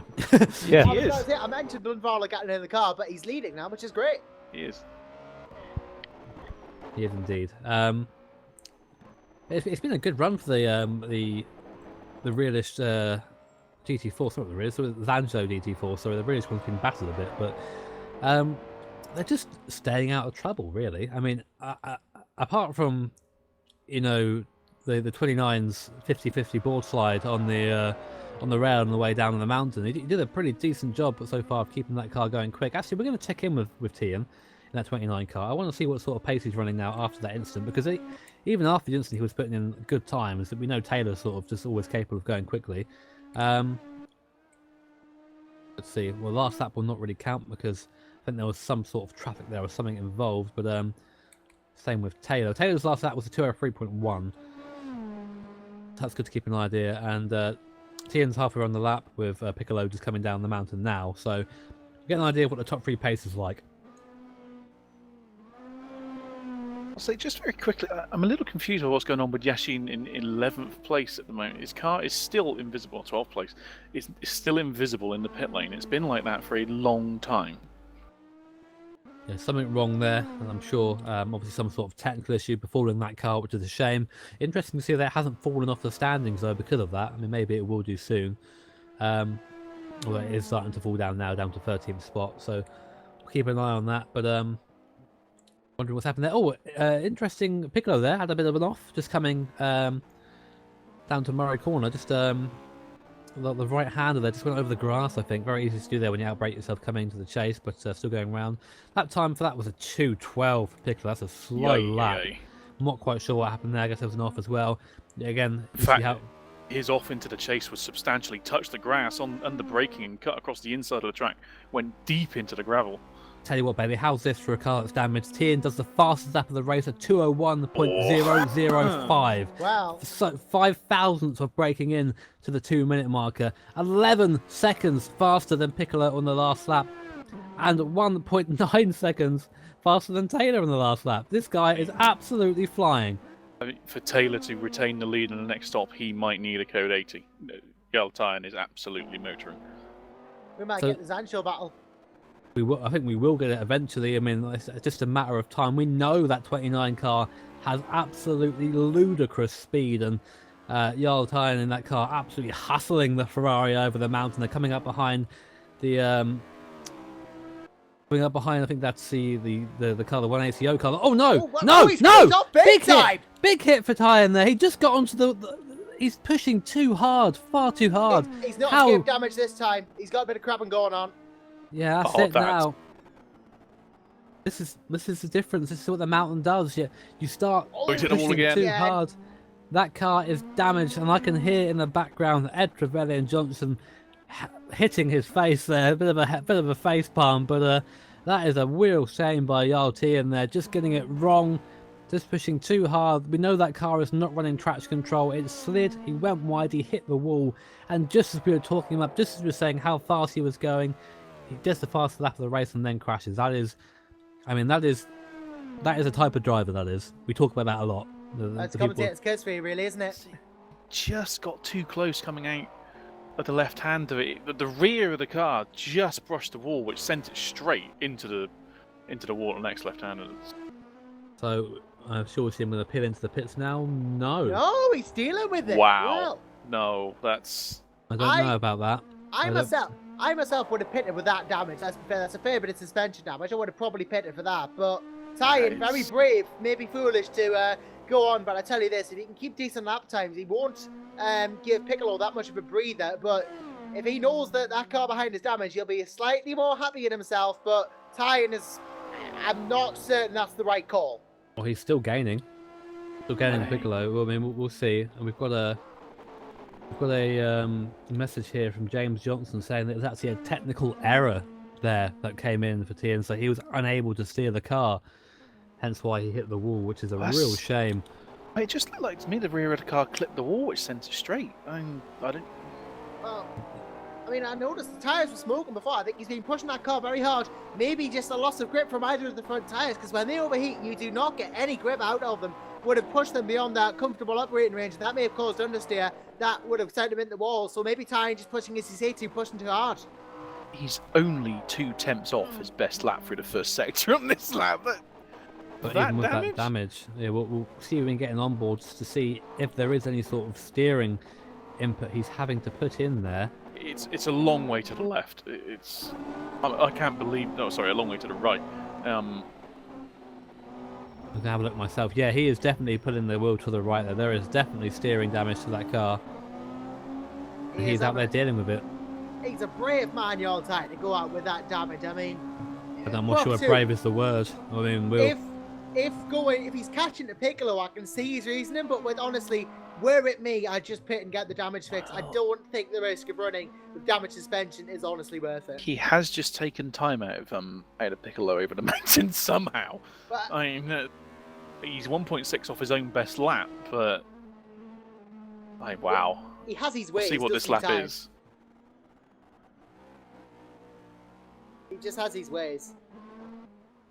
The Tyne comes across the line now. Let's see what sort of lap time it is. 2:03.2, 2.5 seconds faster than Piccolo in front, and still, and actually faster than Taylor. So I don't know what he's doing out there, but he's doing something right. To be honest, minor suspension damage isn't hard to deal with, and for Tyne that might be quite minor. I mean, it's only about 10-15 degrees to the right, let's be fair, so might just be able to deal with it, but it's always a concern. It's more safety of other drivers we worry about in the situation, of course, because it may be the car snaps at a moment that you can't predict because the car is damaged and you hit someone else. In that case, then it's a selfish action. But of course, racing in itself is a selfish action. So we'll see. As you see, just him getting a little bit sideways there, coming into the cutting. Going okay though, it seems for now. Going all right. Amazed, I really am. That's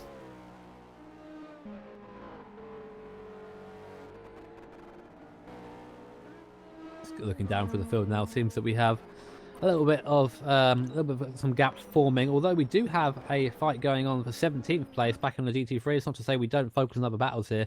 Black Hawk Racing have found themselves back behind Jordan Claus Jr.'s car at the moment, coming down to going through the chase, and that number 6 car's been going pretty quickly, but it is missing. I guess the front panel. I guess the bonnet really, but the weight saving.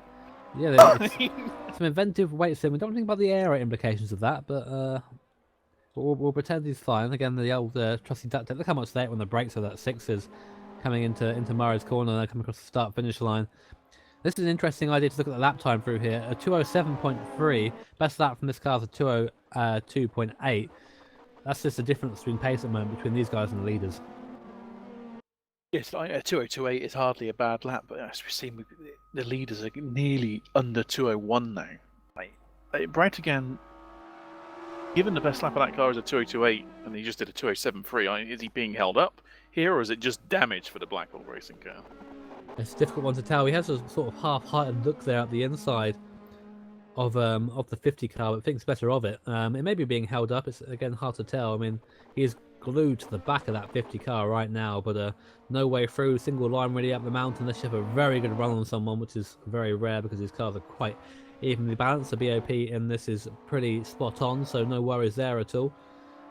Just coming again, these series of left-handers, so difficult to get right, but yet you're expected to do so time after time after time again in these endurance races. And we talk about having a rhythm when driving, and the rhythm's fine enough round here once you get into it, but of course it gets broken by lap traffic. It's so and that's where it becomes very difficult when you're driving around here. In fact, Brightigan there, look, he was really fighting the back end of the car coming down the hill. But it's rhythm. To maintain rhythm in a top class car is extremely difficult. Said earlier, when you come across slower cars through really fast flowing sections of track, it's so hard just to wait and be patient and not make a silly move. It's so tempting, but you just got to resist it every now and then. I can vouch for that. It was just so difficult to deal with all the traffic before for me, and it was pretty much, for me, I mean, in my case, it was lapping, letting cars through pretty much every single moment of the track. But I can imagine even for lapping cars and trying to get through, it would be difficult around here, and then it just offsets your rhythm, and you got to get back into the groove. But speaking back into the groove, I don't mean to detract from this fantastic battle that we already have between Jordan and Brightigan, but the gap between Piccolo and Tyan is now less than 3 seconds, and this is considering Tyan has damage. It is. Our cameras have been on that for a couple of seconds now, and last lap time was 2.6 seconds quicker than Piccolo. Adam Taylor is lapping. Adam Taylor needed his fastest lap of the race last lap, so he's turning it up a little bit. But 203.7 there from Tyan, with that damage, and still 1.7 seconds faster than Piccolo. That Witchwood car, it seems, really is not quite on the pace of where it sort of is in terms of lap position, etc. But it's still running very well up in there in second place. Just the pace isn't quite there at the moment, it seems, which is allowing the damaged Zancho SimSport car to pull up to the back of that car. And I wonder how long it's going to be before we see an overtake for second place. You can see the crabbing that Tyan has coming up Mountain Straight. That's the fact he's able to gain this time is quite extraordinary. It is, isn't it? That Zancho car really hooked up, even though through there he is wobbling a little bit, and you have to wonder what sort of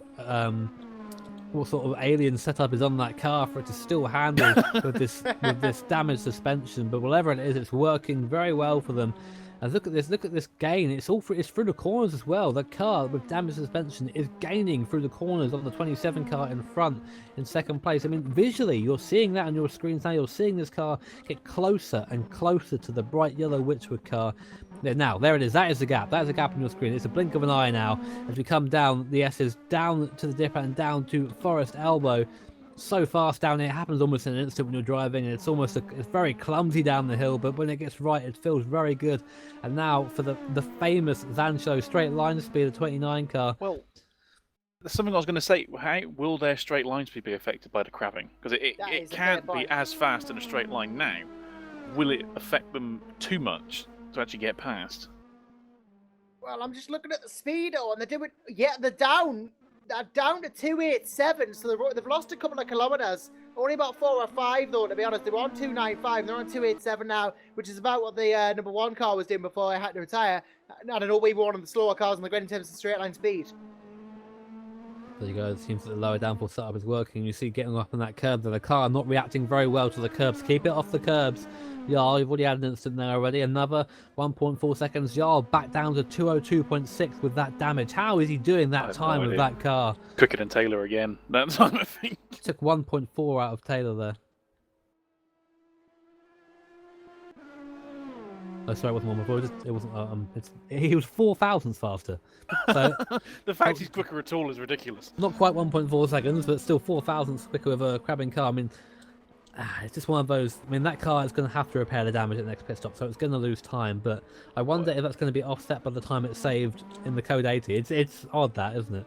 I mean, even if they don't repair damage at the next stop, they'll have to do it surely for the next driver. Because I mean, Jarl is clearly somewhat adjusted to it, but to give another driver that level of damage would be unfair. Yeah, I wouldn't do the same to any of my drivers, to be honest. They're going to have to fix that. The problem they face is that in these cars, you don't do everything at once. It's everything happens after each other. So they'll fill the fuel up, then they'll do the tyres, then they'll do the damage, and it all stacks up, so they are going to lose a lot of time fixing that damage if it's anything significant. Look at this now, right on the back of the Witchwood car, so close to the 29 car, gaining over the mountain. We've got a bit of traffic coming up, a bit of GT4. Oh look, is that the Sancho car? No, it's not. Sorry, I thought the Sancho car was a realist racing car there. That could have been good for Jarl, couldn't it? But doesn't matter now in the slipstream, even with the damaged car. Watch this Ferrari fly in the slipstream. Here we go then, gaining, still gaining. Going to pull out to the left-hand side now. Will that car hold on the outside with that damage? Oh, Jarl goes extreme outside. It's now going to be on the inside, coming now, breaking down to the cutting, goes up the inside, somehow gets it stopped, and then moves up to second place. What a drive by Jarl Tien with this broken car. Oh, props to him for that. That was something special. It takes a lot of nerve to make such a move with a damaged car, and Jarl has just gone straight through there, and Piccolo must be thinking, hold on, he's got damage and he's past me. Something's up here, man. I mean, now he dived that GT4 a little bit into turn 1. You've got to be careful with that. There's sometimes get a bit of miscommunication. That GT4 is a little bit tardy into T1 on the turn-in, but some drivers see that as an opportunity to go, oh, okay, how be so I go? And luckily, it seems that Jarl's actually going to get this GT4 before Quarry, and Piccolo is not. So there you go. Another thing for tying that lap is, despite passing another car, he gained time on Taylor again. Maybe Taylor's just taking a bit easier now. Now he's out in front, but I mean, he's that was 204.46, and that was a 206.6. He must be dropping time somewhere or making some sort of mistakes. Traffic, I imagine, because look at the traffic now for Jarl in front of him. It's obviously traffic round here is a massive factor. I mean, any sort of time off the average you can pretty much attribute to traffic around here. But Jarl sideways through there. What? Calm it down, Jarl. You've already battered the car. It's already damaged. You need to get into a rhythm now, and you need to get into a nice sustainable rhythm. That's the important thing. You see there, look, getting the rear end. He's trying too hard. Well, he's already had 2 substantial incidents, and another one. How much more can that car take? I was about to say, this is exactly how he got the damage in the first place, by pushing too hard. Now he's got Gulpin ahead, Brownie got him ahead. He wants to lap all these guys, and he's got a damaged car, but he needs to be so careful here. Porsche they're putting onto the grass for whatever reason. But that's that through, and now coming past the 11 car, we saw damage earlier caused an earlier code 80. Jarl getting a little bit of a nice little tow along here from the lapped cars. Well, this could be dangerous going for the chase. No, up the inside nice and clean, that's good. And the gap to Piccolo already. Look, can't see him anymore. There he is, just coming to shot now. We're in a helicopter view, just into shot now. Gap's up to about 3 seconds already. I think we'll see Tyne take more time out of Taylor this lap. Taylor did a 206.6 last time round. Yeah, I mentioned that may have been traffic for Taylor, and well, Tyne going to come around the start-finish here. He is going to set a 2:03.4, so unless Taylor goes similar like that, he's going to lose even more time. Just keeping an eye now on Adam Taylor. I mean, the gap is substantial. It's pretty much half a lap or so at the moment. It's well over a minute at the time, so it's not going to come down quickly. Adam can really afford to relax a little bit. He doesn't need to be pushing the car so much now. He's got a nice little buffer behind him. There's, he's experienced traffic. And in comes Taylor for a green flag pit stop. So this will be interesting to see where he comes out after this, because we know again that the 29 car had the time to come in for that pit stop. So this is where we're going to see the time gain. This is where we're going to see the time gain on Adam Taylor. I say, even despite Tyne's pit stop, this should still be a gain, because he hasn't lost that much time in terms of the actual relative gap with his incidents. We will see, and this is one to watch. So we'll keep an eye on Tyne. We'll see where he is. Taylor is stationary in the pits right now as Tyne makes his way back down the mountain, just past where he had his earlier incident with the barrier there, somehow managing to keep things going. 2:03.4 last lap for Tyne, so he took out 3 seconds even before the pit stop. It's like a full service for Taylor as well. Going to be tyres, fuel. No damage on that car, I don't think. We've seen any biffs for the 39 car, as opposed to the 29 car, which is running around, crabbing around the circuit right now and still lapping as one of the fastest cars on the track. I reckon we may see a couple of driver swaps, Jamie. Actually, I've just seen David Hart is in the pits there, but Adam Farmer. Jodowski's in the car. I figured that may be a driver swap actually for the Zancho car. I thought Jodowski was a Zancho driver, and he is. I reckon Adam Farmer will be getting in the number 37 Porsche as well. He's in the pits in P12, and the one was David Hart. I imagine that'll be a driver swap. But yeah, Jodowski in the car, how we know from VEC how good Erhan is, but not really seen him much in the GT. So it'll be very interesting to see how he goes. We're being told at the moment that the lead GT4 car is in the pits with damage. So we aren't quite sure what happened there, but it's a Lundvall in the pits in that Zancho SimSport car. So starting to come a bit unhinged for Zancho now. A couple of mistakes come into play. I'm not sure what happened with the car, with the GT4 car. I mean, I guess Arkham's razor would be that it may have been some sort of incident with the GT3 car, but we'll wait until we can get that confirmed for you. And then come across the line now comes Grau, the GHM Motorsport car. And that's the lead change there. So GHM Motorsport going to first in the GT4 class. Oh, oh my goodness, mate! The GT4 leader touched the wall coming towards McPhillamy Park, but collected one of the Zancho cars. Which one was that? It was Jajowski coming out of the pit lane. He just missed him. Big hit for Lundvall. I think this will be an extremely long pit stop, crabbing all the way down the mountain. That won't be good for them. I'm interested why we didn't get a code 80 for that. I guess the car was moving fast enough, but that's a nice break for the GHM Motorsport car, who again has been a little bit anonymous because, well, there's not much. The GT4 class is quite spread right now. There's again only 5 cars in the class and 1 in the pits, but this could be the chance for the DNS car to not be last anymore. We'll see how long the pit stop was. It was a big hit. That's going to be a long stop, I reckon. Lundvall is still in the pit, so very unfortunate for that Zancho team. A very strong showing up until now. Yeah, they were having a fantastic race, and Lundvall just coming out of the pits now. Actually, I imagine they are going to have lost significant time to the car ahead. But, you know, it's not as big a stop as you would have imagined for them. Lundvall coming out now, and good on him for that. Enzo Fauzi behind in the car behind. He's way behind. He's not going to catch up. So Lundvall will stay second. Sort of got a bit lucky there, didn't they, really? I mean, that could have been a lot worse for those guys than the Zancho GT4, but they're in, so they're out again, back into second place, so not too much time lost. The gap at the front has come right down now, of course, because of the pit stop. We have a driver change in the 39 car. Adam Taylor out, and Jodowski in.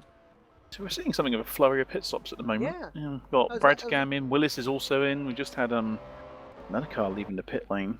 Yeah, we said the Scania car leaving in 22nd. Willis in, though, as well as Bradicom. I actually imagine Shane Chance will be getting in that car. To be honest, I see him there. So Chancellor should be swapping out from Bradicom. And yeah, that'll be Black Hawk in the pit stops. So just keeping one eye now on lap times. Obviously, Jodowski is a new factor in this race. We know that Jarl is quick. He's driving with a damaged car right now. We don't know the 39's pace again. Jarl just getting it wrong, going over Skyline and going wide again. Seen him do that quite a few times so far, just the rear end of the car. Maybe with that a bit less rear downforce and a little bit more damage, the car is being a little bit more feisty at the rear end. I've seen it sort of bite a couple of times now. I'm wondering how many times it's going to be before it bites just that one time too many. The 21 VRE Porsche has significant damage at the moment. He's in P27, crabbing all over the place. Let's see if we can get a camera on that. So not a good sign for the VRE guys. There it is, Virtual Entertainment Porsche. It's going slowly. I'm not sure if it's slow enough to warrant a code 80. I don't think it is. I think it's going fast enough. Oh, he did it coming out of the last corner, so couldn't actually get to the pit lane. That's unfortunate. So he's been going around. That's massive time loss for this 21 car. Not only is he hitting the wall again, not only has he damaged the car, he's damaged it in the worst possible place, and it's just not running very quick right now. But bit of a break for the 34 car though, of course. That means it might gain a place. But the 21 car right now looking very sorry for itself.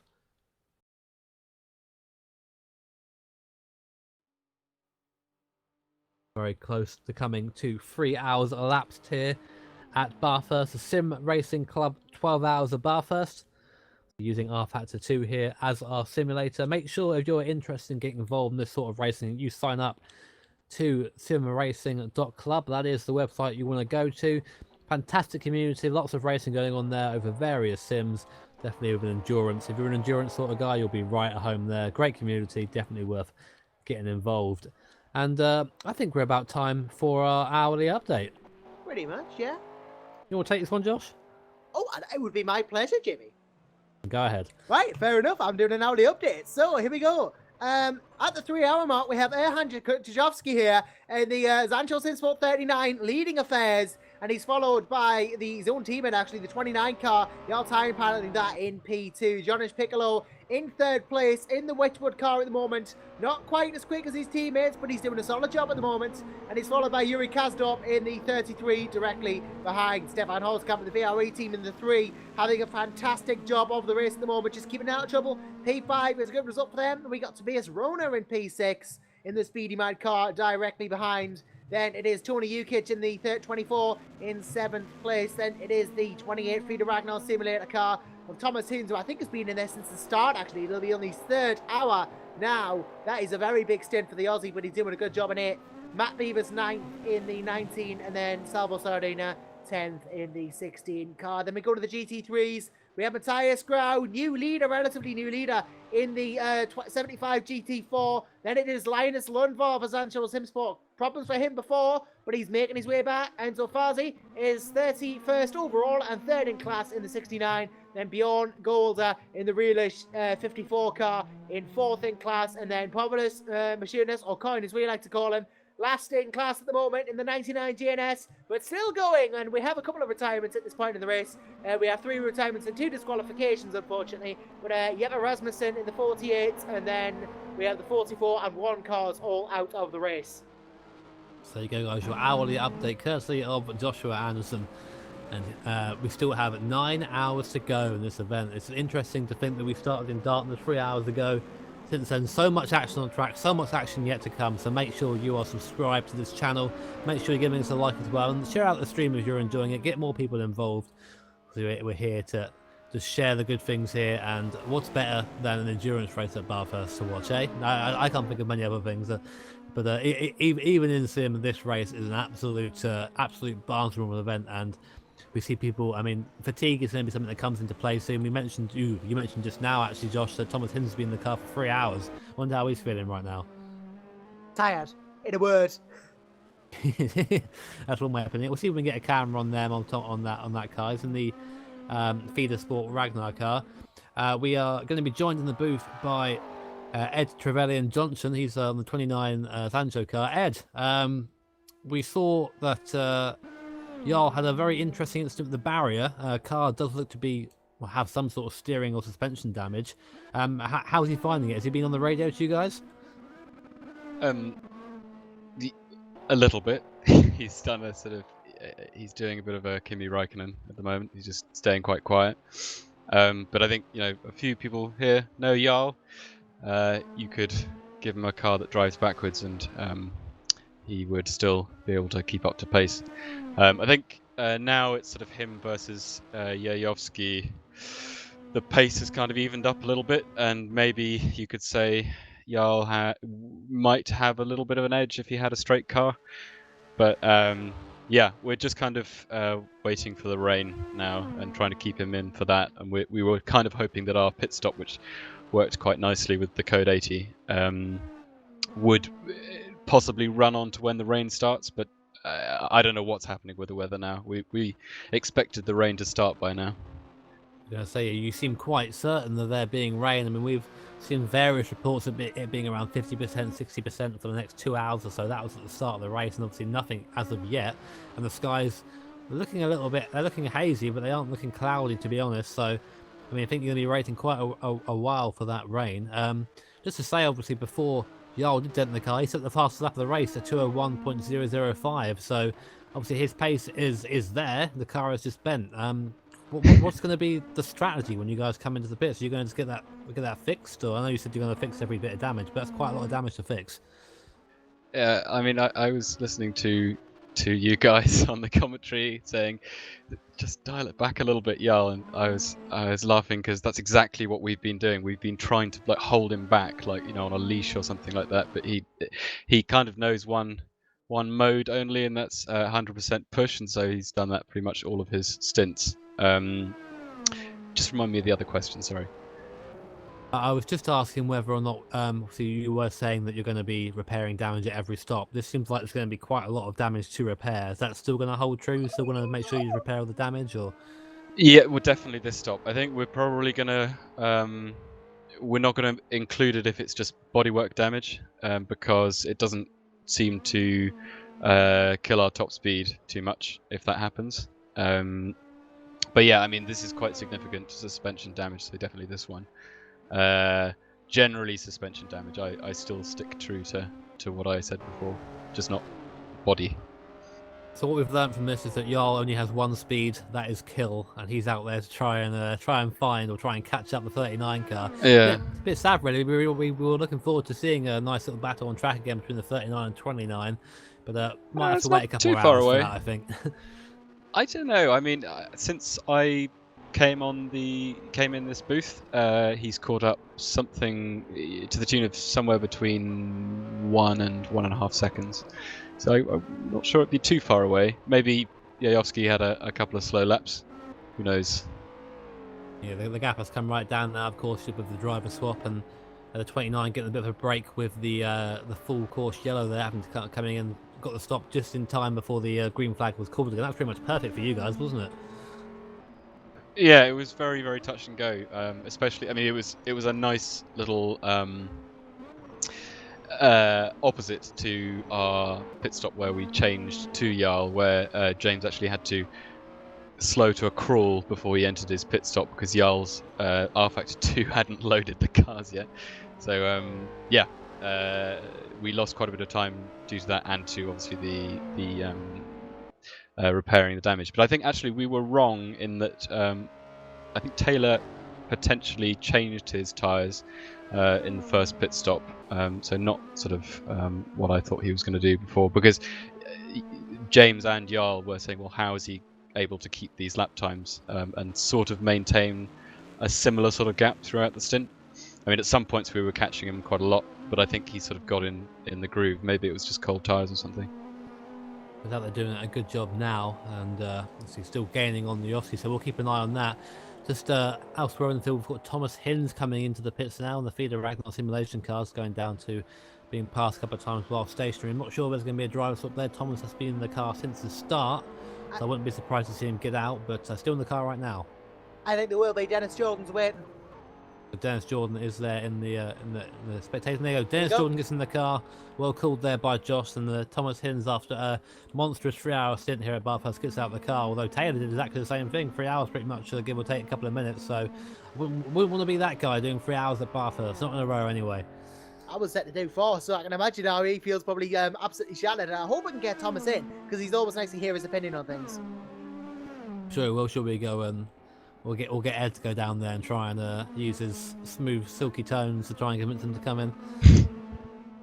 Yeah. We'll keep an eye on that, Jordan. We'll see what Dennis Jordan has to bring to the table in terms of lap time. Best lap from Thomas was 2:04.1, so we'll see if we can maybe progress with that as time goes on. We've got a yellow flag in the first sector, might just be for pit stop. Seems to have a constant yellow flag around here, it seems, at this point.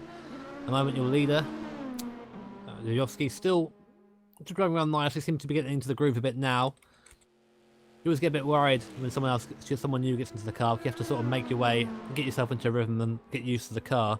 So they're just lapping some GT traffic there, getting past the VRE Ferrari, who almost loses it himself on the grass there. That Ferrari, I keep talking about VRE, they're still in 5th place, which is very impressive. I think they're just been lapped there, or relapped I should say, by Jovski, but still in 5th place. Good run for that VRE car as it dives into the pits. I was about to say, here they come, and well, I wonder if there'll be a driver change here, because Holt's camp we know is yeah, actually, you know what? I think there is going to be. I think Sebastian Kunzel will be getting in that car, another VRE driver, and I imagine he'll be getting in. In fact, speaking of potential driver changes, keep an eye on the TXL Corvette. Christian Michel is waiting to get in that, I think. Yeah, we had Christian earlier having issues with some technical issues, which caused a massive crash between himself, the Real Racing GT4, and the Real Racing Corvette, actually losing Kieran Parkin, who was driving at the time, to lose a wheel. Very fortunate that the mechanics had a spare one lying around, it seems. So that got whacked back on. That car is back out on track. I haven't checked in with that car for a while, but that car is currently sitting in 19th place. Again, a couple of places. Mike Bell at the wheel of that Corvette. And I sort of like the livery on that Corvette. I'm not usually a fan of liveries that have too much white in, apart from, of course, the DNS car, 'cause that's the best. But it looks nice. I mean, it's up there. It's up there in the GT liveries for me. Yeah, I mean, Real Racing know how to make that colour scheme work. We've seen them in VLMS, we've seen them in the other series they do. They know how to make that colour scheme work. We do have a livery competition going on, by the way, on the Facebook page. So go ahead and go vote in that. Just vote for your favourite livery. And yeah, we have that going on, and yeah. Yeah, basically go to that competition. Just go whack your like on the car you like best, of course, and then we'll give you an idea in the race of who's won that. I'm just trying so hard to say don't. I'm trying so hard not to say vote for Cosmo, because that would be so biased. But you have now. Go vote. Get I don't mind. I don't care about that. Vote for GNS. It's the best car. I would. But yeah, we've heard that 9th place is closing in on 8th. That is the TXL racing cars we just mentioned just now. Christian McCall waiting at the side to get into the car, but they're closing on the Scuderia GT Italia car. Salvo Sardina at the wheel of that right now. They're in the same frame as it is, so that's something to keep an eye on. Is that a front left quarter missing from the Corvette? It may well be. There's been a couple of Corvettes going around with sort of bits missing from it at the moment, but doesn't seem to be affecting the car too much, it seems, so still going around strong. I think you are right, Ed. Just watching. I mean, as I say, I'm a few seconds back because I'm watching the stream, but about half the field is missing something off their cars. This certainly seems to have been a race of attrition so far. I think with the amount of debris people have lost, you could build another GT3 car. There you go. The Junkman GT3, and that TXL racing car is closing. That Corvette very fast straight line. We had Kieran come in here early saying how the Corvette seems to have a lot of power, very quick in a straight line. And look at the gap there, the GT4 car hindering the GT Italia car a little bit, and now the TXL racing car just make their way around the GT4 coming up to the cutting now. Oh, into the wall hard there, a little bit of a graze actually. Lucky not to lose the other quarter panel on the front right there. That could have been another weight saving scheme going on for the TXL racing guys. So this is what happens sometimes. I find people get a little bit excited when they catch someone and start driving a little bit erratically, and you see these incidents start coming into play. Yeah, sometimes you just got to be very careful here. I've just noticed that Edgar Reith coming out of the pits. We've got a couple of people in, Matt Beavis and Jonas Piccolo both in the pits here. I'm not sure whether driver swaps are going to be happening there. I imagine with Piccolo, he's been in for a while, so there's a possibility. Beavis, again, he's been in for a long while as well, so maybe going to be driver swap there as well. Perhaps. TXL racing car losing a bit of time over the mountain. Seems that the about a 16 car GT Italia car, just a bit more speed throughout the corners, but again then the mighty V8 from the Corvette pulls it back in down the straight. So both cars missing bits of bodywork, so both cars have been in the wars, and a lot of the battle still to go with 8 hours and 48 minutes left remaining on the clock. It's great to see two stalwarts of the VEC racing each other in this kind of one-off event. So you got GT Italia pretty much, I think. I mean, they're called something slightly different, aren't they? But it's basically GT Italia in the McLaren, and then then TXL, who won LMP1 in season 7 of the VEC. So I mean, both incredibly quick cars. It's nice to see them racing again. It's always good to see the people on track, and then comes Chrisman into the pits then, so that'll likely be for a driver change. As Josh mentioned before, we're looking like we probably are going to see Christian Mikel get in the car now, but we'll wait and confirm actually when we know. Sebastian Kunze in the car now for VRE. That car is back down to 7th place after it stopped. We'll get a see if we can get a camera on him, shall we? If we can. And now Sebastian, I know Sebastian personally, and I sort of know I've raced against them, both him and Stefan Holzkamp before in various leagues. And my experience is that Stefan is probably the quicker driver. So we may see maybe a more conservative approach from the VRE guys so far. Although saying that, what they've been doing right now is logging laps. I've not seen any sort of extravagant behaviour from Stefan at all so far. Sebastian, although maybe a little bit slower than Stefan, is usually a safe pair of hands, so I don't see any sort of fireworks going so far. That's what you need over this course, this race. I mean, we talk about pace a lot, we talk about how Jarl Tyan was going very fast before his biff with the wall, but again, that's what it was. He was going fast and he hit a wall. I mean, we've not seen that sort of behaviour from VRE so far. I just want to also point out that just behind this, it's the Ferrari, isn't it? Yes. Just behind it is Jonge Piccolo, however you pronounce that, who has done his pit stop. Sorry if you've already pointed this out, but so there's a bigger gap now between 3rd and 2nd. So it'll be interesting to see whether he makes up some time with his new tyres. There is, and behind him is Kastorp in the pink car there. So that is the position on circuit. Mm. So that's interesting. Yuri Kastorp seemed to have really pulled in a bit of time now. I think that that Witchwood car's been struggling for pace a little bit, it seems, as time's gone on. Not quite as it was before. I was really expecting that Scuderia Blue Flag, I think it's called, to be really up there. So yeah, I would think this is a pretty easy job potentially for Kastorp. They're very, very quick. They've got that car very hooked up. I think they were the only other cars other than the two Zancho GT3s practice to get into the 50. And here we go. Oh, contact! The VRE car hits the wall. I was just saying how safe a pair of hands Sebastian Kunze was, and he hits the wall ahead of this battle here. Goes to the inside to let them through, I think. Side by side, which was going to hit there. Oh, this is not going to end well.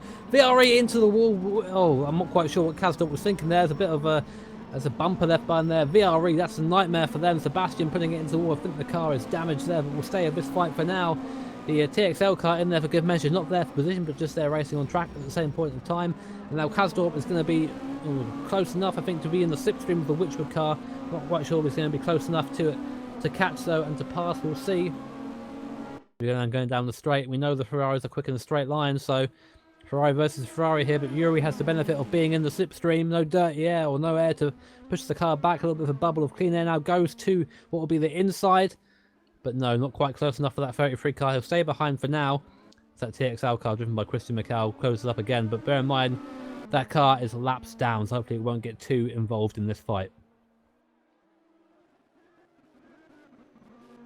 They're coming around. Go on, buddy. I was going to assume my connection sorted itself out.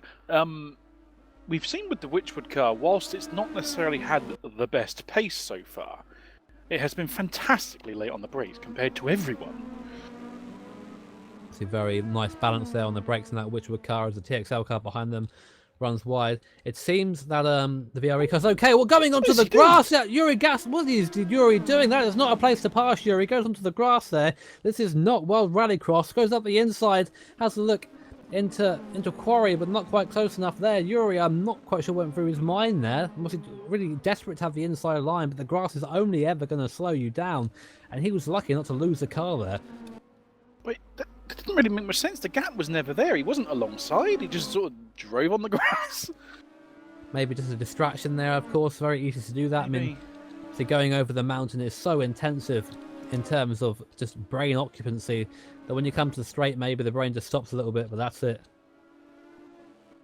He's not the first we've seen do it either today. He's the second or third driver that's just driven on the grass. But I know he's clearly a lot quicker at the moment. But as we've seen, like I said, the Witchwood car has been good on the brakes. Even Taylor came back past. The Witchwood car just hit the wall on the inside there, and now contact with just about keeping that there. You see now this. You're saying the Witchwood car being good on the brakes, but through there a little bit messy, a bit of contact with each wall on the way through, just for good measure. And now again, Yuri a bit close. We've got a better view this time, looking down from the trackside helicopter in the slipstream now. Deepest goes to the inside, then pulls back again, touches the car in front. Yuri, what? Just needs to settle down a little bit. Now. He does Witchwood car out in the brakes again, side by side. Car is pushed wide, Witchwood is off, and then Yuri takes the place. So the Scuderia blue flag car up into third. A little bit messy on the way past, but position is a position.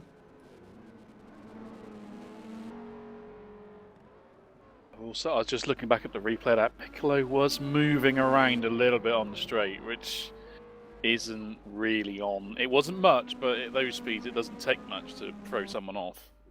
Yeah, what Bailey means there by moving around is that general accepted rule in racing is that when you are defending a corner, you can make one move to defend, and it cannot be a reactionary move. So if the guy behind you pulls to the left, you can't then pull to the left to block him. You have to make your move early and predictably, and then force the car to go around, usually the long way around there. It seems Piccolo actually changed his mind a couple of times throughout. I've just watched it as well, and at that sort of speed, it's enough for damage to happen. So Yuri there, maybe the running into the back was just being caught by surprise, I think, there. But contact at that speed is always scary. It's like I say, all it takes is you only have to move a few centimeters going at that speed, and it's enough to throw someone off. Being told there's been a GT4 clash in the pit lane. I'm not seeing it here. Maybe it's just happened before us, but the GT4 leader is back to being Lundvall again in the Sancho SimSport car, so I think there's been a pit stop there somewhere. So nice to see that Sancho car has recovered well from the damage earlier. I'm surprised though it's got away so scot-free, to be honest. Just having a look to see what that's about. While we're keeping an eye on that, I'll just quickly update you on your situation for the overall lead. Johan Jujovski is leading in the 39 Sancho SimSport car. Gap down to Jarl Tyne it's about 20 seconds or so now, a bit longer. The lap times are from Jarl are starting to fall off a bit now. We expect him to pit in fairly soon as well. He will be fixing the damage, as Ed has told us. It will be a long stop for the 29 car, which is going to put them down a bit further on, but hopefully then the car will be straight again, which will allow whoever's driving to get the maximum. Because before they're biff the wall, they were going over Skyline, we saw the fastest lap out of Jarl Tyne, a 2:01.005. Just quickly for Tyne as well, it wouldn't surprise me if having to push the car like that with the damage is wearing the tyres even more. And on the GT4 thing, we had Golder coming into the pits in the Realish racing car, just turning across the nose of the GHM car, which was just being released from his box. So there was a little bit of contact, but I think they're both okay. Okay, interesting to see. Good to know. What's that now? Obviously, thank everybody who is there watching the broadcast live on the SimRacing.Club YouTube channel. If you are new to the channel, make sure to hit that subscribe button. Plenty more broadcasts to come for you guys, of course. And we are available on social media as well. The SimRacing.Club Facebook page, where we're currently running a livery competition where you can vote for your favourite livery of the race. There's a gallery over there, so make sure to go like the image you think is the best livery in both GT3 and GT4. And we are also available on Twitter at SimRacing.Club, and you are available to talk to us there. Do you want about the race, ask us questions, whatever you want to do, hashtag SRC Bathurst 12H.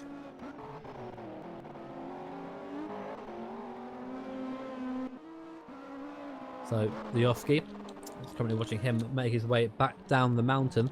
Not quite found the ultimate pace that we've seen from Taylor. I mean, I've seen him around the hovering around the sort of the mid 202s, which is by no means slow at all, but obviously comparing to the teammates a little bit slower.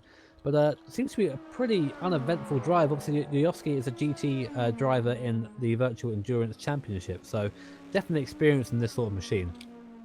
Yes, yeah, we've seen him pedal the Aston Martin for TDR quite quickly in VC in the last few rounds. We've seen Ham be quick in other cars, in other series as well. The man knows what he's doing. And round here, as we've seen with the 29 car, perhaps his approach here is going to be the right one. That's given the damage to the 29. He doesn't really need to risk a whole lot. We still got just over 8.5 hours to go, just to ease it round. They said there's a massive pit stop coming for the 29 as well. So. I think he heard me because he just put in his best lap of the stint, 2:02.059, which is only a 2/10 off Adam Taylor's best lap. So I guess I'll shut up now. We don't know what we're doing. No. Yeah, making his way past some GT traffic there. You will see occasionally the drivers flashing the other drivers. Now, back when I started endurance racing, that used to really frustrate me when people flash you on the way past. But having now driven as part of the LMP1 class in the Virtual Endurance Championship for three seasons now, you understand why people flash the lights. It isn't a get out of the way. It is a I am here, see me. It's completely different. And of course, you do see people using the lights for other various things, which we won't really go into. But in that, I think it's a good idea to have it for that sense, to have it for the just see me, you know. Yeah, obviously having just tie and basically drift around. Oh no! That Yoski, that was Piccolo in the wall. Piccolo in the wall in front of our leader. He spun coming down the hill there. He's still trying to get it turned round. He is stationary in a very dangerous part of the circuit.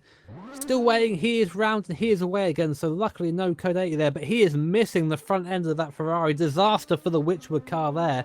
Talking about flashing lights. He's got no lights left now. So here he comes, coming down to Forest Elbow. He's going to have to pit. That is substantial damage to the front end of that car. And that is going to promote both the United Racing teams and probably the Speedy Mike Racing teams up a position. But that car is going to have to pit now. The car just got a little unsettled over the bump, under braking, and it looked quite innocuous at first, but the car was quite violently chucked up into the air and just couldn't hold it. It's a shame there, so he's going to have to come into the pits, and obviously that lack of front bumper, I mean the splitter, again, maybe some duct tape on the fly. Is he going to pit in? He does. Okay, that's for the better. He has to, surely. I thought for a moment that he was going to just pull a tyre and just drive around with a bent car for a while, but don't think that he can put that on. I mean, the pace from Piccolo hasn't been comparable to his teammate up to now, unfortunately. But here he goes into the pits, and hopefully not a long stop for them. I mean, if they've got away with it just being front end damage, they should be okay. But it depends if they've picked up any suspension damage as well. We will see. They're in the pits now. We'll keep you updated with that as we know. You've just seen on your screen now United Racing car go up into 4th place, so good job for them. You picking the wheel there?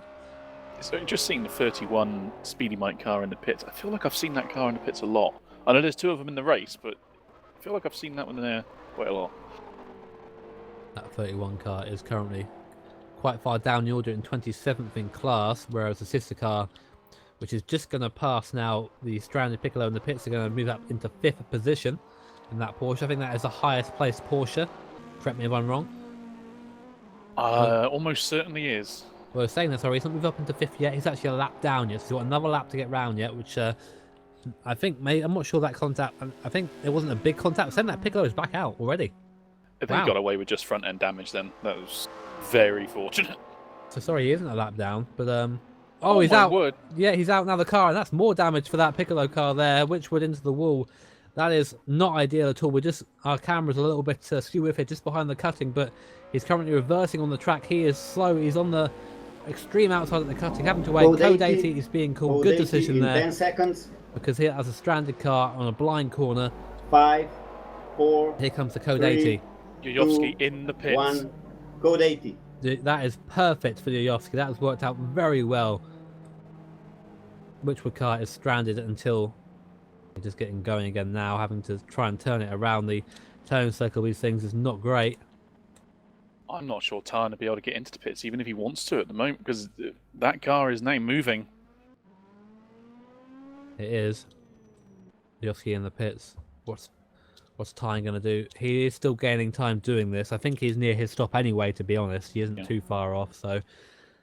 Although I think this will be a very short code 80, he's going to come in the pits now. He's still gaining time in the pit lane, so this is the best thing for Tyne. But Yovsky, perfect. Absolutely perfect for them in the pits now. Pretty much a free stop. How much can the 29 benefit from the slow car? I'm not sure, though, if Piccolo is up to speed, though, or not. We saw him struggling a bit.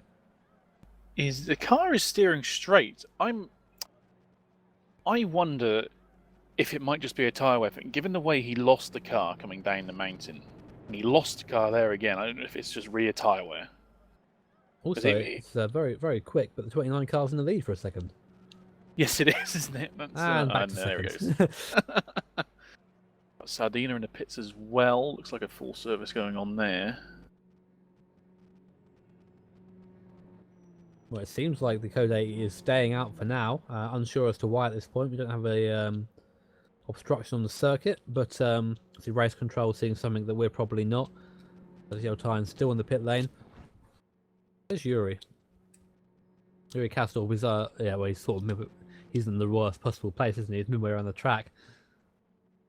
That's what you don't want. The absolute nightmare is you just pass the pit lane and you hear the Code 80 countdown. That is the worst thing. Absolute worst experience you can get. Because you just know that you've just lost about 10 seconds until green flag.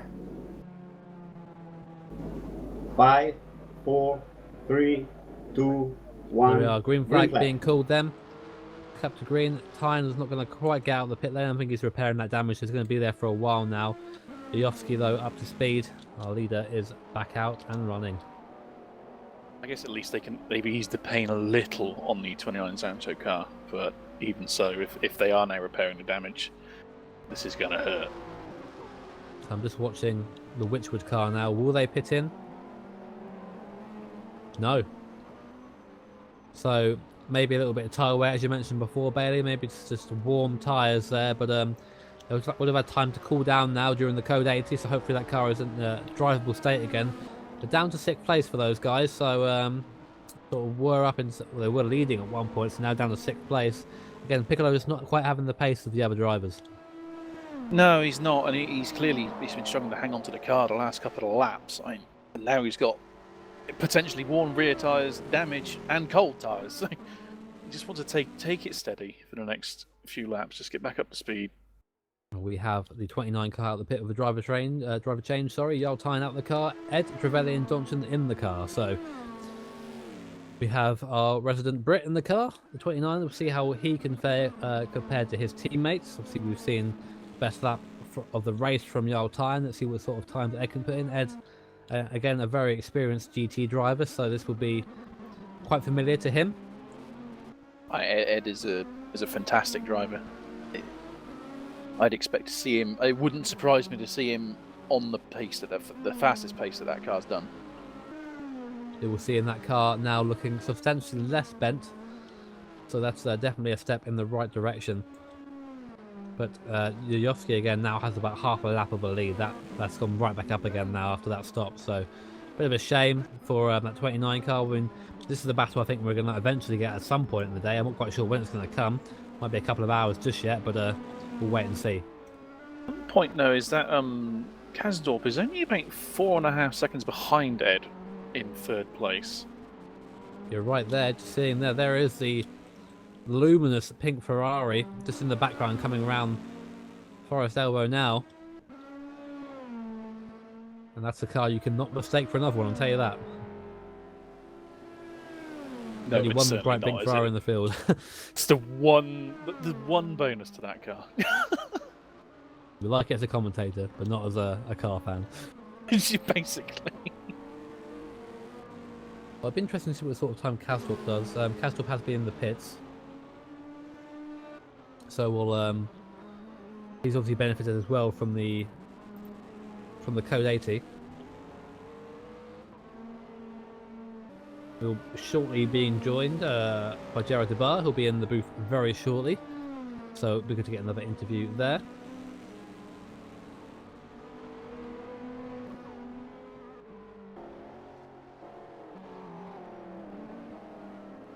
Ruiz is on the back of Bale in the Team 4 play. Ferrari in 15th and 16th place at the moment.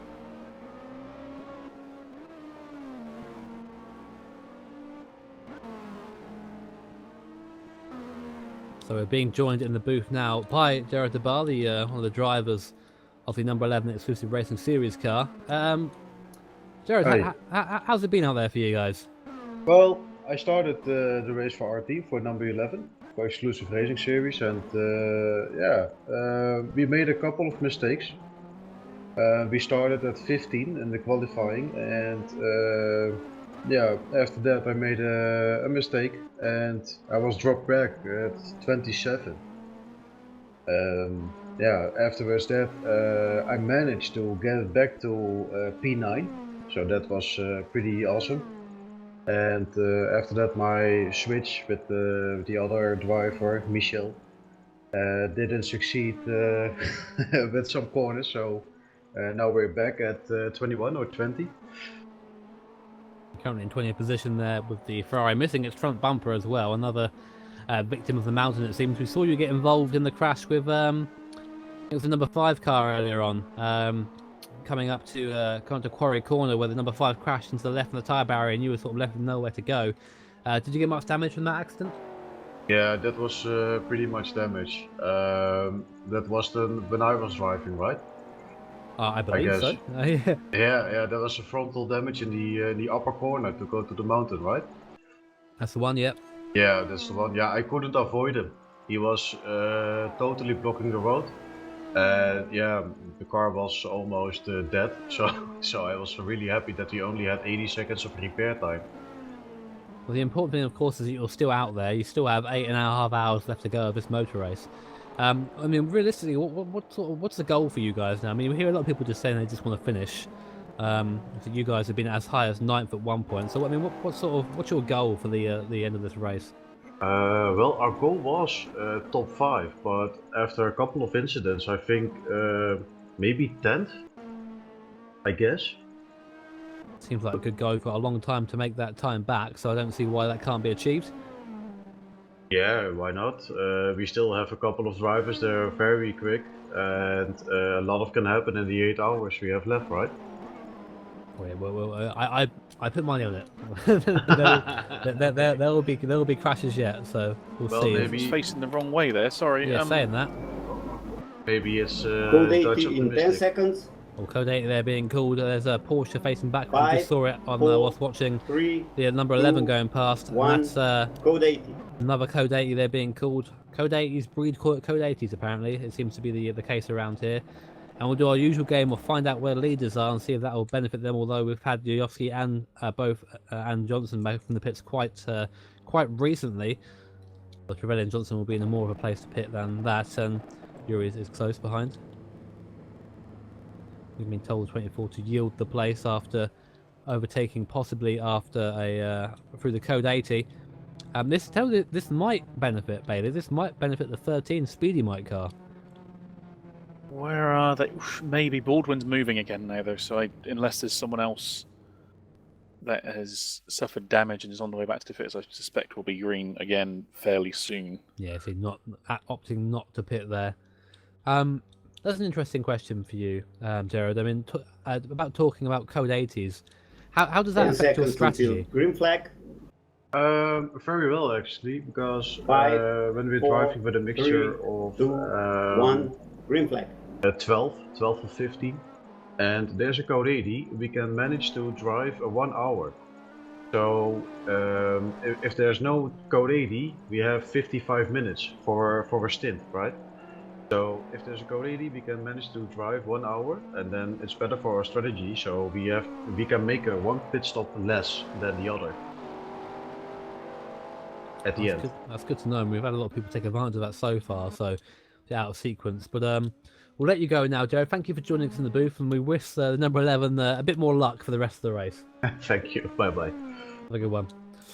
So we'll go back then to our leader, which is Erhan Yuyovsky, at the top of the field. He's last lap for him. Obviously not going to be relevant because of the Code 80. He did a 203.4 before the Code 80 came out, so he's still going pretty fast around there. Still got a good pace at the moment. And I would like to get an idea between Trevelyan Johnson and Yuri Kastor right now, because Yuri, and we'll go on board with Yuri. You'll be able to see that in the background or up ahead of us is quite near him.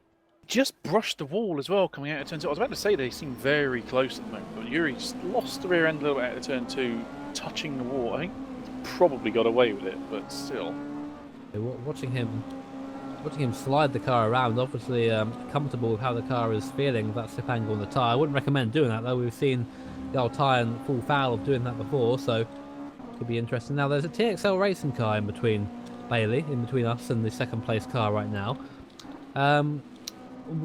What would you want as a driver of the TXL car to do at this point? What do you expect from the guy in front who is lapped? Right now, I'd like him to just get on with it and not get in my way until I get to the straight. But from what we've heard from Kieran, the Corvette seems to be quite quick in a straight line. So this may not be so easy. Personally, I just want the car to get on with it. Once I get into a position to pass, don't fight too hard, but don't make an unpredictable move. Don't pull out the way and suddenly hit the brakes or something. Just keep driving. That gets very important, especially when coming down the mountain. There is really only one line through there, so if someone pulls to the left to let you through, or pulls to the right, and you aren't prepared for it, then chances are you're going to be running into the back of that guy. So, but yeah, the gap is staying about the same for now. There's a bit of traffic in between, which is sort of slowing them both up now. Yuri's going to have to deal with 3 cars. I didn't realise there were that many cars in between them, so hopefully the cars do get out of the way so we get a nice battle. This is for second overall in the race as Yuri runs a little bit wide there at Murray Corner. Very easy to do that there. Downhill braking zone, front right tyre loads up a little bit, and sometimes just doesn't quite cope with the load, but Yuri doing a good job in that very bright pink Ferrari. So the last corner here is one of the most difficult on the circuit. You wouldn't believe it necessarily looking at it, but it's such an awkward corner. So the Yuri's car, we've seen with the Zancho cars, they've looked very planted for the most part, but Yuri's is clearly sliding around a little bit more. Maybe not quite as honed in, or maybe it's just Yuri's driving style, I don't know. But it doesn't look as pleasant at the moment. It may just be how he likes to drive the car. Side-by-side traffic here. That is the Piccolo car, which is now a lap down, and you see Yuri's flashing the lights now, being come on now. The Piccolo car actually getting out of the way, and probably the only place you can do so around here actually. He did that really well. Yeah, that's nice by that car. They're running a little bit slower, so releases Yuri. I think he almost touched the wall there, didn't he? He did. That was a pretty big thump. Steering still seems straight, but he's pushing his luck a little. I think he just needs to get. You gotta watch it on the walls. So we'll just watch that now as Yuri comes back down the mountain, and Ed has a little bit of free air now, so he'll be using that to his advantage, trying to get away from that Ferrari. The gap isn't really growing by that much. You see, for whatever reason, the car in front of Yuri flashing the lights. Not quite sure who or why he's flashing, but hopefully Yuri can get past down the straight and then back onto the TXL Corvette. It just gets past Shane Chancellor in the Blackhawk. I think it was a lapped car, that's why he's flashing his lights at him, but probably had plenty of time to get through. In all fairness, I think Yuri just wants through so he can catch Ed. Ed getting held up a little bit there out of the second to last corner. Our car going into pits. It was number 11 car, so we just spoke to Jared there. That's his car going into the pits. So we are joined, ladies and gentlemen, by Thomas Hinds. Thomas, the resident Australian. You were in the car for 3 hours. Remind me of your car number. I know it's a Feeder Sport Ragnar car, but I forget of the number. Number 28. The number 28 car, which is currently running in 9th place, so you're running pretty okay at the moment. How did you find out there? Was it all right? Yeah, well, hopefully you can hear me okay. I just gotta keep it down for those in the house. But yeah, it went well. I mean, we started a bit further down, I get about 25th or something. To be honest, I hadn't actually driven the mod or these cars, let alone these cars around Bathurst in the half an hour before. Being me, usual like preparation these days, but got in it, and Dennis had a decent setup going, and I made a few tweaks to it. I went to qualifying and just tried to get a decent lap in. Got 25th, which put us there or thereabouts. But as always, we're usually a lot stronger in the race than in qualifying, so just stay clear of trouble. Unplugged away in the early part. People fell off, and I think we had 2 instances, or I did. during my stints. Just a couple of damaging moments and spins, but nothing too major. He just kept going away at it, and other people fell off and everything, and found ourselves nipping at the top 10. So yeah, and pace seemed to be pretty decent as the race went on. So yeah, just kept plugging away and hand over to Dennis, and I think he's going to maybe even get into the top 8 if he Speaking of keeps at good it. pace, So. Thomas, he's about to have a look at 8th position right now, going up the inside of Cora. That's Salvo Sardina and the GT Italia car, not quite close enough there, but the pace of Mr. Jordan is definitely there right now. He's been gaining steadily on the GT Italia car over the last couple of laps, so to top 8 on the cards there, it seems, Thomas, at the moment. We've spoken to a couple of GT4 drivers about the GT3 traffic being a little bit robust. How are you finding coming across those cars? Because they are obviously nowhere near as quick as GT3 cars going over the mountain. Yeah, it's definitely made things be interesting. I've found it okay. I mean, obviously initially I think a few of us were just adjusting to the difference in speed. It took a bit for people to kind of realise that they couldn't just barge the way through. So yeah, I didn't find it too bad after a while. I mean, you do, because of the speed difference, especially coming down the mountain, there's not really anywhere to pass without posing any sort of risk to either of your cars. So usually coming down, you've kind of got to wait until the back straight, combat straight, to be able to do anything. So you do lose time, but eventually you get used to just sort of biding your time and in the moment rather than getting too aggressive. I mean, it's 12 hours, so no need to do anything too stupid. You just be patient, pick your moment, and then go for it. But yeah, Dennis looks like he's doing 203. He's even 202 there, so he looks like he's got better pace than me at the moment. And yeah, me and Dennis thankfully really seem to mesh really well in terms of our styles, because he did the setup and I made a few little tweaks to it to just suit what I thought was a bit better, and then he tried it and he just said straight away, yeah, it's perfect. He said, yeah, love it. So it's happened a few times in VC as well. We just seem to really click with our driving styles, so it really helps a lot. So yeah, he's going along well by the looks of it, and hopefully if he can just keep it clean and keep it like he's doing, maybe might be able to be near the top 5 of a few people. Trying to have some issues. We've seen quite a few issues so far. I mean, the most, I think, interesting one was our own Josh Anderson going out to try and find some kangaroos and didn't quite come back again. So that was the end of him. But we've also seen Yale Tynes again. Mr. Jordan goes up the inside, this time with a bit of an overspeed in that McLaren gap to Corey Corey. He should have it done there. He just pulls back in front. That is you guys up to 8th place, Thomas. Fantastic, good to hear. Yeah, Dennis, as I said, he's probably a little bit more paced than me because he's actually practiced a little bit, unlike me. I think he's just a bit more confident in these cars than I am. I'm still sort of adjusting a little bit, but they're really nice. They're I think the thing for me was probably you can go a bit quicker than you realise. Like when I first got in them, I didn't realise just how late you could brake, how quickly you get on the throttle, all that kind of thing. But once you adjust to it, they are really good fun. You can really get into a nice rhythm. I'm just looking at the broadcast now, the pass, nice and clean up the inside there, down Mountain Straight, so nice and easy. So yeah, hopefully you can keep at it now, pull away, maybe even start catching up to 7th and even 6th, as those two guys aren't too far up the road.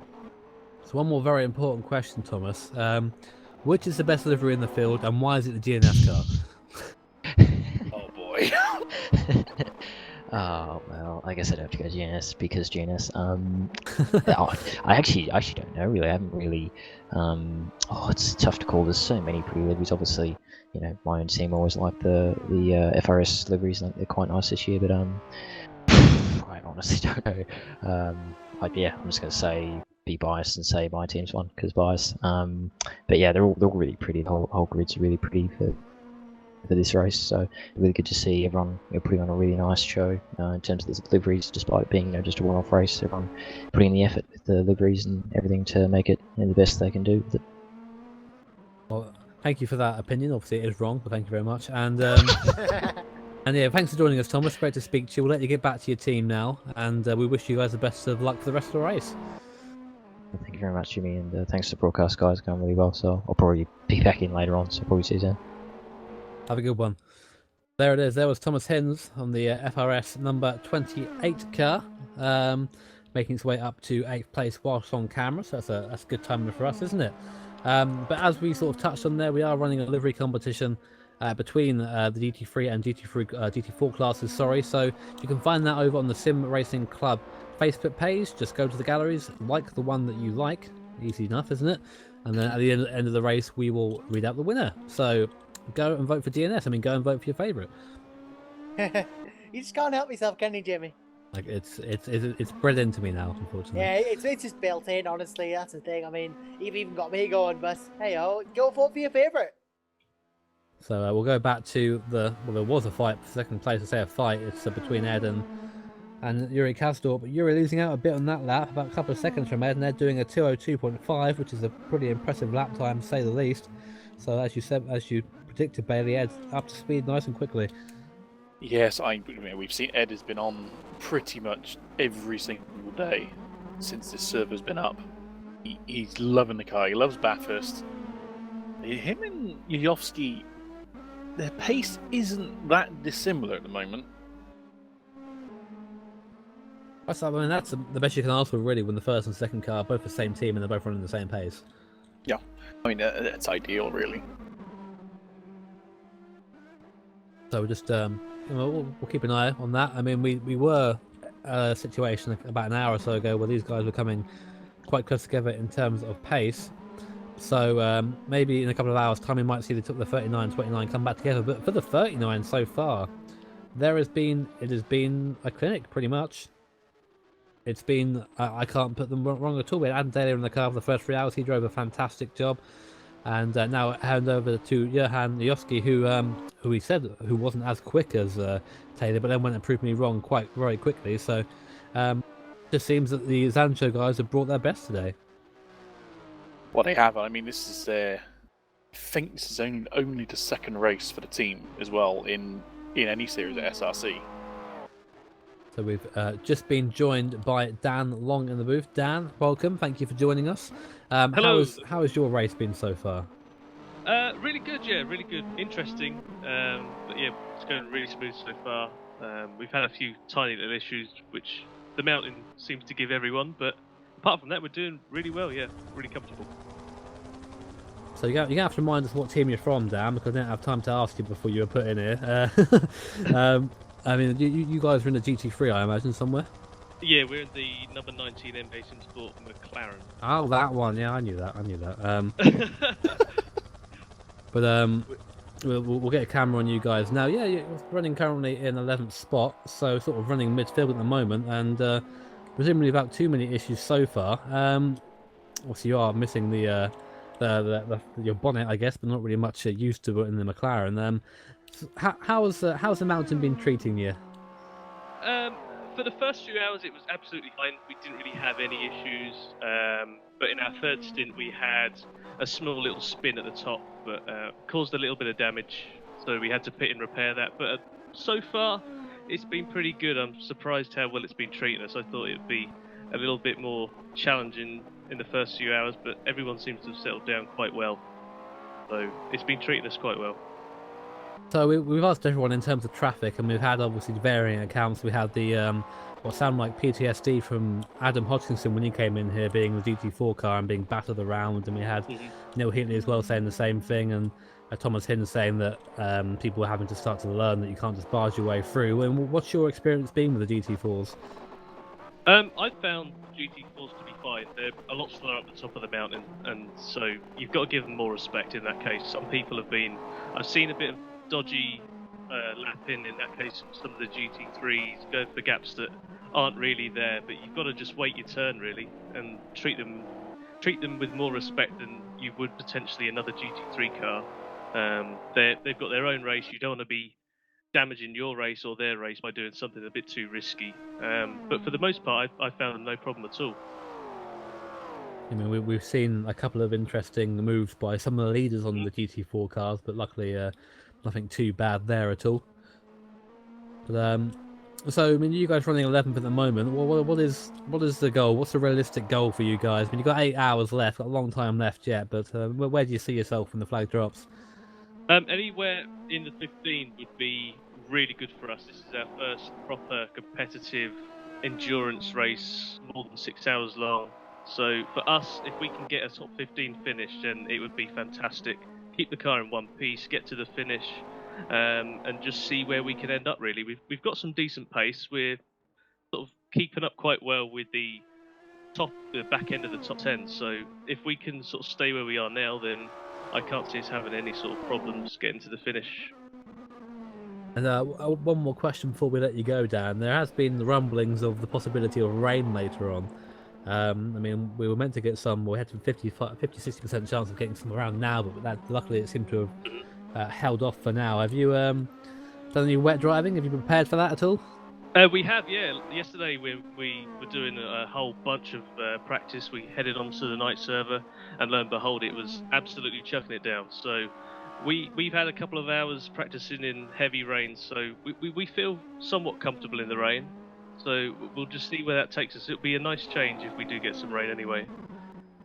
I'm So, sure there are some looking good. GT4 drivers that disagree with you massively there, but thanks for joining us, Dan. It was great having you up here. So and we wish you guys best of luck for the rest of the race. Hopefully you can Thank get you to the very end in one piece.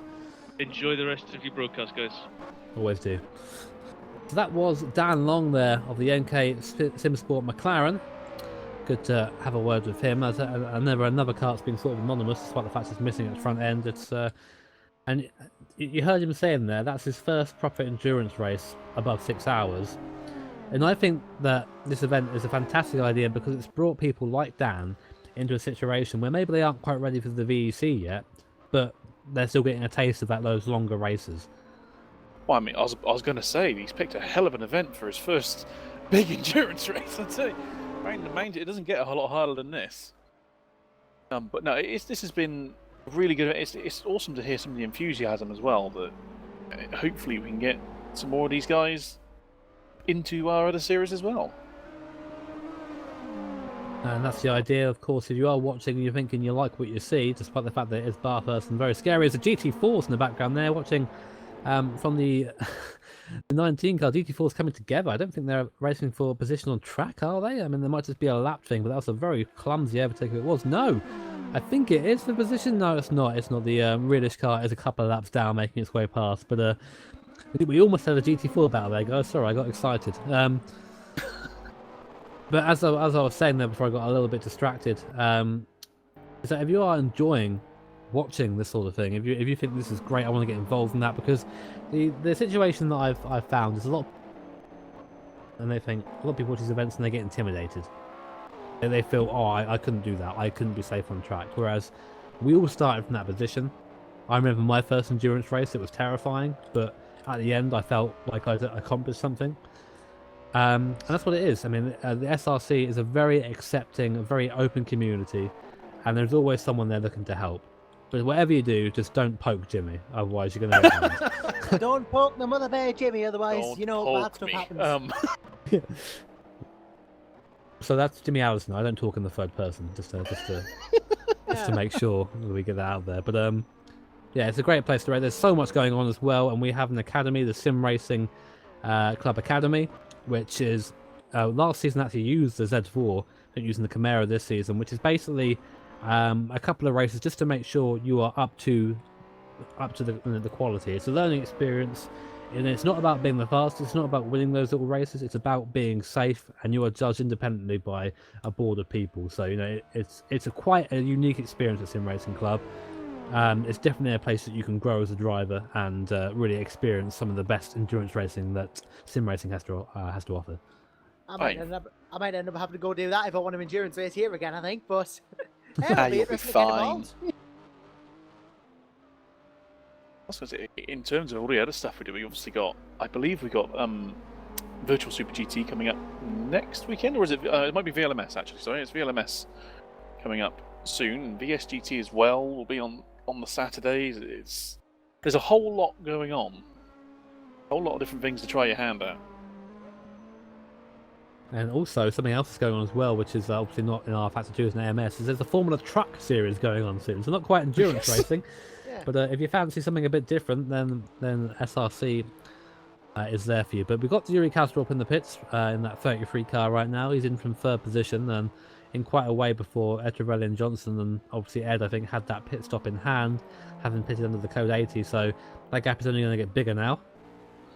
I do suspect Eunice Riviere will be getting in that car, to be honest. He's waiting there, and it seems like a longish stop, so this might be a driver swap for that number for the 33 Porsche 30 Ferrari. I'm getting words mixed up now. Yeah, Eunice Riviere in the car, you are right. In he gets. Again, Eunice, as we said before, a very spectacular driver. I don't think a spectacle is what you really need at Bathurst, but he's been doing well so far. I mean, that car's running in third. You can't complain with that. We do have a yellow in the middle sector, though. I'm wondering what that is for. I can hear. Oh, hello. Yeah, had Barl. a spin. That was Barl there for the Team 4 play car. That's the number 10 car, currently running down the 17th position. Had a spin just coming down the mountain. Luckily, didn't get involved in anyone else's race, so that he's up running again and no code 80. Luckily, so a fairly non-eventful spin. I would imagine that's a pretty scary place to spin it, though. Oh, It would be. He sat on the racing line as well for a little while. Terrifying. Oh, and he did get hit. Who was that? Was Watts in the MK SimSport car. He just caught him. So what we'll do now is we'll take you on board for a lap of Bathurst with Johan Jovski, our leader, in the 39 Sancho SimSport Ferrari. Comes across the start finish line now. Last lap at 202.9. A nice lap there from Johan. Now Johan Sorena coming up to Hell Corner. Deceptively difficult Hell Corner. One of those corners that you find yourself understeering at more times than not. But all good through there, through Jovski, up now Mountain Straight. And this is where you want to talk to your team. Get all the difficult stuff, all the distracting stuff out of the way on the straights and prepare yourself. Or as Ed says, take a sedative for the mountain coming up. And now going through Quarry. Nice and easy there. Again, just want to grab that inside curve, run over the outside curve. Nice and flat there. Be careful coming into the cut-in because it's quite bumpy here. There's a bit of elevation change. You need to make sure you're braking in a straight line. Otherwise, as we've seen before, a couple of cars, you might end up going into that outside wall. Now then, for Griffin's Mountain, watch out for this wall on the left. It comes up so quickly. It comes up a lot quicker than you think it does. And now, coming through this fantastic series of fast left-handers. Again, look how close it gets to the wall. Almost touches it every time. Now, coming round up to Skyline again. Don't run too wide there. Gravel on the outside, not a nice thought. Now you're going back down the mountain now. You've climbed it, now you're free-falling back down again. This is important to get the right line through because so much elevation change, so many bumps down here on this circuit. Now for the S's, down to the Dipper and Forest Elbow, you brake very heavily, get the car turned into the inside. Those Ferraris are so good at Forest Elbow. The car just turns. I don't understand how they get it turned in that well each time without scrubbing the tyres. And now coming down to Conrod, getting a little bit of draft from the car in front. I think that is the 27 car, who's currently running in 6th position. And now coming through fastest corner on the circuit, about 295 k's if you're just Anderson through here. Then you brake heavily, that is the Piccolo car, through on the inside there, nice lap there through Jovski, nice and late on the brakes, got that done nice and easy. Slow Corvette on the left there, that is the DR Motorsport car I think. Then we go down Murray's, they're braking downhill, be careful there on the way down because otherwise the rear end might pull away from you. That's a lap there on board with Jovski as we reach the 8 hours to go mark. Let's see what happened to Barkley there. Whilst you're looking through that, we are joined by Yuri Kazdorp in the booth. Yuri, hello. Nice to see you in here again. Your car up into 3rd position now, Eunice at the wheel. Looking pretty good out there. I mean, you've made a couple of places. You can't really complain of being on the last step of the podium, can you? Would have been a lot better. First stint, I was keeping up with Adam until he got damaged and we gained a bit. And the second stint, I was gaining on pretty much everyone ahead as well. And then I think the VRE car in front of us, going down the mountain into the hairpin, he hit the wall on the inside and went across into our car. And since then, we've been losing a lot in the straight line. We actually saw that incident on the camera as well, so it was a bit of a shame for Sebastian there. I think he just got out of shape and the car got away from him. Last lap, yeah, it wasn't his fault. Yeah, last lap, yeah, from Muse of a 204.2, so you aren't running at your fastest right now.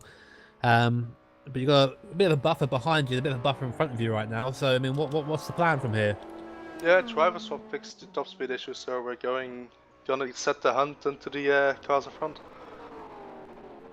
I mean, realistically, right now, I mean, you're quite a way back on that 29. Do you reckon that's something you can do on pace? Maybe not on pace, but if we just keep the pressure up the whole race and we keep consistently doing 201s, 202s, I think we'll be there at the end. Awesome job. And you've got Eunice in the car now. We commented earlier on Eunice's driving being quite spectacular.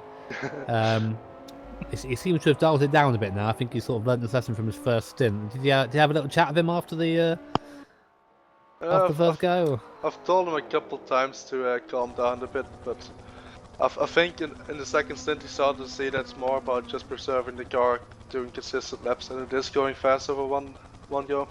But even at the start, he was doing alright. He saw he was slower than a couple of guys behind, so he just let them pass, taking no risk. So it wasn't too bad, just some moments with traffic, I think. So we're 4 hours down, and you know we've still got 8 hours to go. Something I wanted to ask, is it just you two driving this car, or do you have a third? No, it's just us two. How do you guys deal with that? Because I recently did about 8 hours or so of driving in the Sebring 12 hours, and my left arm still hasn't recovered. It's still stiff. So I wonder how you guys manage to keep sort of awake and stay off fatigue. It's alright for me at least. Last week with Christian we did the 12 hours with just two as well, and trying to do the same now. Wasn't a big issue last week, shouldn't be this week. Well, the track is a bit more demanding. It is indeed. We've seen several people fall afoul of that. Unit seems to be on a good pace right now, getting past the GT4 cars. So yeah, the plan now, just keep the head down and just log in the laps, isn't it? Yeah, we just tried, as I said, keep doing 201s, 202s, and then I don't think the cars ahead can consistently keep doing that. But if they can, I don't think we've got a chance to catch up. Also, I don't know if it's me, but it looks awfully cloudy all of a sudden. Yes. It's clouded up quite substantially in the last last half a minute or so. That's something. done. Have you prepared, Yuri, for any wet running? If I say no, would you be disappointed now? No, because I think half the people haven't.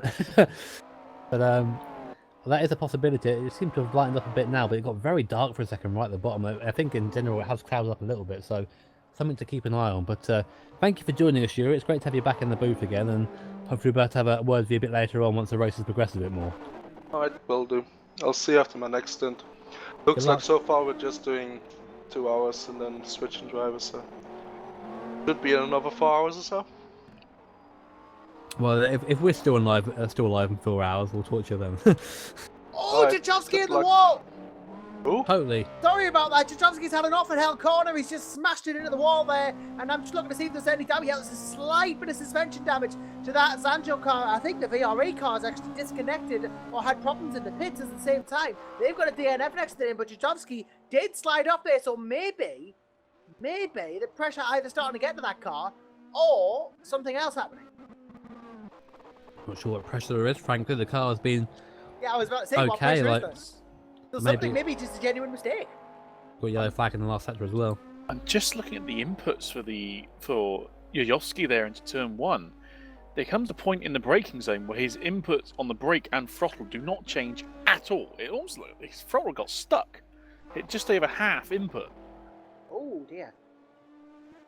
Maybe another technical issue. We've seen a couple of those this race, unfortunately, but thankfully he's off again and doesn't seem to be too much damage, going okay. But as we've just passed the 8 hour mark, it's time for another Joshua Anderson hourly roundup. Josh, take it away. Oh, thank you, Jimmy. Well, first off, we do have Johan Jachowski now with 95% extra hitting the side of the car into the wall. Still leading, though, the 39 Zancho car.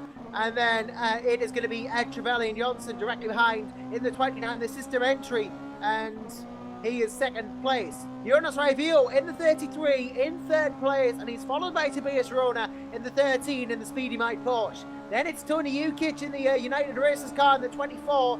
And it is then the 27 Witchwood car in 6th place in GT3. Dennis Jordan follows in the 28 Feeder Ragnar car in 7th place. And then 8th is Salvo Sardina in the GT Italia in 6th. Then 16 car in 8th. Christian Michel is 9th in the 8th car in P9. And 10th is Tom Watts in the 19 car, which is the McLaren. In GT4, we have, at the present moment, it is currently Linus Lundvall And back in the lead for Zancho Racing, Zancho Simsport rather, in the 72 in P1. Then it's Enzo Fazi in P2 in the 69 car. Then it's the 75 of Matthias Grau in 31st overall, third in class. Bjorn Golder fourth in the Reedish 54. And Pavlos Mashinitz, as we like to call him, I'm not even going to try and pronounce his last name, in P5 and last in GTs. And of course, retirements, the 48, the 44, the 1, and as well as the 9 are all out.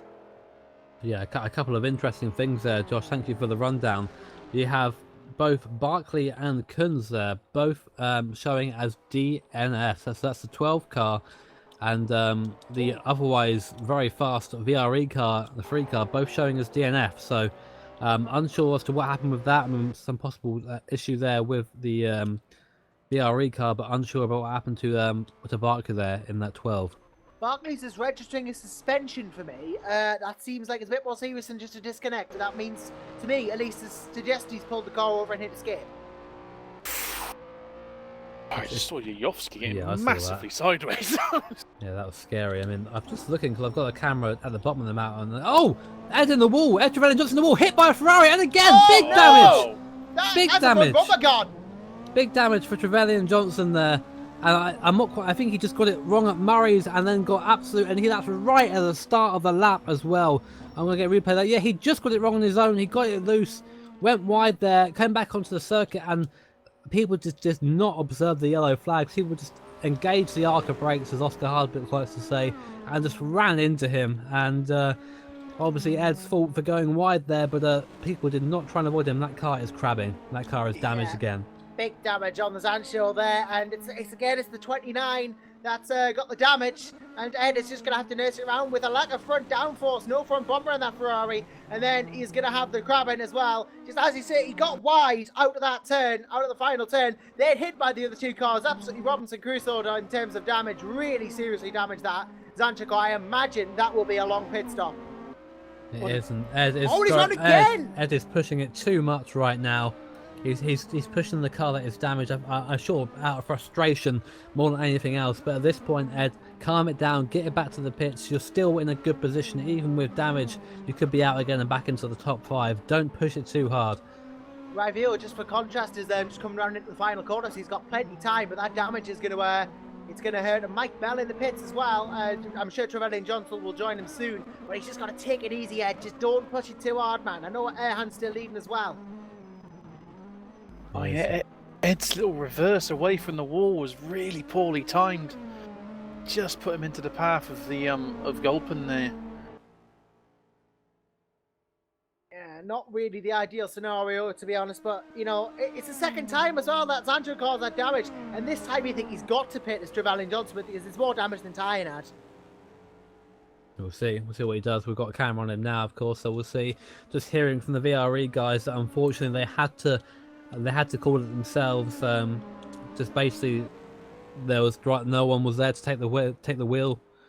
It's just, and Seb can't do 9 hours on his own, so that was just them calling it a day, which is very sad because they were running very strongly, and unsurprisingly, the 29 car comes into the pit lane. Yeah, he is in, and yeah, it is sad to see the VRE guys go. I was in a similar scenario. I would have had to drive the car for 3 hours, and it was problematic enough for, and then obviously found the kangaroos in the bottom of the circuit. But yeah, it is so sad when a team has to pull off because there's just simply no one to take the car, you know, because, well, as good as Kunzer is, you know, he's not superhuman. I don't think anyone could do 9 hours. So yeah, you know, that is sad to see them in. And Jadkowski, well, we have both Zanchos in now. Johnson and Jadkowski both in. They both have about the same amount of steering damage as well, I mean, looking at the onboard. Yeah, obviously deciding to double stack the cars there, bring them both in at the same time. And I reckon this is really going to help Rivio if Johnson is in for a long time. Yeah, I mean, I think there'll be at least 1 place gain there if that's going to be a blue flag car. I think they're going to get the 39. They're a lap ahead, so unless there's a very long stop for the 39. Although again, that's another position gained, and Yuri was just saying I was sort of talking to him earlier on, saying that the reason they won at Sebring is not because they were the fastest, they just stayed out of trouble. And look, here we go again, up to 2nd place. Yep, and here we go. Jonas will go through then on Trevelyan Johnson. He's been in the far long, presumably on. Yep, he goes through now. And yeah, ETJ still stuck in there. Jajovski, I'm tempted to say this is either driver swap or damage for Jajovski, because he's been getting for quite a long time. Johnson gets away reasonably well there, but he's already been overtaken. Work to do. I'm amazed Trevelli and Johnson's moving already. And Jajovski's just moving as well. He might be about to get going himself. There's a long old stop again. And he did have suspension damage. Maybe he's repairing it too. Yeah, might just be taking the tagging out in the end. Still no sign of the engine starting on that car. Still waiting. We'll keep an eye on that. Might be more severe than we think, or there could be a driver swap going on. Here he goes. Engine fired, and out goes that 39 Sancho Simsport to retake the lead. We do have a yellow flag in the middle sector, which has been cleared now, thankfully, so no issues there at all. But yeah, a bit of a scare there for Sancho there, definitely, as Ed is trying to make his way past some slower traffic, and they still haven't replaced the front bumper on that Ferrari, so another team opting for the Bailey to take the splitter-on strategy. Well, I mean, the question now for the two Sancho cars, have they lost top speed because of those incidents and the repairs? A lot of that pace seems to come from top speed, doesn't it? Mm-hmm. That was where they were so formidable before. If they've lost any, then that could be a problem. As you see, Johnson's actually just lapping his counterpart in the GT4, Landon Sullivan. We'll see as he comes out the straight whether he has lost any. And, well, I've just seen actually a driver change to the one Acco car. They're down in 14th, but Osvaldo Angeloni has gotten in that BMW. Ed still has suspension damage. He's still turning to the right quite heavily. What he must have done is skip repair. Possibly so. Interesting there, given that Ed was telling us about the philosophy of just getting the car fixed. They are right down on top speed, 280 as they hit the brakes. They were doing 295 before, so they've lost 15k. A lot of speed loss there, and the clouds seem to have coming left for now. There you go, Ed deciding that it isn't worth it, which is he's a overshot bit of it. a shame. Oh My no, word. he's not made that. I think he'll still get into the pit lane if he turns very hard there. They just about still gets into. Will he? No, he won't. He's missed it. Ed, reverse Actually, no. quickly. He's missed the barrier there on the right, which is just more time lost, and this is turning into almost a bit of embarrassment for Sancho now. But in he comes, and that allows the 13 car to move up into third place. Well, it's just one bad thing after another now, isn't it? It all seems to be kicking off for them at the 253-minute mark. That's how quickly endurance races can change. Well, we saw it at Sebring, didn't we, as well, with the two lead changes in about 30 seconds we saw. Yeah, we always say that anything can happen in endurance racing. We don't say it just for a laugh. I mean, it really is true, especially in this situation here. Hang on. Trevelyan Johnson just had to move back. I don't think he can find his pit box. We'll see. Yeah. We'll keep an eye on that. He can't seem to get parked in that pit box. There I you saw go. him. Yeah, he's moving forwards and backwards. I was going to say as well now for the leading 39 car, they surely have to have a driver swap at the next pit stop, given their top speed issue. Yeah, that's something that needs to happen now, I think, as Ed obviously not having a good time in the car either, which is a mighty shame considering the practice that he's put in. And such a weird incident as well for Ed. Not seen anyone do that yet. I mean, I guess he just either got on the throttle too early or had the brake set too far back and the rear end just did not want to comply at Murray's. He's come out of the pits now, Jimmy, and the damage is still not fixed. I think because he couldn't find his pit box.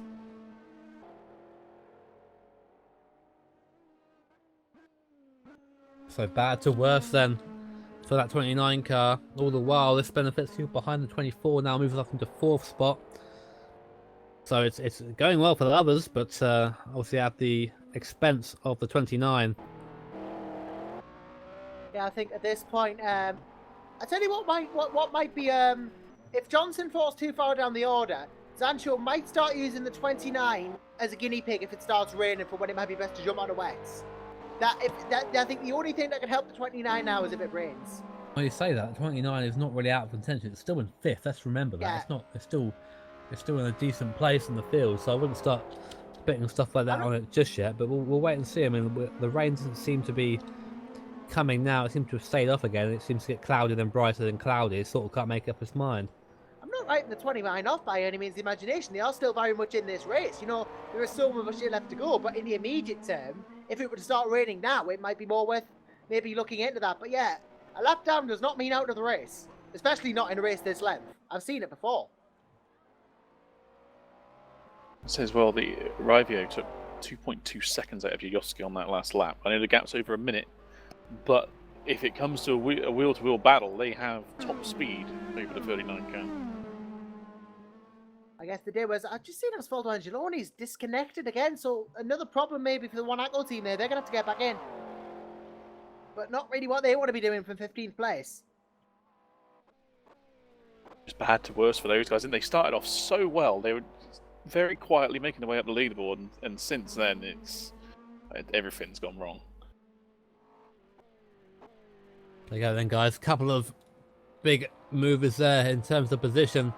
It's a big shame as well. You get these issues come in, and sometimes it can be as simple as not requesting a pit stop. Sometimes it can just be a nick on the wall. But then, what was a secure 1-2 for Sancho Simsport is now turning into a 1-5 at the moment, as I think has to go around again and come back into the pits again. He's back in the pits now there. So, and how far back is Salvo Sardina? This has come around the final corner. This will be another position loss for the 29. He goes just in shot now, comes across the start-finish line, and yep, takes position. Sancho now down to 6th position. GT Italia up to 5th. It's all unravelling for that 29 car. Just getting, as you say, back to worse for them at the moment. I tell you what, just to add insult to injury, if Trevellyn Johnson does not get out soon, Fabio Canglione in the Witchwood car might get himself unlapped. That would be worrying about it too much right now, as seeing the car being damaged. He wants to get back out there as soon as he can. Sure, he isn't looking at the leaderboard right now. I'm sure he's probably just sitting there. Nope, still in the car. Oh, no, sorry, is it James Johnson? Sorry, yes, but similar second name. So there you go. As Bailey says, suggested the driver slot comes in. James Johnson back in the car, and there is the sister Sanso car coming around to lap for a second time. So 2 laps down now on that 29. As you see the flash from behind from the Yoski. And as unsurprisingly, the 29 lets them past. 2 laps down now on the leader. The thing is, now they will, the 29, which should be fully fixed, will almost certainly be quicker than the 39 car in front of it. We will see. I wonder how that sort of dynamic will play out. Of course, we'll see when we get to the back straight. That's when we really, down with Conwell. That's when we really see the difference. And I don't imagine if that is the case, then we'll probably see just the place getting back again, or the spot on track anyway. Because even they want to hold each other up, even though, as Ed said, they are sort of racing each other, they don't want to hold each other up at any point. So 29 car just sitting behind his teammate now, the 39, and probably waiting just for the Commonwealth straight. But that is a real shame for 29 car. I mean, there's been so many issues for that car in terms of, I mean, for speed wise, I think it's been the fastest car on track, but we know very well that speed is not everything in this sort of race. It's down to speed and how much can you keep that speed up without infringing on the safety of the driving. And unfortunately, 29 car has not been going well.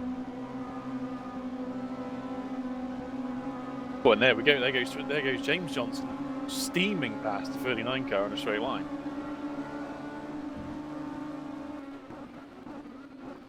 I'm not surprised to see that move, or that given back now. And James Johnson can get on with it. I mean, he's got 2 laps to make up now, and luckily the car seems to be back up to decent speed, despite still missing that front bumper. But we'll see as we have our 3rd place driver in. It's Ronan in the 13 car. They've had a very nice little run on that speedy bike car, haven't they? Yeah, they were running 5th a minute ago, and a couple of things go wrong, they're up to 3rd. Just this really is anyone's game still. I said earlier, that the leaders are not immune, and we're seeing it one by one. They're falling by the wayside.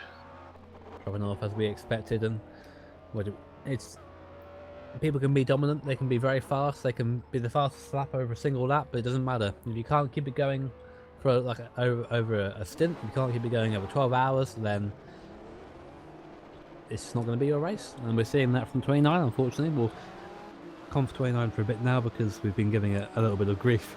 Bless it. I'm sure they don't want to hear it, but we'll let them get on with their race and focus on I guess what should now will be the battle for first. It's now between Yovsky and Ravio. The gap is a fairly large gap. It's about 2 minutes or so now, but Ravio is quicker, I think, at this point.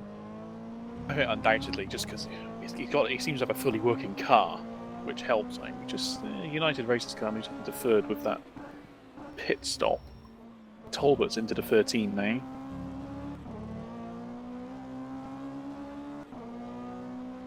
Ravio hasn't been that much quicker over the last few laps. He's a little bit here and there. Oh, we have a crash at the bottom of Skyline. Porsche God, and a it is. GT. Kukic has gone into him. And a 14 there, so a couple of cars slow. We've got yellow flag in every sector according to the top left, so I'm imagining we're probably going to get a code 80 fairly soon. Let's see those cars rolling again. Yeah, Cupman is just stuck at the. He's going to try and wait for the best option here to try and get through. There's nobody coming now. Rudy can go onto the circuit again, and that car does not appear to have damage actually. So I think they have gotten away scot-free. Have the 14 car, the Dutch connection, is Shane Chancellor in for Blackhawk. Unfortunately, it was Thierry Bovo who had a terrible rejoin across the track into Dennis Jordan. Just as Jordan was coming out on the racing line, Bovo rejoined the track and turned the feeder Ragnar simulator car around. Jordan seems to be okay though. Seems to be rolling. Obviously, we had Thomas Hinson here earlier on. There, he was one of the drivers over there, FRS, and the car seems to be okay. He's not pitting in, so no damage there for Jordan, but a very scary moment. And I guess again, surprising that we didn't get a code 80 for that, but we're back on our way. We're good. I guess it's better not to have a code 80. We like to see racing as it should be. We don't like to see it caught up in code 80s, but that car unharmed, and I'm sure with Thomas Hinz is breathing a sigh of relief down in that 28 camp. It's got a little bit of suspension damage. He was fighting it coming out of turn 1. It's not too bad. It's less than what we saw. Who was it in the 29 earlier? Time 39. Yes, sorry, 29. Yeah, time. Yes, it's much less than that, but it's enough to throw it off around here.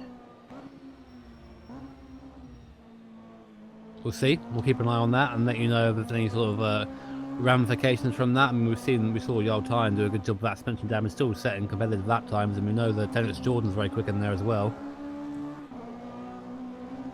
I've seen Dennis has had pretty decent pace so far. They were kept on moved up. Another one that's quietly moved up the order, been out of trouble until then. That wasn't really their fault though. No, not. And just watching where Witchwood is compared to the 29 car, they're not actually that far behind. The gap is about 5 seconds or so. So another mistake from Johnson could see that 29 lose another position. Running in 6th though, and not too far. But how far behind Sardinia are they? About 20 seconds or so. So, and the pace of Johnson is pretty apparent. I mean, he was 2.4 seconds faster than Sardinia on that last lap. So that 29 car is back out, and again we've seen this already. The car is just fast. It is fast.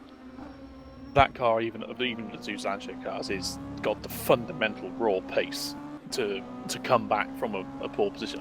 It still needs things to go wrong for others at the moment, but it can certainly pull back a lot of time by itself. I'm interested to see what James Johnson can do in that car. We saw him at the start of the race be very quick, also almost challenging the leader at that point there, but of course there's now a lap and a half or so, maybe more than that, between him and the leader now.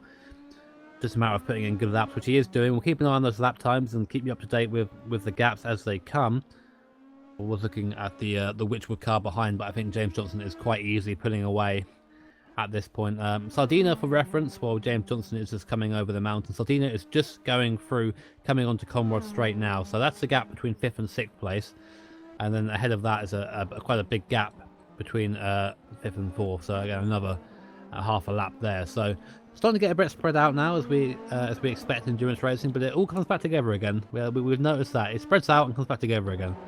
Well, this race in particular is one where anything can happen at any time. You've just got to be ready to take advantage of it. Try and just keep it clean. I'm really interested to see what James Johnson can do in this car now, considering that it's still got a bit of damage. We're about to be joined by Ed Trevell and Johnson, who was in the 29 car whilst it was suffering its issues. Ed, what happened there, man? Well, I think we've established that my role in this race should go no further than that. Yeah, it was a bit of silly being distracted. The track map plugin that I'm using was stuck on all green lights on the, like the starting lights. So in the middle of my windscreen was quite. It was all. It wasn't like crazy, but it was just distracting occasionally, and I was sort of flicking it on and off by alt spacing, just to see the fuel that I had left in the car, because I had no idea when I was going to pick, because I was turning it off so I could get rid of the green stuff, and it was just a poorly timed one of those. And then I used a single monitor. This is a poor excuse, but I had no idea what was to the left or right of me. I was just trying to hear whether someone was coming, and yeah, I take full responsibility for people crashing into me. I reversed a little bit and then stopped reversing because I thought it would give me enough of a turning circle.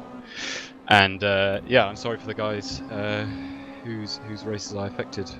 That's totally unfair on them. I apologise. Well, we see the 29 car is back out on the circuit now with James Johnson behind the wheel. He's obviously looking pretty quick out there. The car has its pace back now after the driver swap. Obviously lost a lot of time compared to the sister car. You're now lapping a bit down on them. What's the plan from here? Is it not more than 2 laps? I think it was 2 laps, but you unlapped yourself. I think I may be wrong. I'll double check next time the thing comes by. Well, the plan is to not put me in the car again during this race, for sure, and just try to get. I mean, if this rain really is going to happen, we should bloody get on with it. We will be strong again, definitely, with Jarl and James and Bryce in the car. They're all very, very hot in the wet. So yeah, the car's good, and I've ruined a lot of people's races, including not only my teammates. So yeah, apologies for that. Well, very apologetic Ed Trevelyan Johnson there. I don't think this race is over by any means for you guys. Of course, long way to go. 7.5 hours, in fact, and you are just to say you are just a lap and nearly 2 laps down, but you're a lap down. So yeah, you aren't too far off. And I said James is putting in some good times around there. So I guess just keep an eye on it and hope you guys stay out of trouble. Yeah, thanks. I mean, I wish the other guys the best of their race. Well, there it is then.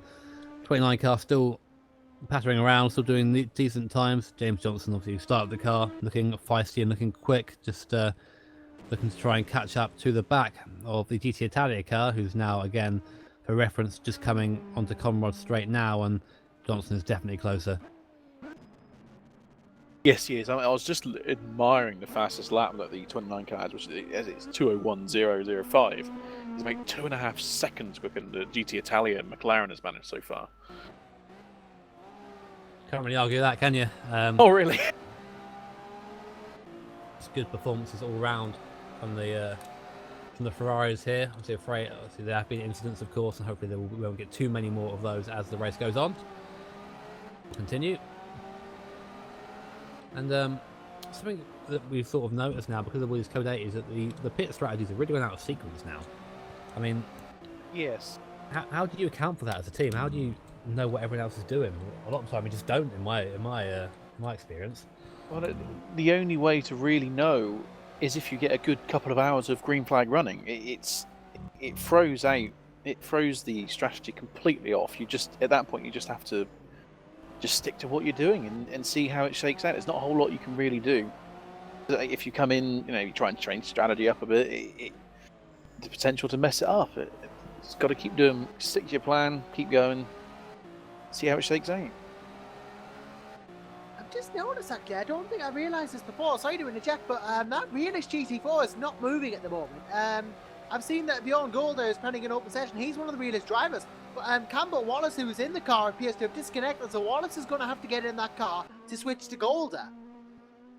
And it's a shame there for the Realist GT4. It's not been their day really on circuit as a team. Corvette being caught up in an incident earlier on and going from there. But that does mean that CNS car is not last anymore. I was about to say, if there is a positive to be had, it's for you, Jimmy. Yeah, that's it. That's the one positive. But obviously we don't want to make places that way. You never do. But hopefully they can get back in, because it's a limited GT4 field as it is. Only 5 people taking the green flag, or 5 teams I should say. So it'll be a real shame to see one of those teams have to pull out. It is a lovely looking car, that GNS, though, isn't it?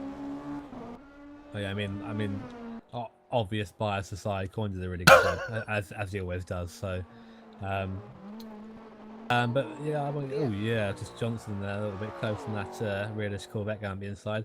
Up to 5th place now, so there has been a stop somewhere. I think GT Italia came into the pit, so Johnson moves back up into 5th spot and resumes to charge to try and catch the United Racing guys in 4th.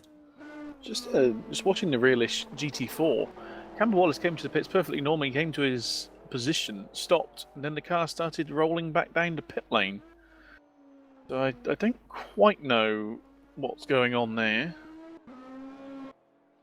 Very strange. I mean, we'll have to see if we can. We do have people waiting to speak to us to see if we can get in. So, see very quickly, he's rejoined the race as Wallace, so he should be all right now. Yeah, he should be able to just go back on, and if he wants to switch to Golda. Back up then to our full 5 GT4 entries. We're joined in the booth by Bernd Schmidt. Bernd, welcome. Thank you for joining us. Welcome, guys. How are things for you today?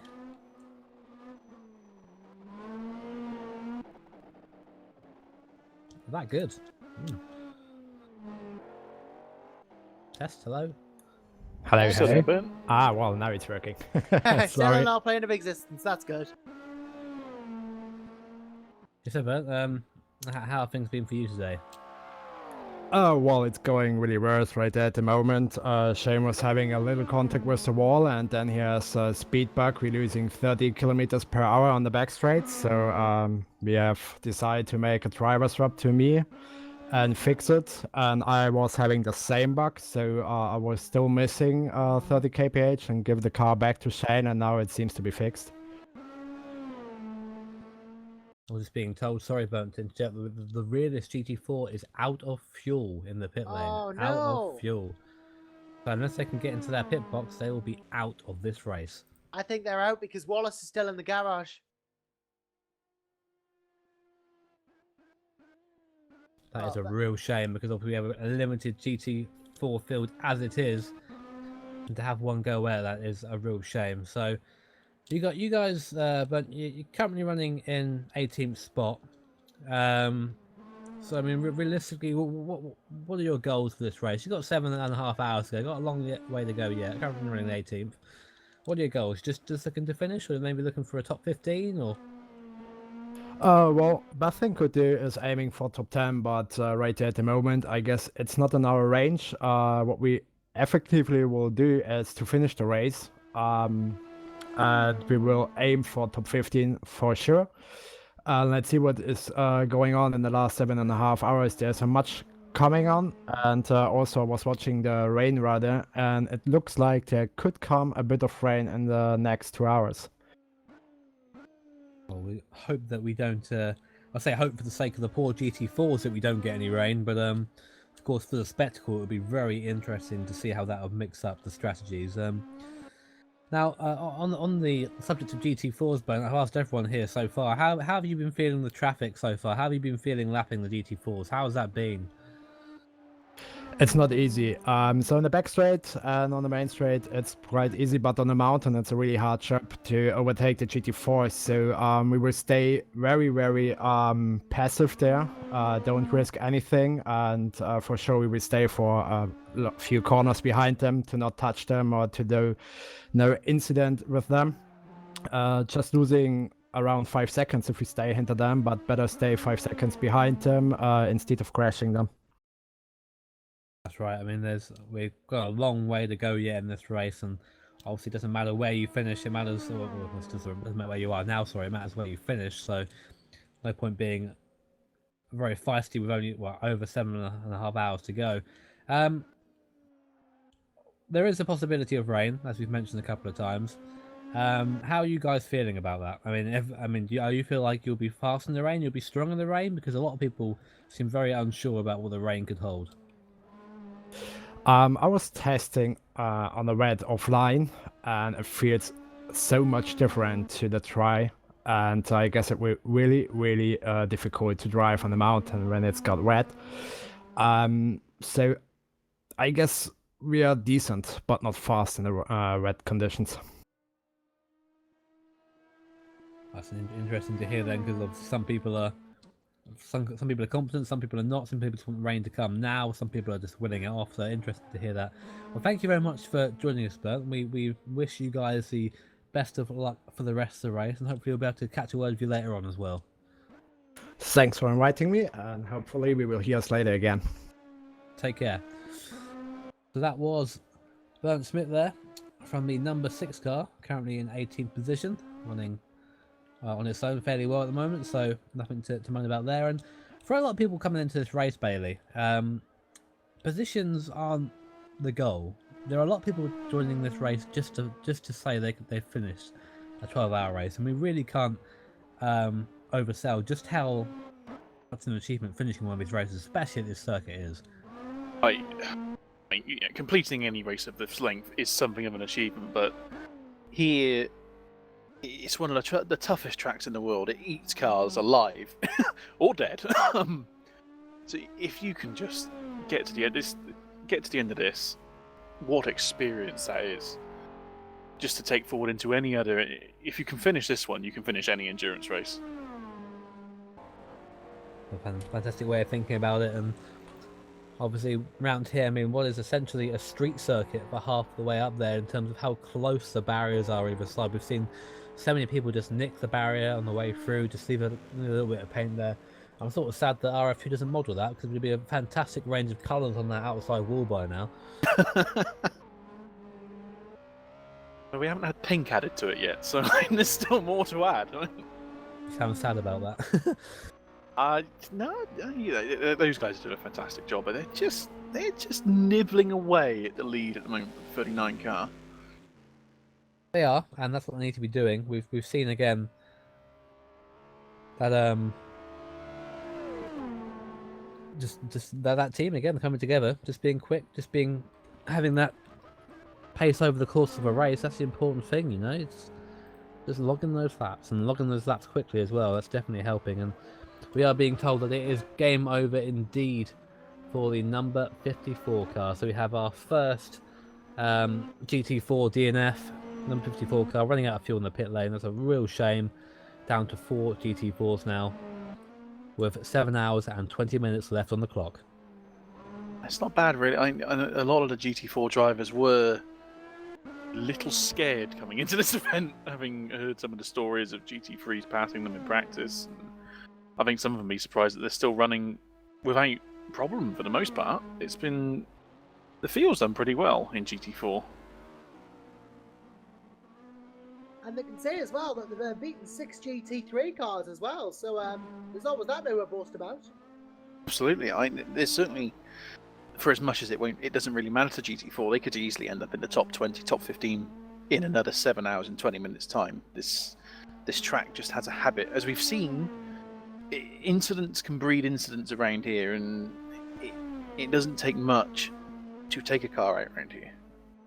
It doesn't know, so easy to do. So, you know, I think the fact that they've gotten this far can be very proud of.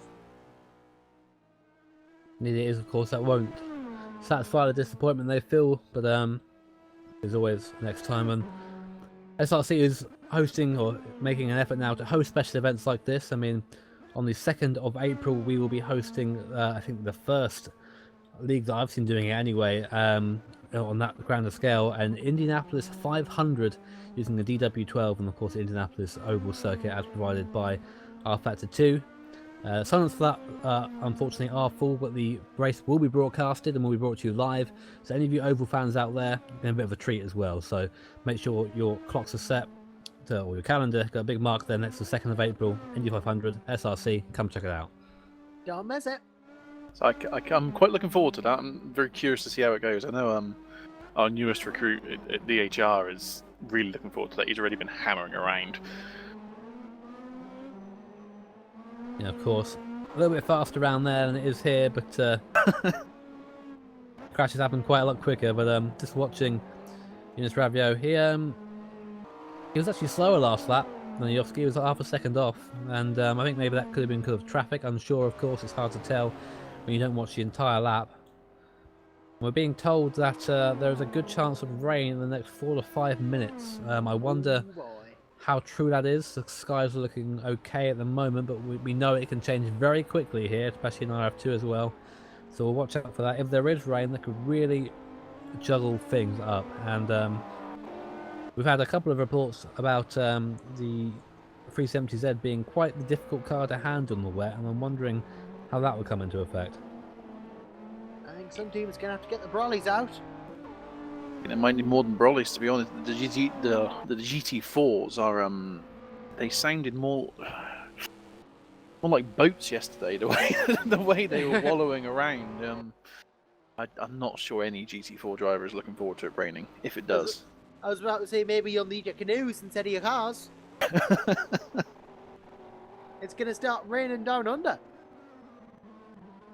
In comes the GNS GT4 for another stop. I think that is scheduled from what I know. Won't be surprised if we see a driver stop here. I know that Matunas has been in the car for quite a while now, so we'll see if there is a driver swap. I know there is Nathaniel Lupson waiting in the wings, and Paul Schumann will be in the car later on. I assume Lupson will be getting in. Just by the fact that he's there. Ready and waiting to hop in. I would have thought you didn't know, mind. He's your driver, Jimmy. I know, I'm busy. Hey, you're not the strategy man at DNS. I'm strategy man? I'm just the I'm just the person people blame when things go wrong. That's my role there. Yeah. But again, going back to third place in our DT3 class, and that Speedy Mike racing car, I'm not quite sure how it got there. It's just being very easy everything. There's been no drama at all from that number 13 car, and it's found itself in third place. Why, it's certainly, much like we were saying with the 180 car before its unfortunate incident, it's just been, I probably shouldn't say this, I'll put a curse on them, but they've just been plodding away, no drama, doing solid times, nothing overly spectacular, just going round and round. It just existed, and sometimes existing is what wins you races. Keep an eye on them. I think it'd be good to take a lap on board with a Porsche, because we've not really been on board with any Porsches yet. Just mainly Ferraris, because they've been, of course, the leaders up until now. So, on board the Speedy White Porsche that's driven by Talbot, the number 13 car.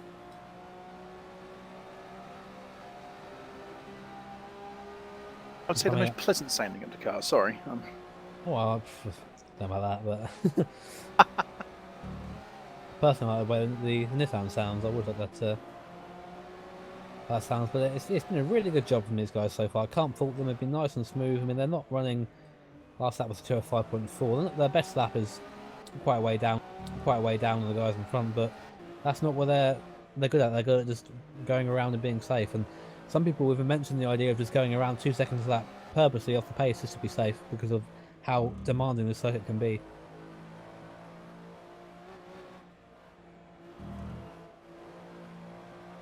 Oh, it's like we have a DNF, unfortunately. That is the number 5 car, the 1ACO car that was involved in the incident earlier, the lone Z4 in the field. I think there's been a disconnection there, so that's another car out. Hopefully they'll be able to get back in. Unsure, hopefully there'll be another rejoin there, but if that is the case, then we'll be down to only 29 cars running out of 39 starters. Yeah, Bathurst really proving his reputation as a tough track today. And just a note, yeah, it was Nate Lupson getting in that GNS car. Mike Bella's come in as well for the Realish GT3, and I'm fairly confident Ali Farry will be getting in the car. So interesting to see how she does. Keep an eye on that. Go on, Bailey. Well, that car is still looking somewhat second-hand, isn't it? It looks like it's been in a proper Bathurst race. A lot of his cars are pretty second-hand at this point, and we are joined in the booth by Sean Jacobs. Sean, remind me what team you belong to, because people don't ask what team you belong to before bringing you in here. The one that you're sitting on board with right now. Oh, the one that we were putting the commentator's curse on, and then we were being told to go away very politely. Yeah, that's the one. Good morning, guys. Anyway, how you going? Yeah, it's going well so far. We're having a good time here, and so are you guys. By the sounds of it, up in third place at the moment. Yeah, I went to sleep about an hour into the race, and I think we're sitting about 13th or something, and wake up to see us in 4th. So it's brilliant. I'm very happy. And now you're running third, even better. You're just sort of plodding around at the moment. I mean, last lap time was actually pretty decent, 3:03.9.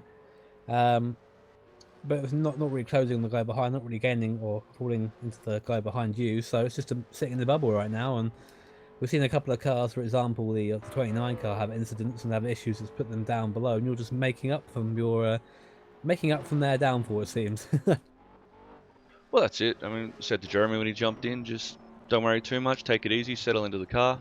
It's one of his first, well, it's his first proper endurance race, so. There is a car, sorry to overwrite you there, but there is a car stopped, I think, without a wheel, right at the, well, just coming down the hill. I think it's still there. I'm not sure. I think it's come back to the pits now, actually. But who was that? Actually, no, I think no, I'm just looking. It was Cooper. I thought his car was just wonky. I think it was the Dutch Selection Racing car. It was quite lucky, actually. Your fella Sean nearly drove into him. It was quite lucky to get away from that. But just go show that any moment, any moment, any time at Bathurst, and you could end up with cars everywhere, and you could end up having a very scary situation. But luckily, you guys avoided that. Yeah, there's still 7 hours to go though, so we've still got plenty of time to find our opportunity. But hopefully, we don't find it. So, yeah, fingers crossed, definitely. Now, again, we've asked everyone, so we'll ask you the 2 standard questions. First of all, rain. We're being told that rain may be coming soon. Have you guys been done much running in the rain?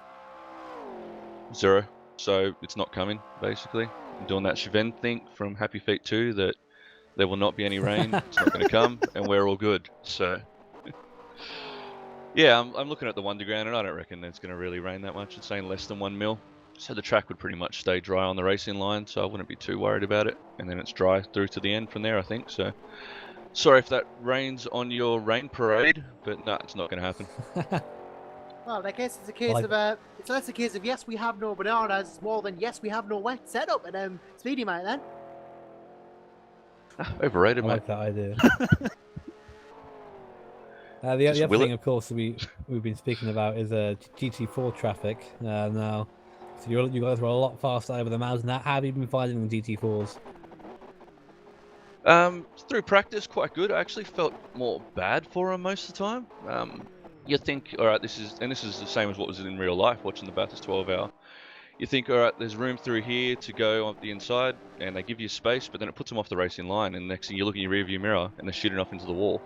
So, yeah, it's more just, they're quite good, and there's plenty of space, and that usually left, but it shows how hard that car is to drive, that they give you that little bit of space and go offline, and next thing they're in the wall. So, yeah, I hope my guys have been going well and giving them plenty of room, and it's good to see we've still got some running, but it's a shame that it is only 4 of them. So, hopefully the rest make it to the end.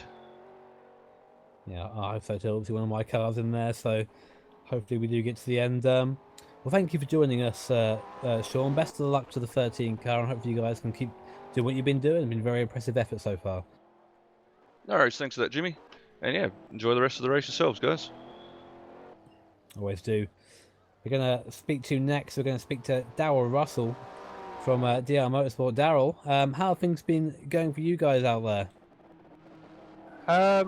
Well, I never got a chance to do a driver tour because we had a problem with the driver swap. It went to the AI and it just retired us. So, yeah, unfortunately, really, because we picking up suspension damage and due to the bumps and stuff, we weren't hitting any walls. We were just hitting the curbs, and a couple of times we had to come to the pit and get the suspension damage replaced.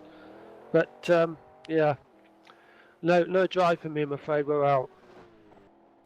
That's a shame. Yeah, so I remember now seeing that car retiring. So, mighty shame to retire so early into the event. It's interesting to hear that you're saying about that suspension damage. I didn't take that into account here. So, you're picking up damage on the curbs? Yeah, for some strange reason, the Corvette doesn't like you hammering the curb so much. I mean, it's kind of weird because I never had any problems such when I was practicing, riding over the curb, because I like to ride the car as close to the apex anyway on the curb and didn't have any problems. But Max picked up a couple of problems with suspension damage, and just before we were going to swap over to me, we got punched up the back from I think it was Chancellor. I think Max was just lifting off early. He's let Sean go past him, and I just ran into the back of him.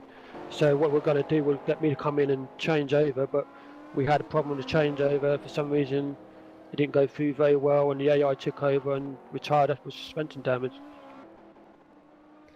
Well, that is a shame, of course, but it's still add to the bow that you got to start this event. Of course, it's the first time thing for SRC to run a one-off Bathurst race. So I'm glad that the participation was pretty high. Just a shame you guys didn't get to get past the first couple of hours. So commiserations there. Yeah, we weren't doing too bad. I mean, Darian got us up to third place at one point in the race in about the first couple of hours, and and then it just seems to just go downhill from there, really. It always seems to be the way thing. Bathurst, obviously, even when there aren't technical issues, Bathurst is a very challenging circuit. Well, thank you for joining us, Daryl. It's good to get an explanation as to what happens to the motorsport car, and hopefully better luck next time you guys are on track. Thank you. So while we were talking to Darryl Russell, we saw an overtake for 4th position. That was James Johnson, the 29 Lancia SimSport car, moving past the 24 car as driven by Hess. So that SimSport car on a bit of a charge at the moment after the incident. So back up into 4th place. And very quickly, guys, this number 29 is looking competitive again. It's rapid. I mean, James Johnson has been fantastic in the race so far, and given the pace that he's got, Speedy might just be having to look over their shoulder, even though they've got a good gap at the moment. But say the Zancho cars have been so fast. Johnson really Sorry? No, so go ahead. I was about to say Johnson is just such a quick driver. Really, is just one of those people. You give him a car, he can extract the maximum amount of pace out of it. Really is something to worry about on the track in terms of pace. If he's there, you got to be at your best, or he will catch you. On that lap, he took, I think, with traffic 8 tenths, and that's with an overtake as well. 8 tenths out of Talbot in front. So this goes to show just how fast that car is right now. And I think all the drivers we've seen in that 29 so far, Johnson's been the safest and the quickest as a combination. Obviously, I think Tian did go a bit faster, but Johnson's been the most consistent, I think, out of the three. As we saw with Jarl, he was wonderfully quick, but he was so on edge. He just sliding the thing everywhere, and he paid the price in the end. So at Bathurst, of course, you've got to try and keep a level of safety about you. As Johnson makes his way down the straight behind another GT4 car. That Riviera GT4 car still missing its front bumper. Obviously, the mechanics don't feel the need to replace it, it seems. Right, let's wait. As long as the downforce bit is working, it's all right. Just seeing Eunice Ravio's in the pits now. That's Ravio in the pits, and I wonder this will be a lap back for Johnson, so they'll be in the same lap now as Eunice Ravio. And you just see, while we're watching Johnson, you can see the DNS car there in the foreground, currently driven by Nate Lupson. So Nate is in the car now from Willis McTunis, who was very happy not to get involved in an incident, it seems.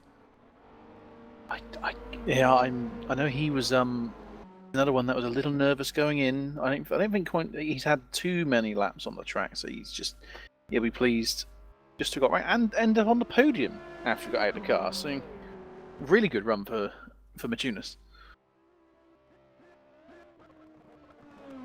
They're up into third spot in the GT4 class, and also just going around, just doing their thing, and hopefully that will continue for them anyway.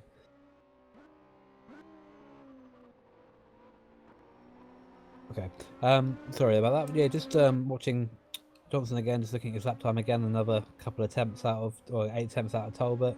a 2:02.8 that time around, which is still a very fast time for this part of the race. The track is very well rubbered in now. You can see the dark patch on the circuit, the rubber there being laid down by the 29 cars that are left in this race going around the circuit. So, I mean, now the track is getting pretty grippy right now, which would be a stark contrast to how it was at the start. It wasn't by any means green at the start of the race, but there's just so much more rubber down now. I mean, I expect that we'll see the fastest lap come towards the end of the race. It would, if we've got a battle going on, it wouldn't surprise me at all to see 29 car go after that. If they're still hunting that in a position to hunt down for the victory.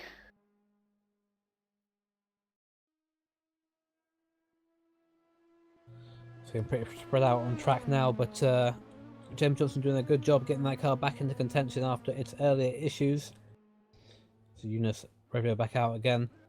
The gap between himself and Lyovsky is still a pretty large gap here. I think Ravio starting the charge is starting to fade a little bit at the moment. Obviously, the 39 car of Lyovsky sort of is the all he needs to do is just run around right now. He doesn't got to bother too much about what's going on behind him. There's still so long left to go in this race that it's not worth pushing yourself to the point of, as we see that, Ravio goes off, see what I mean? See that charge now, Yunus just trying a bit too hard, goes off, has to cut the chicane. We're joined in the booth by Enzo Fazzi, the Regira driver in the GT4 class. How are things going out there, Enzo? Very good. We're second. I just came back from 3.5 hour stint or something. Yeah, we're only 50 seconds behind, even a little bit less, even though we had quite a bit of damage after the first hour. So I think it's going pretty well, I'd say. We've noticed, yeah, you are lacking the front bumper. Yeah, but that's a in the visual car now. glitch because there's no damage on the car. But you can even see the splitter sticking out, but only the little bit of bumper is missing. But the car doesn't show any damage. Well, our fear is that the mechanics just stuck the splitter on but couldn't bother the bumper. So yeah, okay. Maybe like Chris Harris's car during the Spa 24 hours that they run out of duct tape, so they couldn't fix the little bit of bumper. And that goes to show just how successful your practice was, then, doesn't it? They ran out of duct tape already. So Tero's in the car now. Pretty safe pair of hands. How's it been being the slower class around here? But we've heard a couple of horror stories from Adam Hodgkinson and in the GNS car. How have you been finding it? Yeah, it's frightening at times. At best, actually. Like sometimes you do think like, oh, of course they're not going to try it into there, and then suddenly there's a Ferrari next to you, which is really scary. But I've only had a little bit of contact once or twice, like a small taps, so it's not too bad. I did 3 stints on one set of tires, and that was more scary at the end. It felt like a sort of 60s, 70s touring car in the amount of grip it had. I mean, we've spoken about the possibility of rain. It seems that one moment we've got 50% possibility, one minute we have no possibility at all. We've heard again some horror stories of the GT4s in the wet. I mean, are you guys prepared for that if it does happen?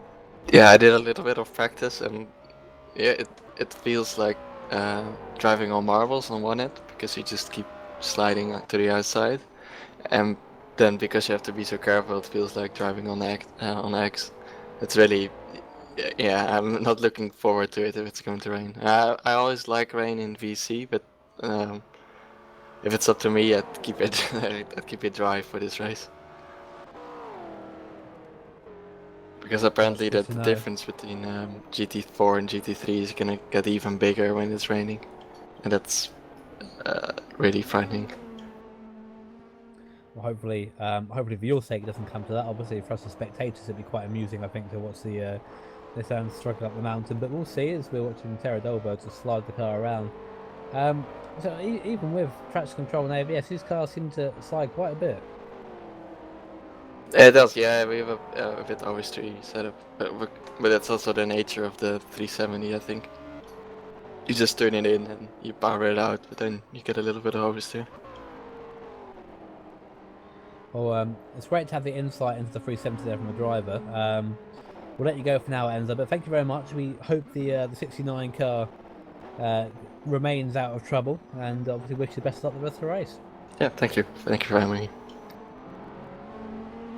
So there was Enzo Fazzi of the 69 of Gira 370Z, currently driven by Tara Dolberg, up to 27th overall. So a couple of issues there. Of course, our highest placed GT4 is 26th, which is Max Scheider currently.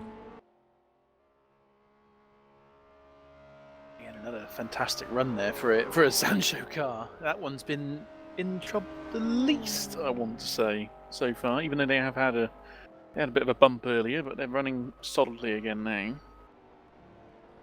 I've just noticed that we have passed the 5-hour mark, which means it's time for another Josh Anderson hourly update. Josh, do we have you online? Yes, we do, and it's actually I'm getting things named after us now. This is am I really that respected within the SLC community? Well. Didn't expect that, but yes, I am online. Take it away. Will do, Jimmy. So, what do we have? We indeed have Erhan Jankowski leading affairs for Zancho Sim Sports number 39, and not far from him, well, a lap down, but the 33 car driven by Yunus Raivio is in P2. Jeremy Talbot follows in the 13 Porsche in third place, and then it is the 29 car driven by James Johnson. It's the other Zancho, and it's in P4. The number 24 McLaren of Alexander Hess is in P5 at the moment. Then it's the 16 McLaren in P6, followed by the TXL car, the number 8 in 7th. Fabio Caglioni driving the Wychwood 27 Ferrari in P8, and then it is the 19 car in P9, followed by Dennis Jordan in the 28 Fiat Ragnar Simulator in 10th position. And then we go to the GT4s. Maximilian Scheider driving the Zancho 72 at the moment, leading the GT4 class. Then it's Taro Dahlberg for Velas Simsport in the 69 car. Then it is Nathaniel Lupson in the 99 GNS, and then Dennis Hadlack in the 75. Effectively rounding out our GT4 field as the only car behind in the GT4 class, the Realist Racing 54 has retired from the race, and retirements from the race currently do include the number 5 car, as well as the 3, the 12, the 48, the 44, and the 1 and the 9. I was going to say quick, there was a bit of an incident for Hadlack with a GT3 Porsche coming back down the mountain. I think he's okay, but he just got bumped into another braking zone by a slightly ambitious GT3. Yeah, he just tapped the wall again, actually, coming through there. So maybe not quite going as well for Hadlack as a moment. Maybe he just needs to try and calm down a bit. I mean, I know as a GT4 driver, it must be quite hellish to be letting all the GT3s go every now and then, but you know, it's just as difficult for the GT4 drivers because their car's difficult too. I guess, if anything, the GT4 is a more difficult car to drive, as we've seen already and heard from Enzo as well. The car moves around a lot. Yeah, there's just not as much downforce on it, to be honest. A lot more simpler aero kit. The tyres probably having to do a lot more work, so you have to pace yourself in those GT4s. They're not easy cars to drive. It is probably easier to drive faster GT cars, in all honesty, because the amount of downforce and grip they provide. But it's harder to make them go quicker.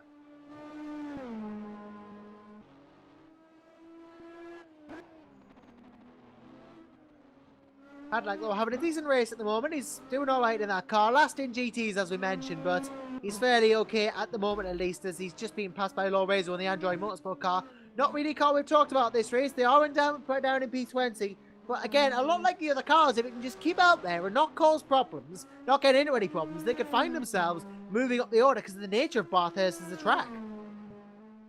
Well, yeah, it's said many times so far. If you can just keep it going, no matter what happens, you will end up with a half-decent result. I'd say getting to the end of this is going to be a decent result, to be honest. I'd agree. I mean, to get to the end of a 12-hour is quite an achievement. You know, any team that can do that can really call that race a success, to be honest, because it's such a hard track, such a long race distance. Not every team or not every person in the world is cut out for making the end of 12-hour races. Even the best can fall. So, you know, just making the end of a 12-hour can be a really good feel-good moment. It really can. A race, 12 hours around here, probably feels like 24-hour races at some other tracks. It's just that demanding, concentration-wise. Yeah, it can take so much out of you as a driver, you know, doing a stint and you know, even as a team manager, you're always on edge. Like, what if something happens to my car? What if one of my drivers crashes? You've got to prepare for every single eventuality. We've actually got a nice battle on at the moment. At the moment, we're battling for P10. Dennis Jordan in the Feeder Ragnar car, trying to defend from Evgeny Ivankovic in the Eastern Racing Foundation Ferrari. So two Ferraris going at each other. I'd quite like to see the onboard from Ivankovic, to be honest, because he is quite close to that Ferrari of Jordan at the moment. He is not far away at all. Gap's about half a second as they come around the corner on straight. I mean, we've seen that Eastern Racing Foundation car had some issues earlier in the race that dropped it down the orders. I mean, oh wow, this is going to be easy. Look at the speed from that Ferrari. The 42 having no problems whatsoever getting through. Pretty much in a different class of automobile. He's that much quicker down the straight, and Jordan has all the work to do now to get that back. He's going to have to find something to the rest of the track, because that was such a good move from Ivankovic to move Eastern Racing Foundation into the top 10. The feeder car for some reason was nearly 20 kilometers an hour down on Ivankovic there. Yeah, that is not good. Either he just let it go to Jordan, or there is something more wrong with that car. Might be running in a lower fuel mix, trying to save fuel perhaps, because these cars have adjustable fuel mixtures, and yeah, Jordan is not accelerating after 216 kilometers an hour, but he's back on the throttle, maybe just lifting to let a car behind. As I do believe, yeah, there is that is Sardina going through from 6th place. We just wanted to lift there. Maybe traffic problems or maybe something else with Jordan, but had no pace compared to the Eastern Racing Foundation car. No, I think that car might just have some lingering damage somewhere, even though he did lift off a tiny bit to let Ivankovic go, but it was only a very small lift. His car just got to 276 kilometers an hour and stopped accelerating. Yeah, it just seemed to stop after that. He just... nothing more getting out of that car. Adam Baldwin in for Drake Racing at the moment in that Porsche. Again, not a team we've talked about much. They've had problems, but again, they've just been doing a good job. I actually expect that my northern counterpart, Nick Newcomb, will be getting in that because he's waiting around to get in the car. And speaking of people waiting around to get in the car, I see an Adam Taylor. So we'll be expecting the 39 Zancho in soon. I suspect so then. It's been a while since Taylor got out of that car, hasn't it now? So Yoski's done a pretty solid job so far. He's not...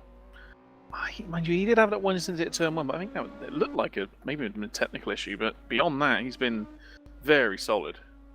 Yeah, he's been a really solid driver, Zajowski. He's just kept it going, and Adam Taylor will be getting in that car probably. We know, obviously, Adam extremely quick, if a bit prone to the odd bit of impatience when it comes to lapping or overtaking people, but he did a good job to get into the lead of the race, and he got Zancho there. Zajowski's held them there, and when Adam does get in, I'm sure everyone will be trying to keep up with him. I'll be interested to see Taylor's approach this time, because he was, in his first stints, he was extremely aggressive through traffic. Given they've got a pretty substantial lead, I wonder if he'll just take it a little easier this time. I'd hope he would, because we don't want to see any undue moves into traffic that don't need to be done. He can probably afford it. He's got a whole lap over Raivio Zajowski at the moment, so the only car on the lead lap at 39 Zancho, that's how dominant they are. But in a 12-hour race, a lap is nothing, effectively. It's not a lot, especially around here, but we are due a pit stop for that 39 car, which would put Raivio back on the lead lap.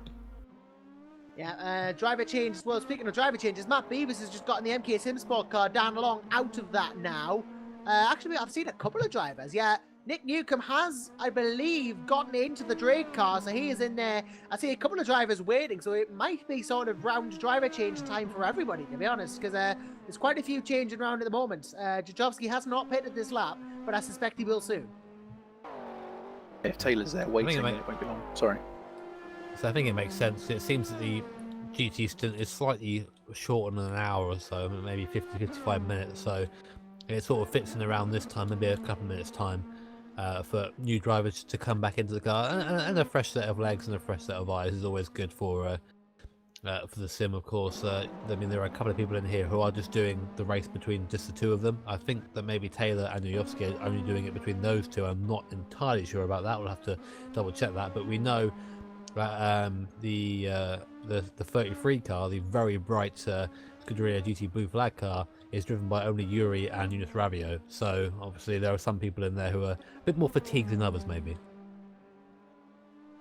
Yeah, I imagine some drivers out there will be more tired than others, and drivers who are doing longer stints will be more tired at the end of the stints, and if they have to get in again, then it's going to be a bit of a night for them. I do believe the rule still applies where drivers not allowed to do more than 70% of the laps that a team does. If obviously presuming they make it to the end, of course, but I think we still have that rule in place, so it's not like one driver could do the whole 12 hours. They wouldn't want to. I mean, we touched on this briefly at the start of the broadcast to do with 4 seatbelt wheels. I mean, we're in a very awesome age now of sim racing equipment. Lots of wheels producing a lot of feedback and a lot of strength. I mean, even a T500, for example, can hurt your arms after a while. And I'm sure, Bailey, obviously you are an owner of such a wheel that you may have experienced, a little bit of ache after a while. But when we mentioned again at the start of the broadcast that Adam Taylor is on a direct drive Leo Bodnar wheel. So that is a wheel that puts out a lot of effort, as in comes Jodowski, so maybe Taylor getting back in the car now. So Taylor, who is a fairly unassuming man in real life, I think probably has the biggest forearms you've probably ever seen driving that direct drive wheel. But fatigue, real actual physical fatigue, is a thing in sim racing. You'd think maybe not so much because obviously we aren't dealing with G-forces and the actual handling of the car, but the will, I mean, the mental fatigue is definitely the main thing. You have to rest yourself. I mean, I remember at the end of Sebring that I was a blabbering wreck because I was streaming at the same time, trying to talk, trying to race, and my brain was just about had enough processing to drive, and then the rest of me was just on autopilot, and the result was just quite hilarious. So you have to be careful, and you have to make sure to rest the drivers, and also keep hydrated. This is a bit of a public service announcement now, but I mean, you sweat a lot when you drive, and it sounds horrendous to say that, but when you are concentrating, when you're in the zone, you're sort of tense, you're really putting effort in physically, you do end up sweating a bit, so you've got to make sure you're drinking as well. So although you wouldn't think so, there is definitely a physical element to sim racing. Definitely, as you said, the mental fatigue is the one that you really have to watch. I mean, there's been occasions when I've been able to do 4 or 5 hour runs in a car, and actually physically be all right, but your brain is just, what's going on? Where am I? Sometimes it can be like that. Just go on. I was about to say it can be like that sometimes. I've done a 2.4 hour race before. It wasn't in Half-Life 2. I think it was a different simulator. But I've done these 2 hour, 4 hour. I've done endurance races before, and I do currently take part in a league where we do 2 hour endurance races, and it is physical fatigue is a thing, and but it is the mental fatigue you have to watch out for. It's so tiring to constantly keep on for 2 straight hours at something, and 2 hours is roughly a stint, and for drivers, you'd argue in this race. So by the end of that, they're going to be very tired.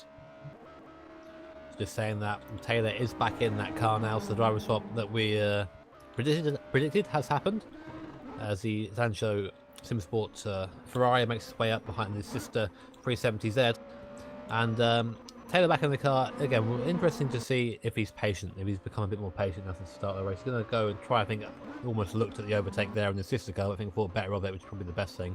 The gap between Taylor and Ravio. Ravio is just coming around Hell Corner now, just come out of Hell Corner on the mountain straight. So it's a big gap there at the moment. The gap is pretty large, but of course this is an endurance race. We said before, one off, that's gone straight away. So no, can't get complacent yet. We aren't even halfway through this race yet. Can't think that, isn't it? It feels like it's gone on forever.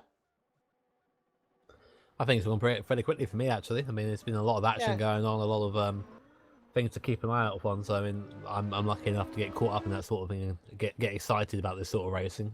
So it's always an honour to come and commentate, especially for a sort of league system such as SRC. And if you are interested in getting involved in stuff like this is a event that required no payment. There was no fee. There was no license requirement from SRC. This is a completely open endurance event. Anyone could have joined it, but you do have to be signed up to the SimRacing.Club website, which is SimRacing.Club. Go sign up there. Fantastic community, lots of events to choose from. We have virtual Super TT coming up soon.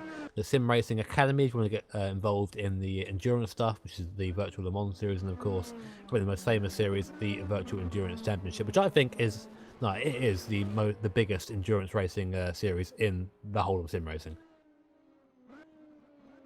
It's amazing to watch what it's become. I tell you, from where it was, having been there since season 1, to see it now with 80 teams spread across 2 rooms it's amazing. I don't think any of us would have imagined it becoming what it has. Yeah, and Yeah, remember, Bailey's a bit of furniture over there. yeah, and remember as well, it's an official R2 championship as well. So you know, really going up in the world is the VEC and all of the series. To be honest, I think we're in the golden age of SimRacing.Club. I think it's only just started. or it's only just started. Even better. Be even more optimistic. But for now, we'll get back to the race as is now. And Johnson still moving up. I'm interested to see how he's doing, actually. I've had a little break to go and just freshen up and just coming back to see how Johnson's doing. And lo and behold, he's 1.5 seconds faster than Talbot in the last lap, who's just coming down the mountain now. As there's a car off at the cutting. There's a car up on the wall. I think he's wedged. Can you see that, guys? I'm trying to get to the car there. It's a Porsche. It is. Jordan, it's the feeder. It's the FRS car. And he's wedged on that wall. The rear tyres are not able to hit the tarmac. He is sitting there. He's completely wedged on that wall. He needs someone to come and give him a little bit of a... So that's not a Porsche, that's a Ferrari, so it looks like a Porsche from that angle. But that is stuck on the wall. That is not moving. You can hear him trying to rev the engine, trying to get it going again. Honestly, he just needs someone to give him a bit of a love tap, but I don't think it's going to happen. Everyone's trying to avoid him. Oh, here comes Jordan! Oh, well, oh, how nice. That's what he needed. That's what, I mean, that is... I'm not quite sure what to think. He's flashing his lights, he's saying thank you, and off he goes. I don't think he meant for that to happen, but that's the most luck I think that Jordan's had this entire race. Well, from one Jordan to another, that was inadvertently perhaps very kind of him. They might have saved a race. Yeah, that's definitely a race save there. So I think they've just made a friend for life there. Obviously, Jordan pals there, so that's good to see that happening. But it's absolutely fantastic. I don't know how he got there. I'm unsure how he got there, but I don't think I was thinking about it now. I mean, didn't lose any places. That thankfully still in 10th place. He just had a quick look at it. He just ran a bit wide. He sort of ran along the wall, and it, as sometimes does, the tyre gripped up and put it up on the wall. I think the best bit about that is the contact it wasn't a big contact, just a little boop. And off you go. It was just a general type. He was slow for the corner anyway, and I don't know whether he saw him. I'm going to have to go back and look at that because that was absolutely... He incredible. locked up all the way in there. He did not mean to do that. He was on the brakes. Well, it was very nice of them either way. I mean, if I was in that position, I'd be quite thankful.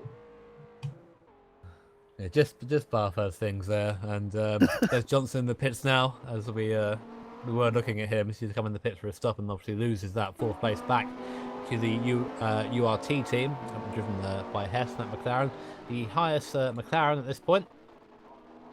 But what's nice now is in the top 4 cars we have 3 different manufacturers. Where it was just top 5 with just Ferraris now. Luckily, the Ferrari Reign of Terror has been ended somewhat, as Taylor then Ravio have the first 2, and then it goes down to Talbot in the Porsche. Speed and White Racing Porsche still going around, still logging laps, can't complain there.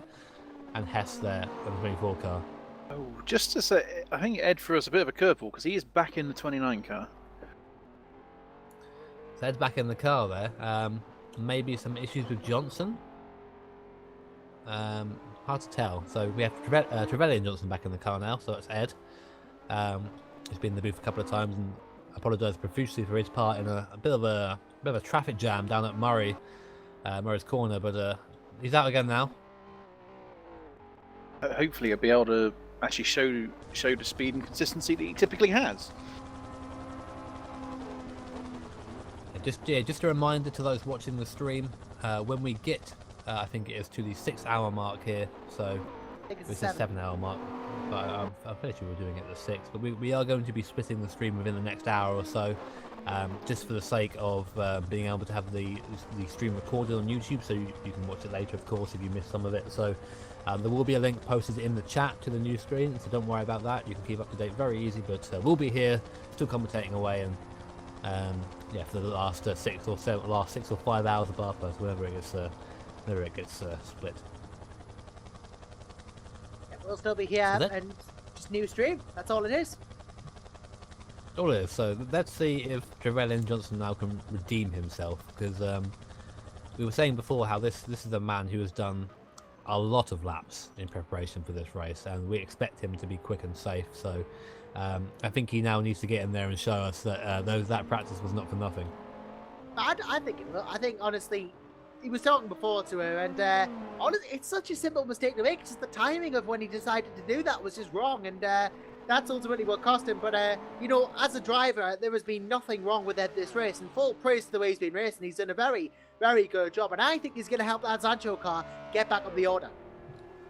So we just had Talbot in the pits for the Speedy Mike Racing, so the that promotes the URT team up to third for now. So again, McLaren up in third place now. I think they are due a stop, so we will see that come back again. And I wonder whether the hard charging 29 car is going to come into this. It almost certainly will. The speed that, even when it's been damaged, the speed that car has had has been enough to chase down these two cars in front of it. I mean, I know the sort of mindset they have at Sancho, and they will be disappointed if they don't get a 1-2 here, I think. But we'll see. There's a long way left to go in this race yet, and I mean, that 29 car is far from out the running for getting up into the top 3 again, let alone maybe even the lead at some point if there's an issue at the front. But of course, I mean, the 39 car has a relatively safe pair of hands in Adam Taylor right now. Yes, it's going to take something to happen to the top 2 cars, because I mean, the 29 has more pace than even the 33 car in second place, but the 33 car is not slow. It's not seconds a lap off of what they can do, so it will need things ahead of them to happen. And when you're chasing, because I did this recently at Sebring, when you're chasing from laps down or a lap down, like even if you're bringing about 2 seconds a lap, you have to do that consistently for 3 or 4 stints, and that is very difficult when you're on the edge. Obviously, the 29 car isn't that far down; it's only a lap and a bit down from if I remember correctly, anyway. But it's still time that they can bring back if Ed is strong in the car. Yeah. Basically, if you want to try and close in that sort of gap, it's almost qualifying laps every lap, which in an event like this is difficult. We're just seeing the 10 car has had a DNF in 13th place. That's the 10 car. That's the what car is that? I haven't seen that one. Team 4 Play. Yeah, that's the 4 Play car. Team 4 Play having a DNF there. Powell was in the car there. We unsure as to what happened there. We'll see if we can get something on your screens. It may just be a disconnection. We're unsure at this point. Maybe a technical error, but we'll have to wait and see. But if that is the case, that'll be us down to 28 runners. So hopefully they can get reconnected and get back out there again. Of course, a disconnect isn't the death sentence it used to be in online racing. There is the ability to rejoin in these R-Factor 2 events. So if you do have a disconnection, be it because of maybe an internet issue or just some sort of technical issue, then you can get back in and get back into the fray. I remember back in the day racing in R-Factor, Bailey, when the disconnection was that was it. You're out. That was it. It was... Have that happen was just brutal. You knew the effort that went in and stuff just to have a disconnect, take it all away was horrible. It's not ideal, obviously, now, but it's so much better to just lose a lap or 2 because of it than lose the whole race. I think there was a plugin available for R-Factor that allowed you to rejoin the races, or that's actually or did something like that, or worked something like if an endurance race is done in a practice session that would allow you to do that and it would manage that. But I've just seen actually they have rejoined the number 10, so they should be back on the race. That's good to see. It's they're rejoining. They're in the pit lane right now, so just hoping they'll get back out soon and get back into the race. So good to see. Good to see. Meanwhile, we'll look towards the head of the field, and I was noting there we go. That's good to see. There they are, back up on track now, coming out the pit lane. I'm happy to see that. That's always nice to see cars. I'm not sure what I think about that Ferrari livery. Actually, the black and yellow Desperado livery. I'm not sure how I feel about that, but if you guys like it, if you're at home thinking that is a livery that I can get behind, then go over to our Facebook page, SimRacing.Club, quite easy to find on there. We are running a livery competition for this race between the GT3 and GT4, so they have separate categories themselves. If there's a car on the GT3 you really like, go hit the like on the picture in the gallery there, and do the same for the GT4 car, GNS.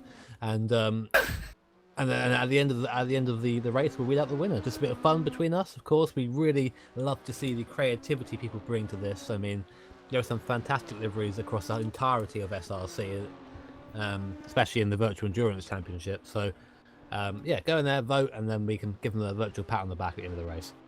Yeah, we can get involved, and yeah, so it's such a good thing to have these livery contests. I think we should have them more often, Nick. Really, Well, there might be plans afoot. That's all I'll say. well, in that case, I'm looking forward to that. But yeah, do get involved. Go over to Facebook and tell us why you think the Cosmo GT3 car looks the best in that class. Oh boy. Well, if we're talking about Virtual Endurance Championship livery, I need to. There's got to be a shout out to the GNS car, surely. Come on.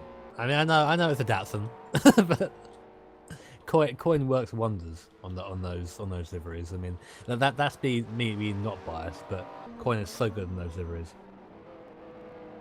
You know, Coin does a good job. I'd like to say that the 2 and the 3 in particular are particularly good looking in VC, but you know, a bit shiny. no bias, no nothing. They're a bit shiny. They're a bit shiny for me, mate. I don't know. Anyway, we'll get back to the race at hand because we're at risk of Bailey and I just dissolving into a fist fight. Otherwise, I think we should, if that's going to happen.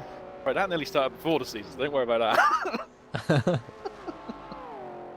But I think it's great. I mean, it's really cool to involve people who maybe aren't driving or who are just into just viewing and watching these races.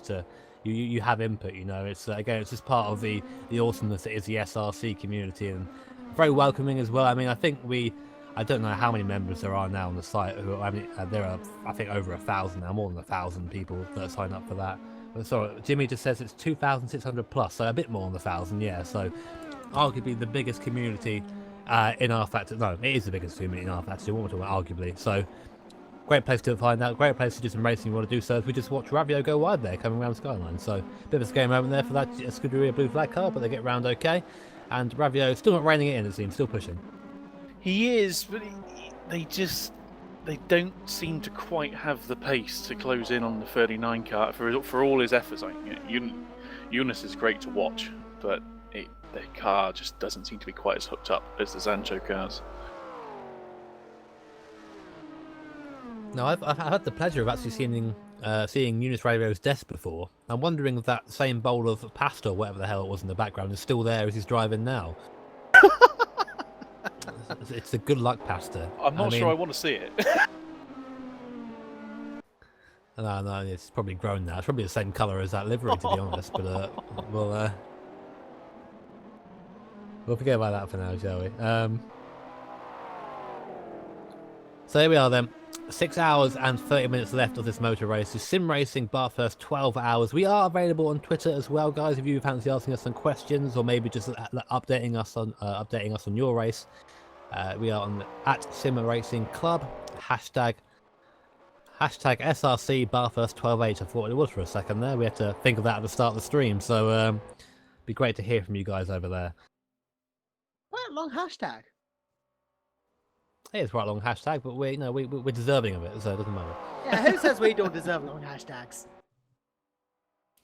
So I want to just go check in quickly with the number 28 car, who I think probably had the move of the race being removed from the barrier by a fellow driver. That's the FRS number 28 car with Jordan at the wheel at the moment. Currently sitting 11th and running quite a bit slower than the car in front. Actually, it's like that. The number 8 car is coming back through the field after that incident at the start of the race. You may remember right at the start of the race there was quite a big pile-up at the start of the race. I actually think the TXL racing car has got past recently, so I think we've missed that. Sorry, so that's the we'll get a camera on that. That's the TXL Racing Corvette, which has so much speed in a straight line. But they were involved in the crash at the start of the race with another Corvette. With the Realist Racing Corvette and the Realist Racing GT4, and had a bit of damage for which you are still seeing a long-lasting bit of that bit of the front quarter panel missing there. But the pace now is good. Last lap from Christian McCall, a 2-minute 3.0, so on good pace there in 10th place. It is. I mean, this is one of only 4 cars that's gone under 2:02 so far in the race.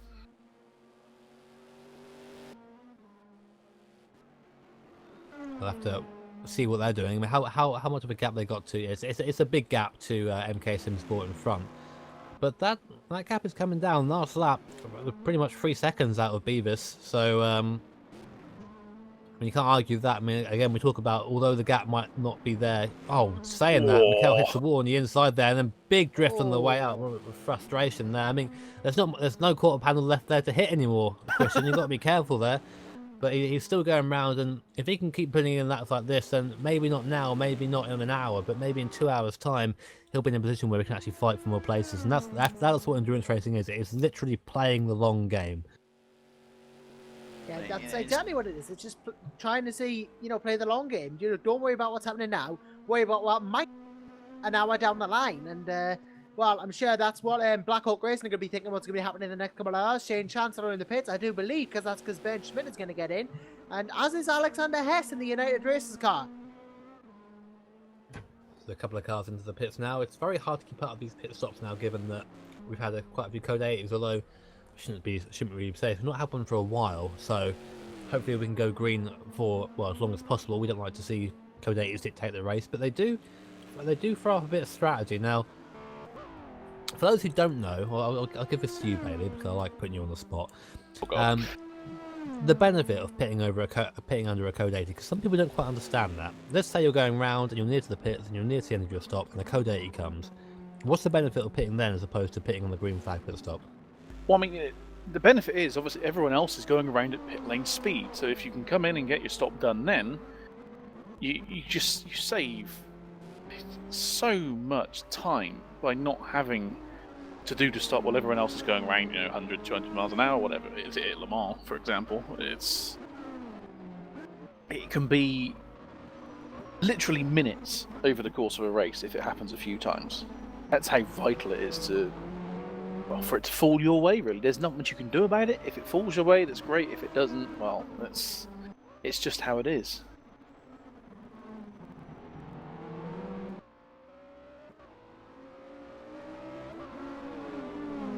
Is how it is. It does make for some interesting driving, like I said before. It makes for a lot of strategies, and some strategies just become redundant after that, which is always the frustrating thing. If you're sitting there, crafting your master plan, then 10 minutes into the race there's a Code 80, you're like, oh, okay, let me just throw that in the bin then. You have to do a lot of the flying, and this is what having a multiple car team, a multiple person team, I should say, sorry, becomes useful, because then you can have someone in the pit lane working these things out while you're there on the track driving. Well, exactly. Is what you know how it was. Obviously, last season was at Le Mans where we crafted a plan. I'm not sure anyone else had really thought of when we were doing 3 or 4 laps less than everyone else, but doing more laps on the tyres. It was massively risky, because if you get Code 80s and that sort of thing, it was ruined. But it can also be quite fun doing something a bit different.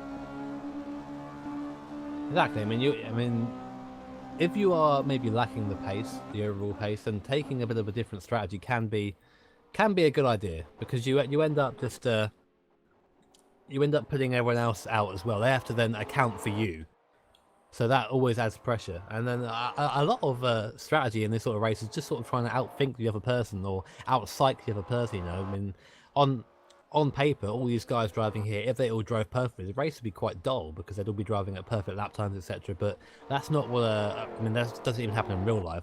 Real life drivers aren't capable of that. So start putting pressure on people in front, start putting pressure on the pit wall a little bit. Things start becoming unravelled, and we saw. I mean, the 29 car was a perfect example of that. They were falling back. They had the pace. They kept pushing and pushing and pushing, and then they just ended up having a series of incidents, which now has put them quite a way down the 39. Still within, I think, within reasonable distance, given that we have over 6 hours to go, but still not what they want. No, not at all. I say they're still within striking distance if something happens to the cars in front. Well within striking distance if something happens, but it's in things like that can take you out of contention very quickly. I mean, look at the what happened to the 1ACO car. It was running perfectly well up in 3rd place for a while, and then one incident and it was back down, outside of the top 10, top 15. I think in the defence I had a couple of disconnections to deal with as well, mind. I know, but they had that quite substantial crash as well, which put them well outside the top 10.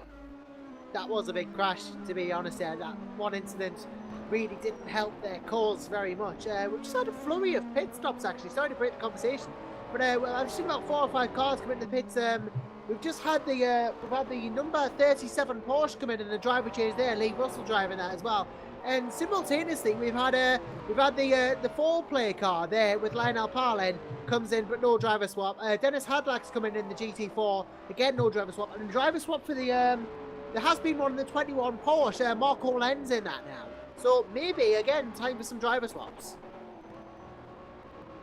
It is, isn't it? It'll take a little while for these guys, for the guys that haven't driven so far in the race to bed in, just get used to the track, get used to the car.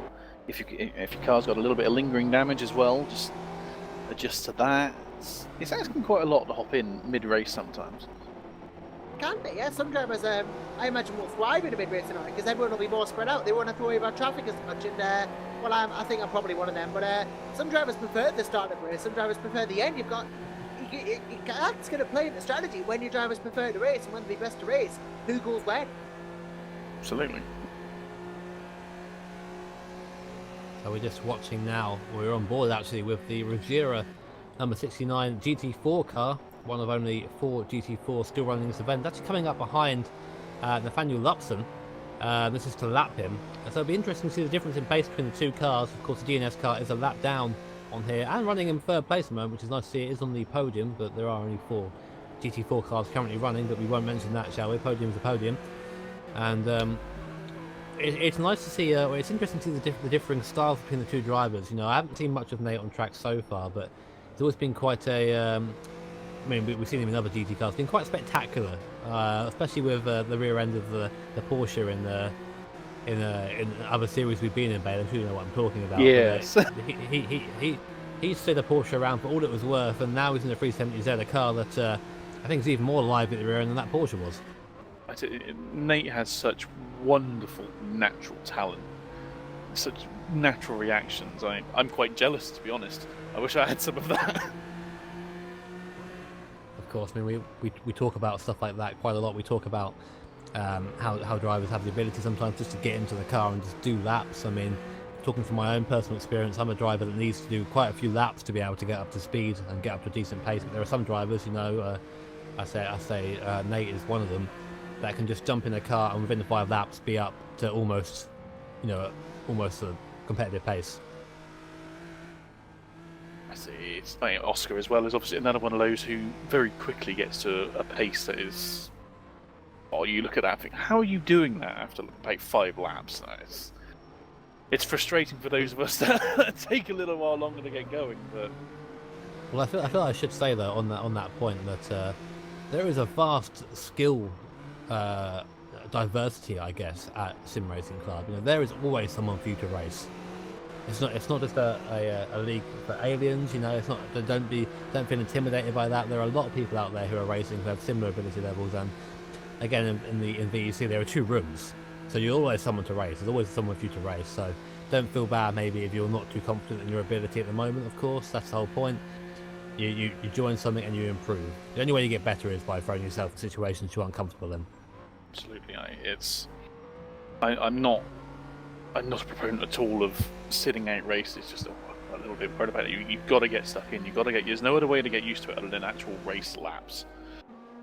Yeah, that's the only way you're ever going to get better. Just actually give it a go. And well, you might argue that you can improve people by throwing resources at them. But if resources are practice time and race practice, that is definitely the case. Worst case scenario, you just take out the field, and then what you do is you delete your account and make another account, different name. No one knows about it. Easy. I've seen people who've done that firsthand, but obviously you don't want to be that guy, do you? But even if you're not the best driver in the world, give it a go. You'll learn something. Yeah, well, when you see Bimmy Jawbent sign up for the forums, you know someone's going, oh, yeah, who's that? I don't know what you're talking about. Yeah. In all seriousness, there's always something to learn. Doesn't matter how good you are, there's always something you can learn. Always have your mind open, always listen to advice. Yeah, I mean, we can say that as drivers, and I think that the moment you think that you are okay, that you are settled, then that's when you start making mistakes, and that's when you stop growing. It sounds very cliche to say that, but you have to always put yourself in the situations as a driver, and that's why we see people here. I mean, for example, in GT4 and GT3 cars, again, Adam Taylor is a driver that is very diverse as talent. He drives the LMP1 in the Virtual Endurance Championship, and he's here driving a GT Ferrari. It's still the same sort of speed and the same sort of skill as we expect to see from him in the Virtual Endurance Championship. Yeah, and just a week apart as well. I think we get last week we were going round Sebring. He was going round Sebring in an LMP1 car, and now this week he's coming round a very different track in a very different car, and he's leading the race again. Yeah, he is. Something that's great about sim racing, isn't it? You can just choose. You can just go between these things easily. Yeah. You can't do that in real life. It's one thing we have. One thing that we have over the real life counterparts is we can just do whatever we want whenever we want. You can do it on the same day if you like, if you really want to. You can go from driving a GT4 to a Formula 1 in the same day if you like in sim racing.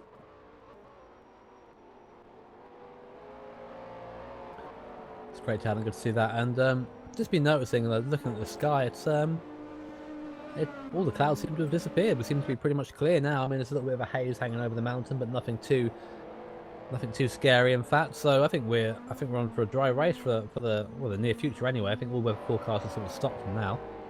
It does seem that way. I've seen a couple of people mention in the elsewhere that it's the weather forecast does seem at most it's a 30-40% chance, and it doesn't really seem like it's going to. Even if it won't be much rain even if it does rain. So I bet a lot of people will be happy that the rain's cleared up and there's not really much of a threat of it. I guess one of the teams that'll be happy about that is actually the number 28 Peter Ragnar Simulator car, currently situated in 11th. Thomas Hinge just getting in the car now. They have been saying, mind, that they don't know what's quite wrong with the car, but something is slow on it, and that they've just seemed to be losing performance somewhere. So they'll be happy at least that they're not in the rain, because then they'll just lose even more speed. But yeah, Hinge in the car now. Hopefully he can make the best of that Ferrari. Here's interesting. I went back to Trevelyan and Johnson just to see what the gap was to Talbot and how if it was increasing. Well, it actually lost 2.5 seconds on the last lap, and I've noticed behind him is Adam Taylor. Yeah, Taylor in the Sister Zancho car is going to come around and lap him probably. That's going to put second lap on Trevelyan Johnson. Don't imagine for a minute this will be difficult. There'll be blue flags anyway, but yeah. I mean, I do. Trevelyan Johnson is coming up to traffic of his own, including Hinds. So this could be interesting because there's a lot of cars there.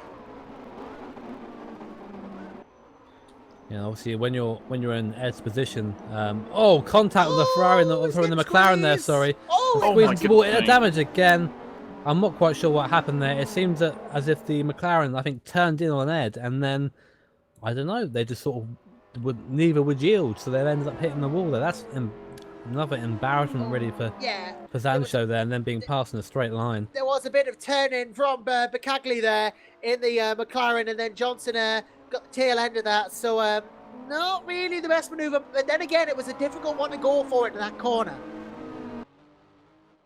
Maybe Ed would have been better said waiting for the Conrad straight. Possibly, but it's done now. It's passed, and GT. Oh, that was an interesting one. That was the 370Z. Ed seems to attract trouble at the moment, doesn't he? He's just not having a good race so far. I think he's got the magnets on. To be honest, everyone just seems to be wanting to hit him. Very scary stuff indeed, and lucky that the car is still in one piece. And again, Ed loses a lot of time to the cars around him there. So it's so easy to do that here. I mean, someone's gone into it's the Rothmans McLarens hit the outside wall at the cutting there. It seems to be okay. It's back onto the track again, but it hit that wall pretty hard. We're seeing that a lot now. A lot of people are starting to get a little bit complacent, a little bit comfortable, and of course we know that's the worst thing you can do around here because that's when the mountain bites. Yeah, I think so it was Brzezinski that did that. Sorry. Yeah, I think he's been in that car for a while now, actually. So he might be starting to show signs of fatigue. Might be wanting to maybe do a driver switch if he's getting too tired. And we'll see how that goes. And, I should actually, in all fairness, remind that we are going to be switching streams in about 15 minutes' time. It is just coming up to the 7-hour mark. It'll be about 15 minutes until the 7-hour mark. So very soon we will be switching streams. There will be a link posted so you can continue watching the broadcast. But Brzezinski, I'm going to keep half an eye on him and see if he does switch because, he's been in that car for a while. Possibly so. We'll keep an eye on that. I mean, he's sort of driving on his own at the moment. It doesn't really have much of a race going on around him, of course. But doesn't mean the race is over by a long stretch of the imagination. As Josh just said, 6 hours, 15 minutes to go, just passing past that point now. And it's been very hard to fault the 39 car of Adam Taylor up to this point. Adam Taylor and Haniowski, they've just been running away with it. There's not been. I mean, I think aside from the issue we mentioned earlier, Bailey, with maybe the slight technical issue going into T1 for Haniowski, I've not seen them put a foot wrong.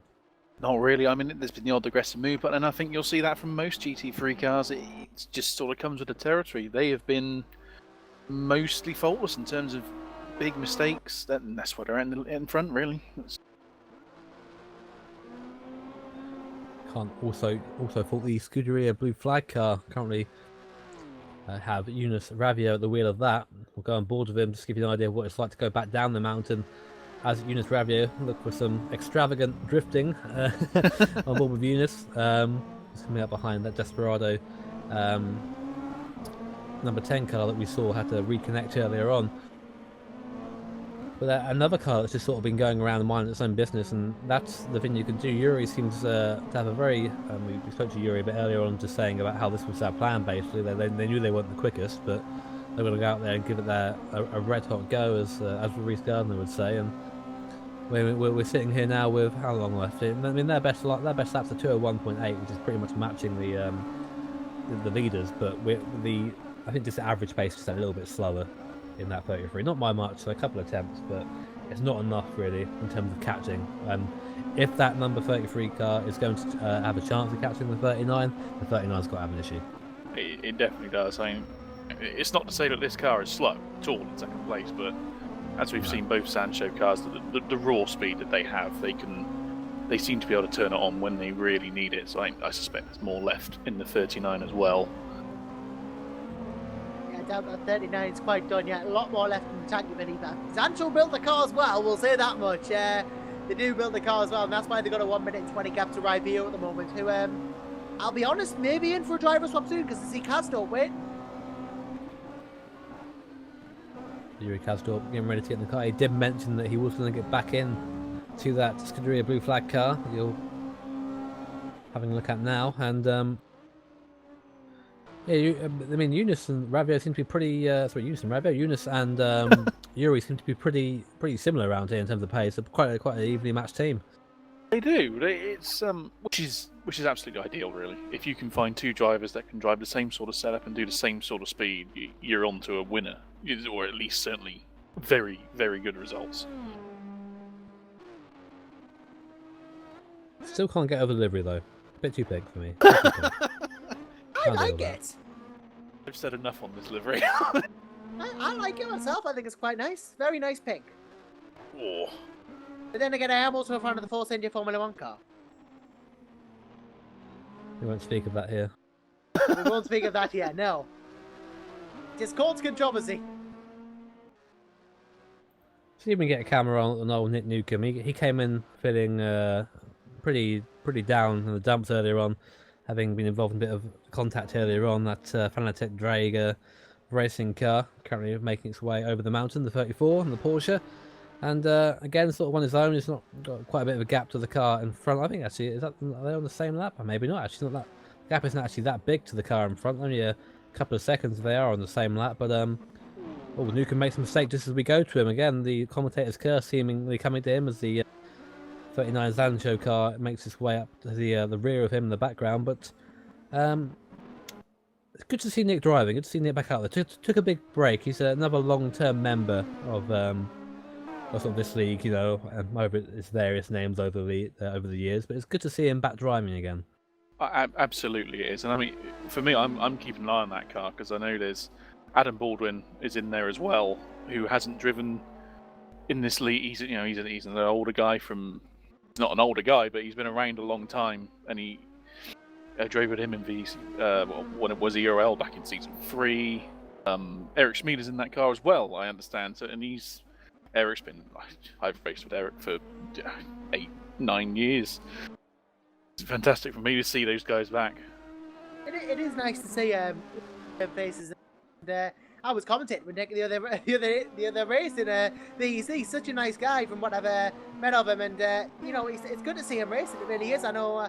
I actually, unfortunately, had a bit of contact with him at the start. It was nothing major, just a slight tap. But I'm not the best in the world, but still, Nick he's doing a good job in 23rd. I mean, that Drake car has just been kept going. Not in the best race in the world they have, But that Porsche is still going around, and that is the important thing. It is, and he's being caught now by Trevelli and Johnson. If they come around to lap him, let's see. I'm interested to see if it goes a bit wide there at the cutting. I think, yeah, Ed will go up the inside there and get that done nice and quick. That was much to the benefit there of that 29 car. Just a bit of a running wide there for the 34 by Nick Newcomb, but all looking good out there. And the car behind Nick Newcomb, actually, I think they also are racing for position. It looks like is the other virtual racing entertainment car. We saw the sort of lead Ferrari VRE car have an incident earlier on where they got to the pits and there was just no one to take over, so they had to retire. Unfortunately, it was a big shame because they were running very well. But the sister car is still there, running in 24th place. It isn't running at the top of the field, but it is still going around, still logging laps, which is the important thing. Really, all you really need to do is sit there and just log laps. So that car has had a bit of a beating as well. So for it to still be running is a good effort, and which is what we were talking about earlier. Just stick with it.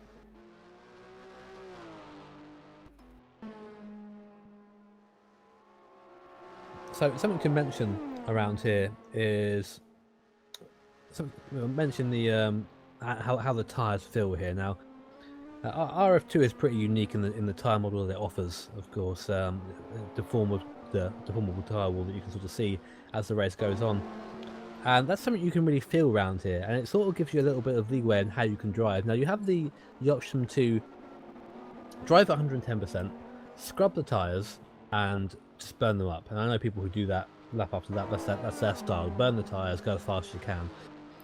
But there's other possibilities that you can also, with the force feedback that RF2 offers, you can also feel how the tyre sort of grips and then scrubs through the corner. You can feel that transition. So through the steering, you can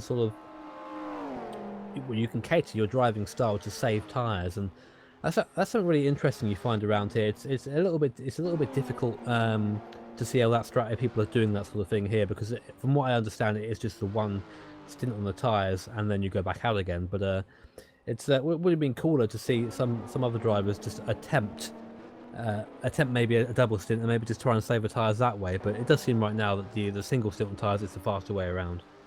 It does. I think that's what we saw earlier from the Witchwood car, which is how it ended up where it did. They were attempting to double stint them, but obviously their pace wasn't enough to keep up with the Zanshow cars. But I say maybe we'll see it towards the end of the race if we get to the stage where they have to pit with, say, an hour and 15, hour and 20 to go. Maybe we'll see someone chance it if we're still close at the front of the field. Speaking of the front of the field, right, Vito in at the moment. He's going to probably switch over to Kazdorp. As we know, Canglione in as well for Witchwood. That will be a switch to Jonish Piccolo. Piccolo back in the car. He did have a little bit of an issue earlier on. Just for pace. So we're currently joined now by Michelle Golpin. Thank you for joining us. Michelle in the number 11 exclusive racing series car, currently sitting in 15th place in the GT3 category. Now we spoke to your teammate, spoke to Jared a while ago, and he seemed to be hopeful for a higher finish. You were in 18th then, you're in 15th now. How's it been going for you? Yeah, for me personally, this was one of the worst 3-hour-long sessions in my lifetime, I must say. Bathurst was clearly not my track. It's definitely a very difficult circuit. A lot of people being caught out by the barriers up there. I mean, we were saying saying on the broadcast, of course, that you sort of have two sections where you can rest your mind, and then the middle sector is just 100% intensity. And one little mistake there, it's one line, and you get off that line, you end up in the wall very quickly. But the car's still going around, so as much as it might have been quite difficult, the car is still going around, which is the important thing. Yeah, and currently with our best driver aboard, so we're looking for aiming to position 12s to make up some places. He's currently running in the 2-minute 3s. That is the best sector times we are currently running, so that's good. It's good to see that car still out there unlocking laps. Obviously, it was involved in an incident at the start of the race. How has your experience been on the mountain? How have you been finding the traffic situation around here? Of course, GT4s on the circuit, they are a lot slower than the rest of the GT3s, so obviously a little bit difficult for you to come across, especially when going through the top of the mountain. Yeah, but it's more or less the same with the VEC. Sometimes you need to be patient for to find a gap to pass an opponent. In that case, you also have to give them the space that they clearly need to, because that car is a lot more slidey than the GT3 car. So it's doable, but you have to have some patience sometimes. So you guys are running 15th now. I spoke to your teammate earlier, and he said that he was aiming for about a top 10. Do you think that's still a reasonable goal? Do you think that's something that's achievable for you? Yeah, it is achievable, but we need to have some mishap happening in the front, not fund it out to the other teams. But yeah, if that is going to happen, it's still a long race. I believe 6 hours to go, so everything is still possible. That's good to know. And again, I'll ask you the same question that I've asked everyone so far. We've heard rumours of rain, although they do seem to be just rumours at the moment. Luckily, nothing appearing as of yet on the radar. Actually, clear skies right now as we speak. But are you guys prepared for that eventuality if there is rain? Well, we're Dutch, so we're used to it. It's a good enough answer, I guess, isn't it? I'll tell you something though. You're probably not used to all these hills. Yeah, we have some. At least I live in the southern part of the Netherlands, and there we have some hills, but it's not the Himalaya or anything. But 1 or 2 hills, and that's it. yeah, exactly. The hills. Yeah. Well, we'll keep an eye on that 11 car as the race progresses, and wish you the best of luck, and thank you for joining us. Yeah, thank you guys. Have a great broadcast. Thank you very much.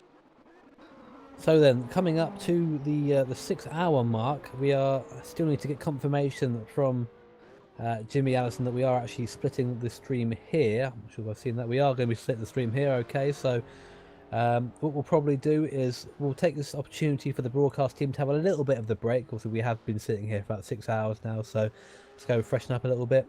And we will post the link to the new stream in the chat, so keep an eye for that. And we'll be live again very shortly. But for now, we'll leave you on board with our leader, Adam Taylor, until we switch over. So catch you on the other side.